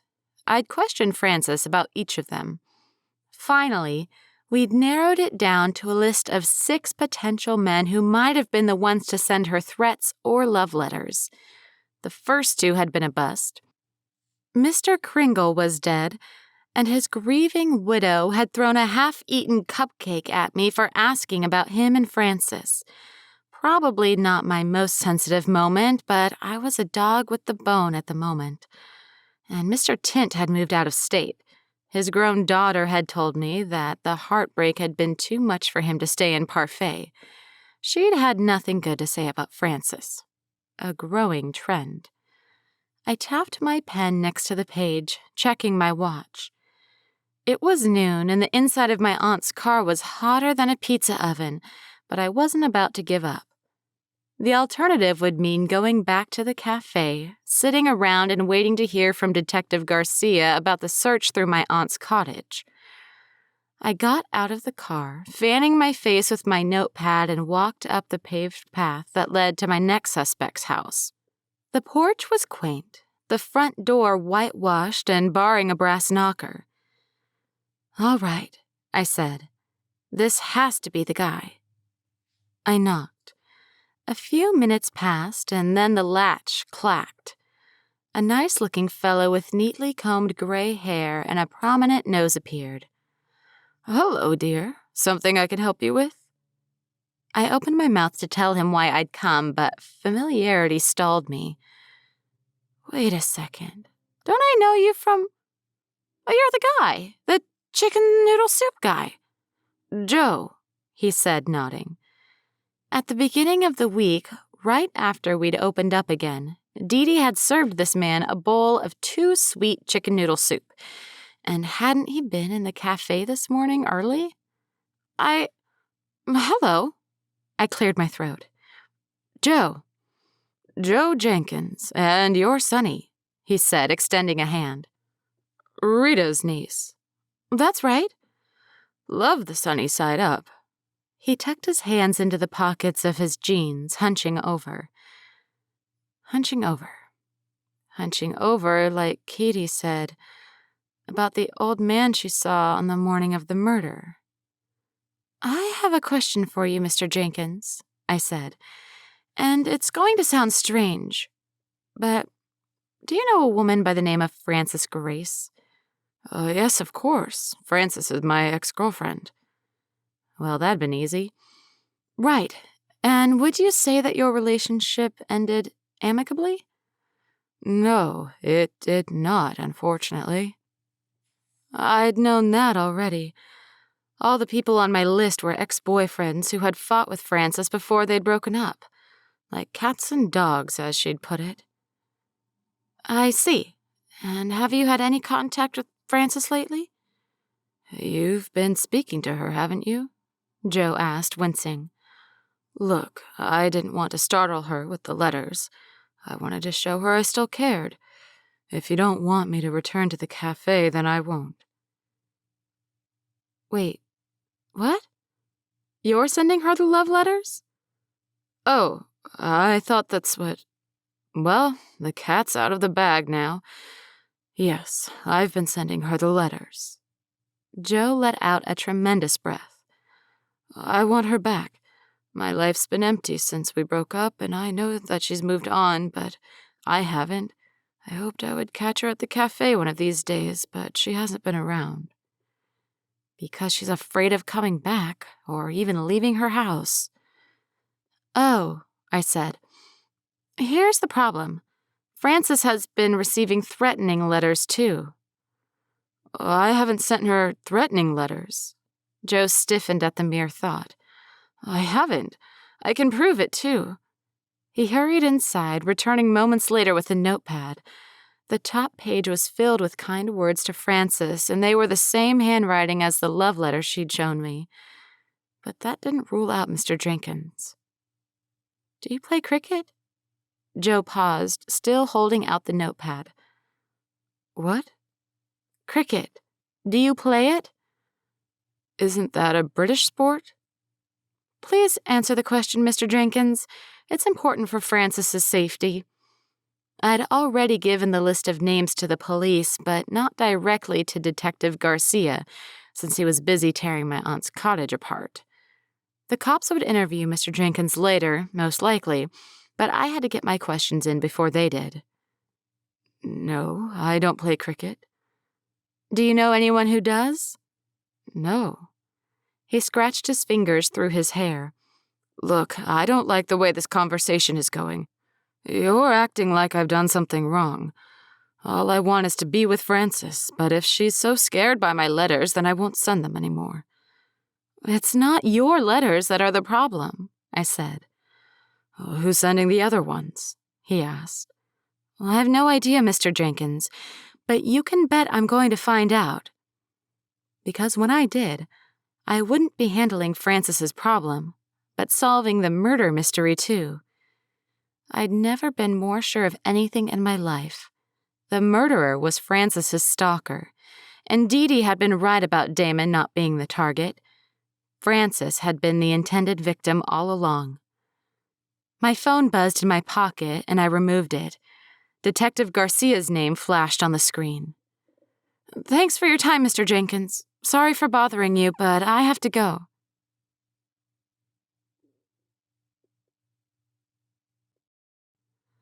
Chapter 29.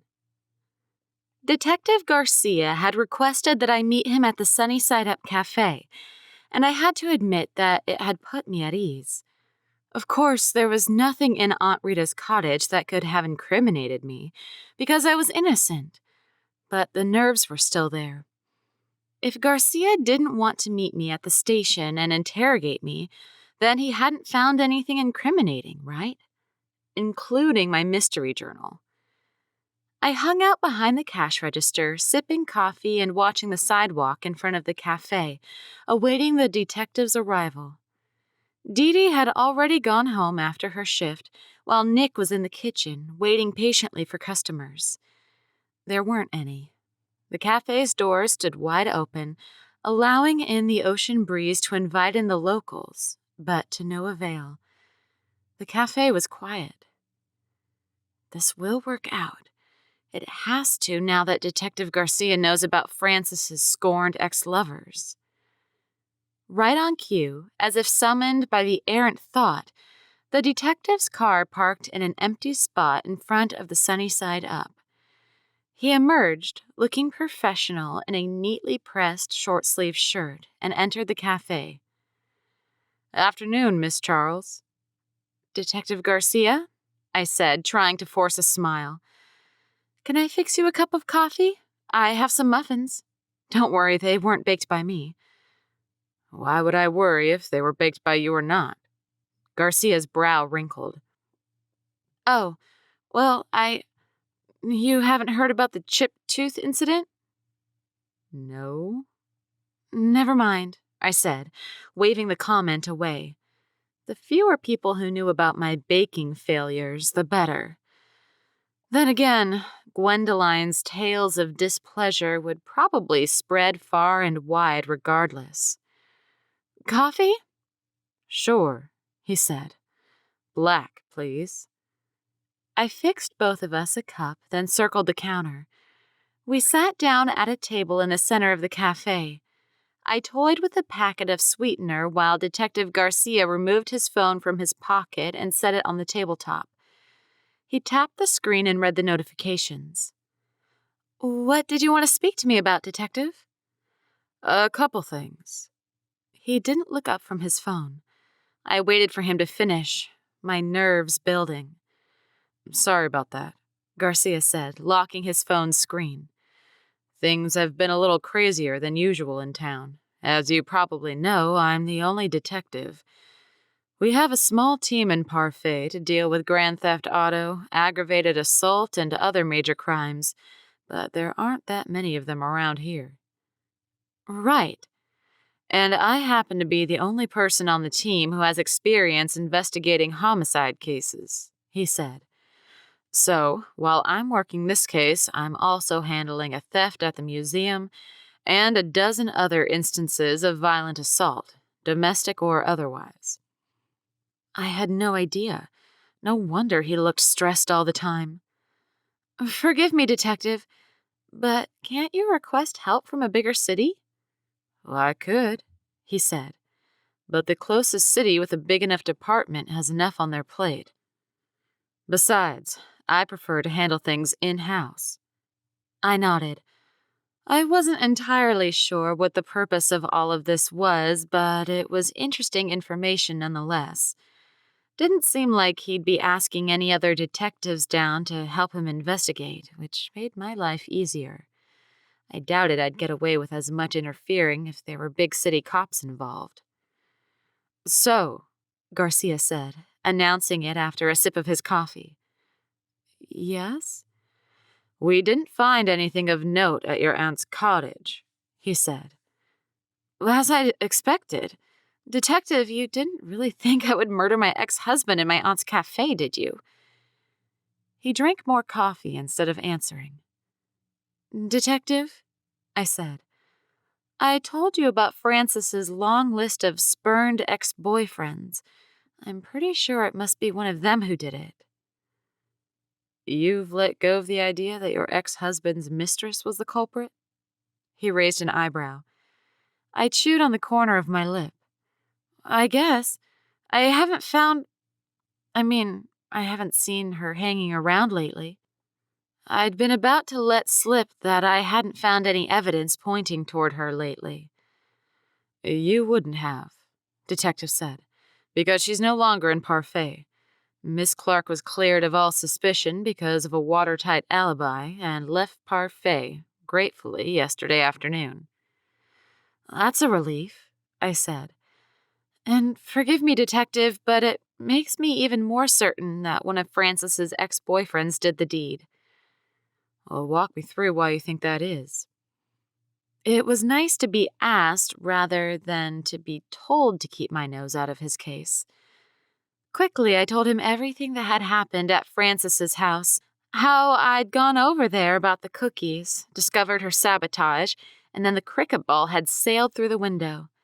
I left out the part where I'd made a list of suspects for myself and had already started questioning them. His threat about fines and prison time for interfering was still in my ears. Just because he hadn't found anything at my aunt's cottage didn't mean he'd cleared me as a suspect. Ah, Garcia said, putting his empty coffee cup aside.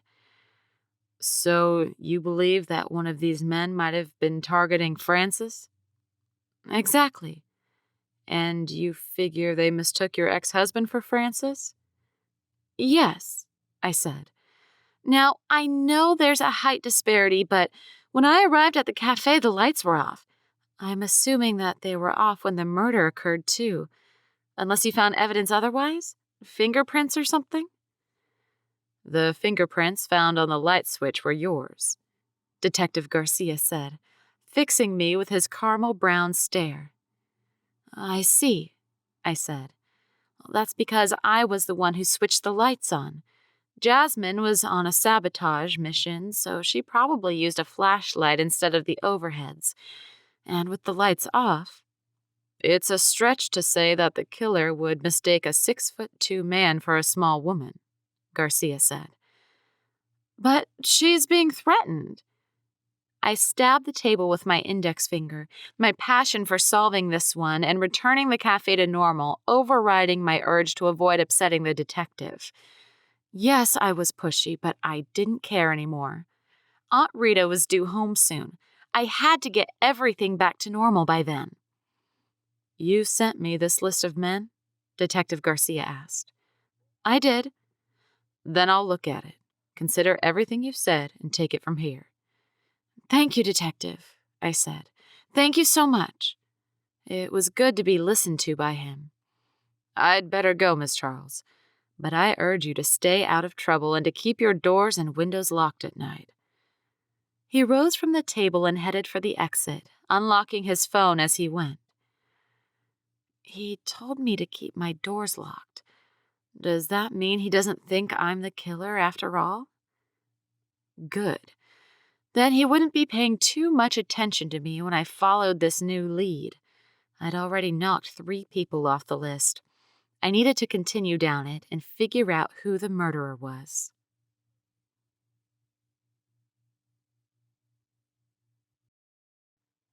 Chapter 30. Sunday arrived without fanfare, the slow rising of the sun on the horizon, the gentle chirp of birds, and the soft brush of the waves on the beach in the distance. I sat on Aunt Rita's porch, sipping a cup of coffee while Bodger and Fudge frolicked in the front yard. My mystery journal was in my lap, listing the names of the suspects Frances had given me. Mr. Benjamin Kringle. Dates Frances over a year ago, but passed on a month prior to me speaking to his widow. Mrs. Kringle appeared aware of her husband's affair, but there was no evidence of cricket ball, bat, or clothing at the home from what I could tell. Mr. Trent Trent has moved out of Parfait since the heartbreak. He wasn't in Parfait on the day the murder took place, so definitely not him. Mr. Joe Jenkins was the only one who sent Frances the love letters. The handwriting on the love letters didn't match those on the death threat letters. But could he be lying? Was hanging around in the cafe a lot recently. Mr. Salvadoran Brown, deceased, died last year, was a loner according to his surviving sister who had no idea he'd dated Frances. Mr. Franklin Wyatt has since found love and is married, living in the local retirement village, and was accounted for in the night of the murder. Nice guy, friendly. Mr. Lucas Bost owns a yachting company in Miami now and spoke to me on the phone. Claims that breaking up with Frances was the best thing that happened to him. Wasn't in Parfait on the night of the murder. In short, I was out of clues and ideas. My most likely suspect was Mr. Jenkins, but he certainly didn't play cricket, and I was convinced at this point that the person who'd murdered Damon had been a cricketer. I took a sip of my coffee, sighing right after. So, who was it then? Not Vanessa. She had an alibi. So did Jasmine. Not that I thought she was capable of murder. That left Frances and her beaus. Or worse, someone I hadn't even considered yet. A member of a Russian crime family who was good at keeping under the radar. In which case, Detective Garcia would catch them way before I did. But probably not before my aunt got back from her vacation. Fudge barked and bounded up the steps toward me. I tried shushing him. It was still early and I didn't want to wake the neighbors. What options do I have left? I had the clues to cross off the list. I now knew how the café had been opened, but that didn't help either as Jasmine wasn't connected to the crime. The sabotage had been at Jasmine's hand too. The cookies had come from Frances. The lip gloss from Jasmine. Damon in the café because he'd abandoned his mistress after running out of money again. My gut said Damon had probably figured I was doing well at the café and had wanted to weasel his way into my good graces.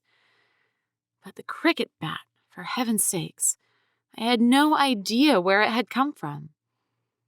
I got up and headed inside to start our morning, dishing up food for Fudge and Bodger before fixing myself a quick dish of eggs over easy. After I got dressed, set the alarm, and headed out the door, determination driving me. The Parfait Cricket Club was open early, a relief since I hadn't wanted to sit out in the parking lot and sweat it out in my aunt's Beetle. I entered the air-conditioned hallway, peeking into the bar and dining area that overlooked the sunny cricket pitch. A few older gentlemen sat there, sipping cups of tea or munching on toasts or crepes. The place still smelled of grass, wood, and oranges, oddly enough. I headed down the hall, making a beeline for Mr. Bowles' private office. The door was shut tight, so I knocked once. A shuffling, followed by a muffled curse word, followed. The door wrenched open, and I was greeted by a much younger man than I'd been expecting. "Hello," I said, tucking my purse into my side. "Is Henry here? I'd like to speak to him." "Sorry," the younger guy said in a British accent. "He's not in. Taken ill, hasn't he?" "Has he?" "He has," the guy said. "I'm Parker, Henry's son." I accepted his hand and he shook mine heartily. "I was about to have coffee," he said. "Care to join me, ma'am?" "My name's Sunny," I replied. "Nice to meet you." "And you." He gestured for me to take a seat in one of the comfy armchairs around the coffee table. "There you are, love. Can I get you something to drink? Tea?" "Well, that would be nice," I said. Parker set a teapot on the table between us, along with 2 china cups and saucers. "No finger sandwiches, unfortunately. Hope you don't mind. Things have been a bit of a mess around here lately. Lots to manage with Dad under the weather." "What happened?" I asked, pouring myself the cup of tea gratefully.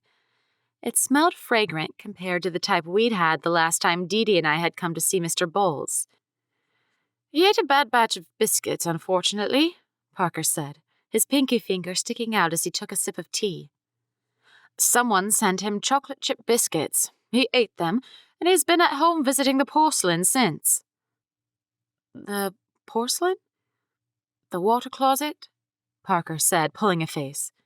"You know, love. The toilet." "Oh!" "Yes," he continued. "But I'm sure he'll be right as rain in a few days. Back at the cricket club, keeping things running smoothly as usual. What did you want to speak with Dad about?"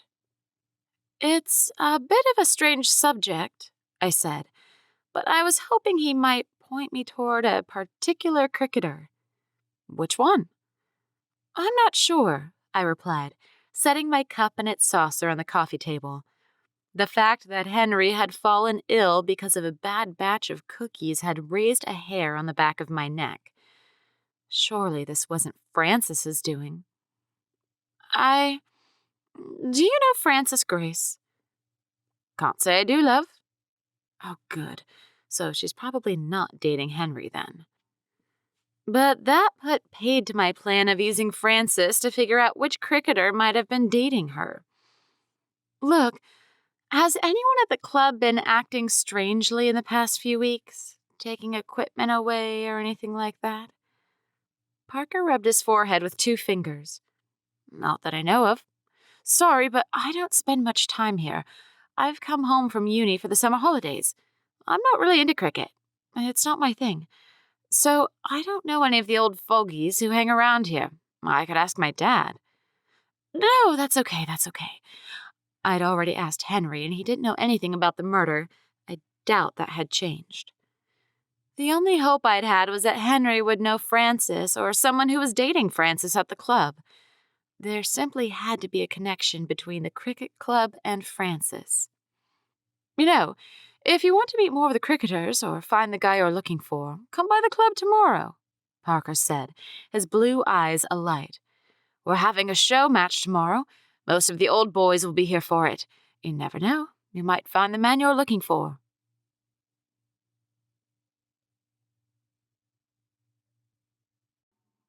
Chapter 31. The following morning.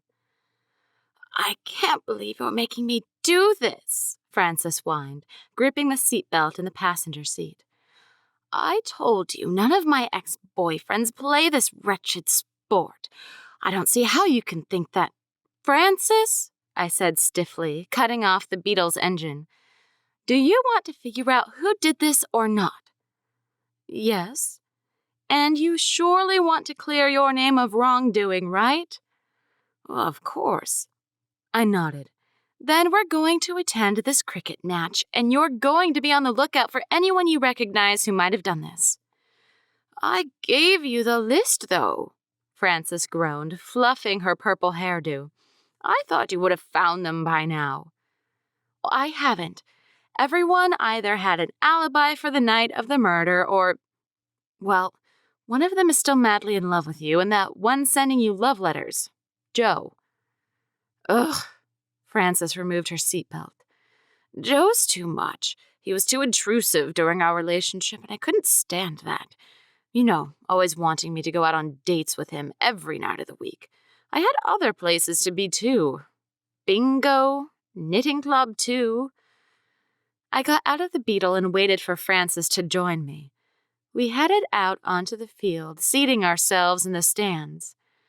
An umpire stood out on the pitch, wearing a broad-brimmed white hat and a slash of sunscreen over his nose. 2 cricketers, carrying those broad bats, stood on either ends of the pitch, protecting the wickets. My research had taught me that much, at least. While a bowler held a cricket ball and walked back a few paces to get a good run-up. Weird sport, Frances grunted as we took our places in the stands. There weren't many spectators. The bowler streaked down the pitch, bringing his arm over his head, then launching the cricket ball at the batsman. A terrific thwack rang out. The batsman had hit the ball so fast I'd barely seen it, and the ball soared through the air. Good heavens, Frances whispered. Quite the strike, eh? I replied. The umpire raised both hands and held up his index fingers. I didn't know what that meant, but it must have been a good thing, judging by the smattering of applause from the gathered spectators. Woo, that's why they call him only sixes, a man cried behind us and clapped furiously. Only sixes? I asked. Yeah, because he always hits the ball like that. See that line around the edge of the field? If the ball only touches the ground behind that line after being struck, it counts as 6 points. And that's a good thing? I asked. Sure is, the guy replied, his face streaked with sweat from the excitement and sun. His face was pink as a peach. That man? That's only sixes. He always hits 6 runs before he's bowled out. And what makes it even more amazing is that he can barely see a thing. Man's almost as blind as a bat. Bowled out?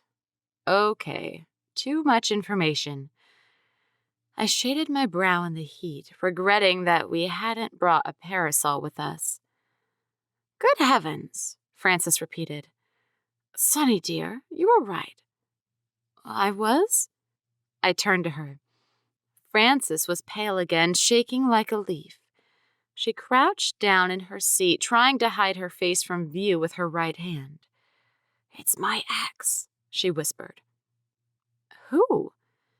The man who hit the ball. That's Barry, she replied. Barry White. I blinked. Barry White passed away almost 20 years ago, Frances. Oh, for heaven's sake, not that Barry White. The Parfait Barry White. Frances slumped. Dear, I feel like he's going to hear me if I say his name enough. Barry. Barry? Why is that name so familiar? I studied the cricketer who'd hit the ball. He wore a cricket helmet with a grate at the front, and I could make out his face underneath it. He wore thick glasses and had a bulbous nose. Wait a second. I know that guy. This was the Barry who'd been hanging out in the café this week. He'd come by and eaten cake and drank coffee. He looked at me funny after Nick had chipped his tooth. I sucked in a breath. And he wore glasses. The only way the killer could have mistaken Damon for Frances was if they'd had terrible eyesight. And it had been dark. Puzzle pieces clicked into place in my mind. Barry was Frances's ex. He played cricket at the club. He had terrible eyesight. He'd been hanging out at the cafe recently. I didn't have all the evidence to prove it, but my gut said that this was the guy. I have to get out of here. Frances rose and practically ran along the border of the field. Wait! I yelped and chased after her. I caught up to Frances in the parking area outside the club. She tugged on my aunt's car door as if it would magically unlock itself. Frances, tell me about him. Why are you so afraid? He's not meant to be in town, she hissed. This can't be happening. Please, Sonny, take me home. I can't be here. I can't. I unlocked the Beetle and we got in. On the drive over to Frances's cottage, my friend practically writhed in her seat, continuously glancing over her shoulder. Frances, you're terrified. What on earth is going on? That was Barry, she repeated. The worst boyfriend I had. We dated last year for a few weeks and he made my life unimaginably difficult. He followed me wherever I went. He told me I was a terrible person and he spread rumors about me when we broke up. It was a summer romance, a few short dates and so on, but he wound up getting attached. I thought I would never get rid of him, but he left after the summer ended. I never heard from him again. I thought he was gone for good. Why didn't you tell me about him? I asked. When we drew up the list of people who it might have been. Because I thought he was out of the picture, gone for good. I didn't even know which state he lived in. Sonny, Oh, this is bad. This is so bad, Frances hissed. He's crazy, you know. We have to call Detective Garcia about this, I said as we parked in front of her cottage. What can he do? Frances asked. He doesn't even believe that my exes have anything to do with it. He's not handling my vandalization case. He's not? No, Frances said. I haven't heard from him since you told me you'd speak to him. My heart sank. If Detective Garcia wasn't taking the lead seriously, then how could I expect him to take Frances seriously when she told him about Barry? Don't worry, Frances, I'll handle this, I said. You go inside and rest. But what are you going to do? She asked nervously. First, I'm going to speak to Detective Garcia, I said. And second? Don't worry about it, I said. Second, I was going to head back to the cricket pitch, watch that match, then follow Barry when he went home. I needed hard evidence to prove my hunch was right, and I wouldn't stop until I got it.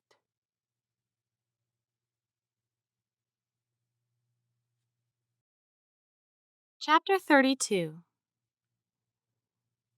Barry, only 6's white, left the cricket club that evening at 6 p.m. He got into a white sedan and drove along the street, heading toward the suburbs. I followed him in the Beetle, keenly aware of how obvious the car was with its egg decal along the side. I was counting on Barry's terrible eyesight here, a fact I'd confirmed by talking to a few of the other guys at the cricket club. Anxiety had balled itself in my throat, and blood rushed in my ears, but I stayed the course, following as far behind as I could without losing my suspect. Detective Garcia hadn't even taken my call about Barry, but I had left him a message. If and when I found the evidence I needed to prove Barry was the killer, I'd call him again. Now I had to find said evidence. Barry's car wound through Parfait, past the sunny side up, and onto the road that led to the cottages on the other side of town. He passed Frances's home, then pulled into a dirt driveway a few houses down from her place. I passed by and parked the Beetle at the end of the street, barely able to contain myself. Barry, Frances's stalkerish ex, lived down the street? That explained where he had gone the other day, how he'd escaped between the trees flanking Frances's cottage so quickly and effectively. He knew the lay of the land? How long had he been in town? "You can do this," I whispered to myself. "Just don't get caught." I got out of the car and hurried down the road until I reached the entry point of Barry's property. His car was parked in front of a cottage that needed maintenance. The garden was dry and brimming with weeds, while the porch steps looked unstable, pieces of wood having rotted and fallen inward places. I crept toward the house, my pulse racing. The front door opened and I ducked behind a tree. Barry emerged, still wearing his white cricket uniform, his silvery hair spiked up at the front. He left his front door open, rattled down the steps, and headed for the trees that bordered his property. What's that about? The question didn't stop me from taking this dangerous opportunity. I rushed up the front stairs and into the cottage. "You've lost it. You're breaking and entering." But this was a dire situation. If I didn't find the proof I needed, Garcia wouldn't believe me. Besides, poor Frances was worried sick about Barry being back in town. I needed to help my friend, even if she had ruined my chances with the baking biddies, and potentially poisoned Henry Bowles with her foul cookies. The jury was out on that last one. The interior of the cottage smelled of dust and stale beer. I crept down the short passageway, checking the various rooms until I found a cramped study. Paper sat on a desk, illuminated by the fading light through the window. There were a few books stacked against the wall on the floor, and the chair in front of the desk was worn from years of use. A fireplace, unused, sat off to one side. A letter. That was all I needed. Evidence that it was Barry sending Frances those threatening letters. If I got my hands on a letter like that he had played cricket, and that he had terrible eyesight had to be enough to warrant an arrest. Right?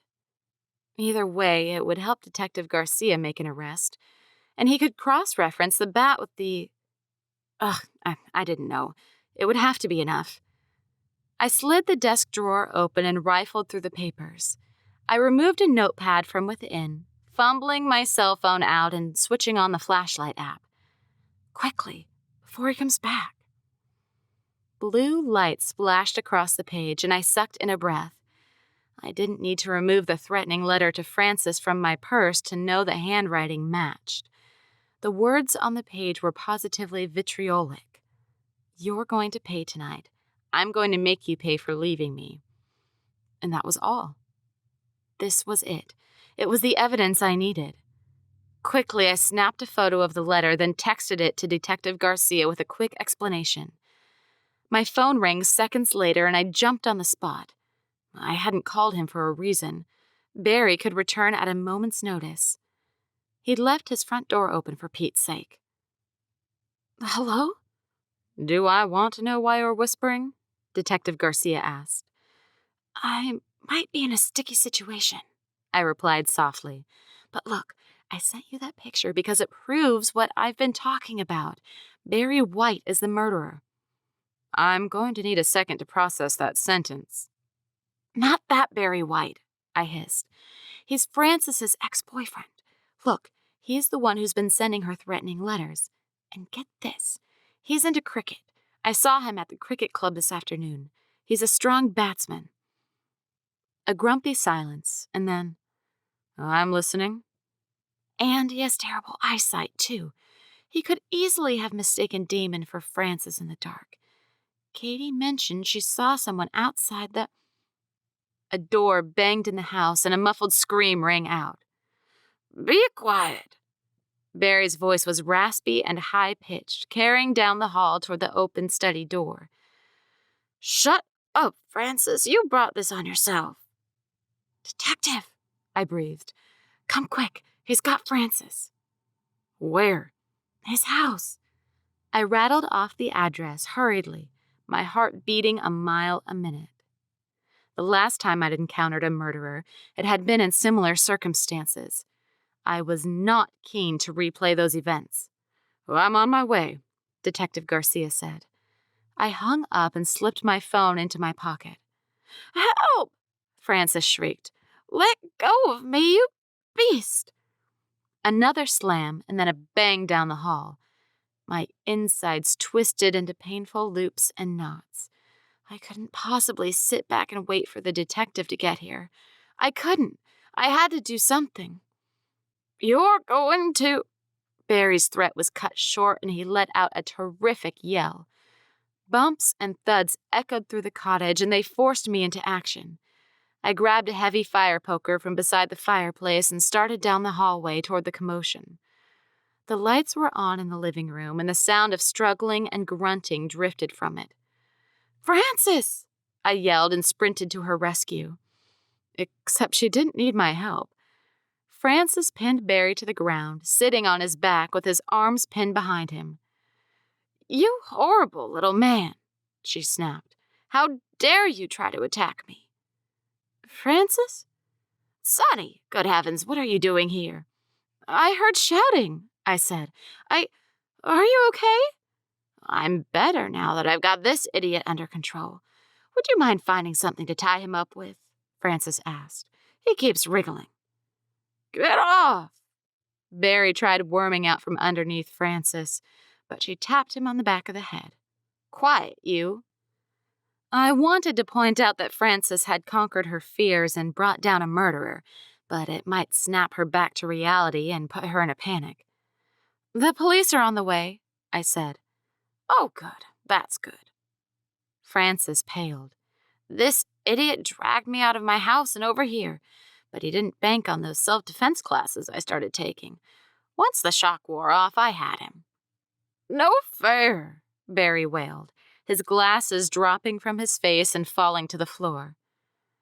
Why did you do it? I asked, unable to help myself. This was the man who had killed my ex-husband, for heaven's sake. Why did you kill Damon? Barry stiffened. Because I thought he was this horrible cow, he said, jerking against Frances's grip. Stop it. Stop. Sonny, you're going to have to sit on his legs. I did as she asked, my throat tightening. So my hunch had been correct. Like Dee Dee had been right about the target not having been Damon. My ex-husband hadn't been claimed by his torrid past or the criminals that he had left me to deal with. Instead, he'd been murdered by a half-blind cricketer who had hated his ex-girlfriend enough to try walloping her over the head with a cricket bat. Damon, who had been all about prestige and keeping up appearances, had to be fuming up there. Or down there. I wasn't sure where he'd gone after, given everything he'd done. Are you all right, Frances? I asked. I'll be better once he's in handcuffs. Police sirens whooped outside, and I let out the breath I'd been holding. Detective Garcia had arrived, and this murder case was solved.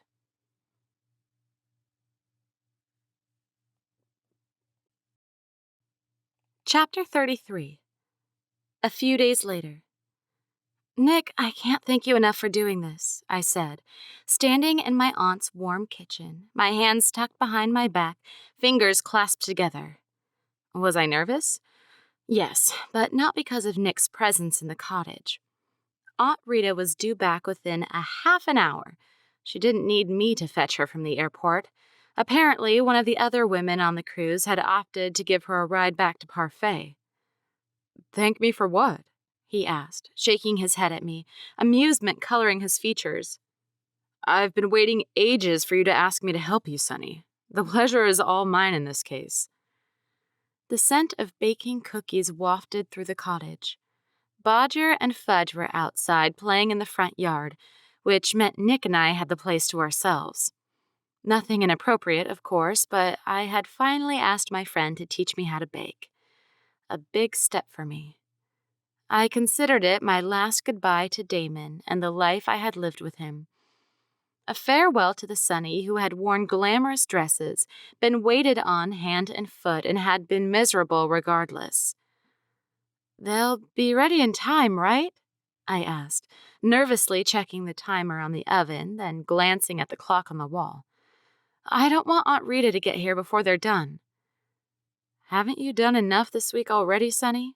Solved a case, gotten the café back to normal, figured out how Jasmine got into the café in the first place and who sabotaged it. Not technically true. I still don't know who lobbed eggs at the café's windows. Nick tapped me gently with the dish towel. You're way too hard on yourself. I tried not to blush at his kind words.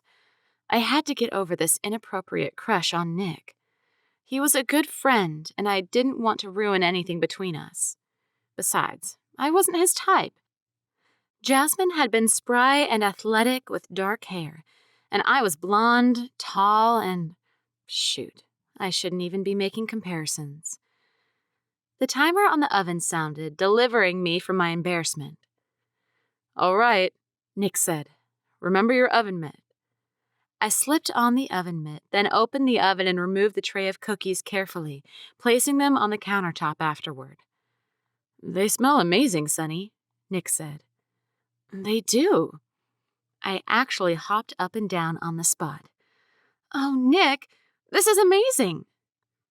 Joy overwhelmed me. They look perfect. I poked one with my finger, checking they weren't hard as rock. They are perfect. Nick, I couldn't have done this without you. I threw my arms around his neck without hesitation, hugging him out of sheer happiness. Nick stiffened in the hug, then relaxed and squeezed me back, the rough stubble on his jaw grazing my cheek. The scent of his cologne, pleasant and lemony, overtaking the smell of baked cookies. I froze, meeting his gaze. Nick didn't move an inch, just stared into my eyes, nose inches from mine. Sonny, he whispered, and cupped a hand to my cheek. Frantic barking from the front yard broke the tension between us, and we sprang apart. I brushed my fingers through my hair. I think that might be Aunt Rita. Right. Yeah, of course. I stripped off the oven mitt and darted toward the front of the cottage, cheeks still hot. Good heavens, you must be Fudge, Aunt Rita's voice carried from the front yard. Sonny's told me a lot about you. All right, no need to slobber all over my skirt. I grinned and flung the door open. Auntie! Sonny, darling. My Aunt Rita stood on the garden path, one hand on her wheeled bag, the other petting Fudge's head. Bodger ran through her legs, purring and pressing himself against her. Rita was resplendent, more tanned than I remembered, her gray hair cut into a bob and mussed by the balmy air. Auntie was tall and thin like me and carried herself like she could erupt into motion at a moment's notice. Her energy was infectious, and I ran down the steps and threw myself into her arms. Hello, sweetheart, she said and kissed me on the cheek. Oh, I've missed you. It's so good to be back. It's good to have you back, Rita, Nick called from the porch. Auntie patted me on the cheek, then smiled up at her chef. Nick, honey, what on earth are you doing here? Her eyes twinkled, and I tried not to notice it. Baking lessons, Nick said. Sonny wanted me to teach her how to make chocolate chip cookies for when you got back. And I was trying to get into the baking biddies, remember? Oh, yes, of course. Aunt Rita looped her arm through mine, and we proceeded up the path. Nick rushed down to grab her bag. Whatever happened with that? Oh, boy, I said.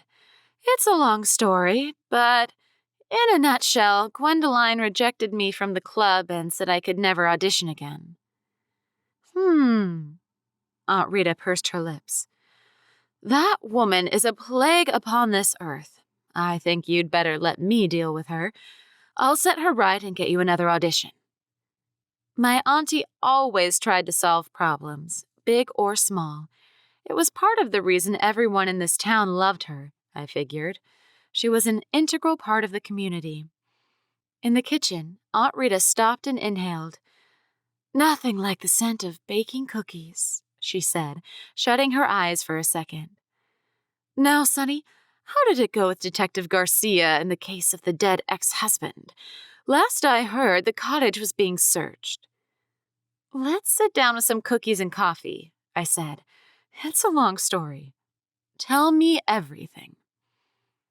Nick, Aunt Rita, and I took our places at her quaint kitchen table, the atmosphere joyful.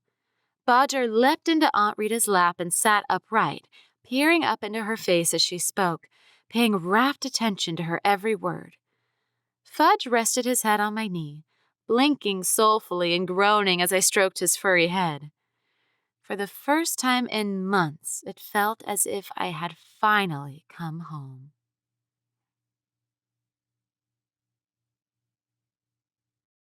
This has been Chicken Murder Soup by Rosie A. Point, narrated by Abigail Reno. Don't forget to like and subscribe for more cozy audiobooks.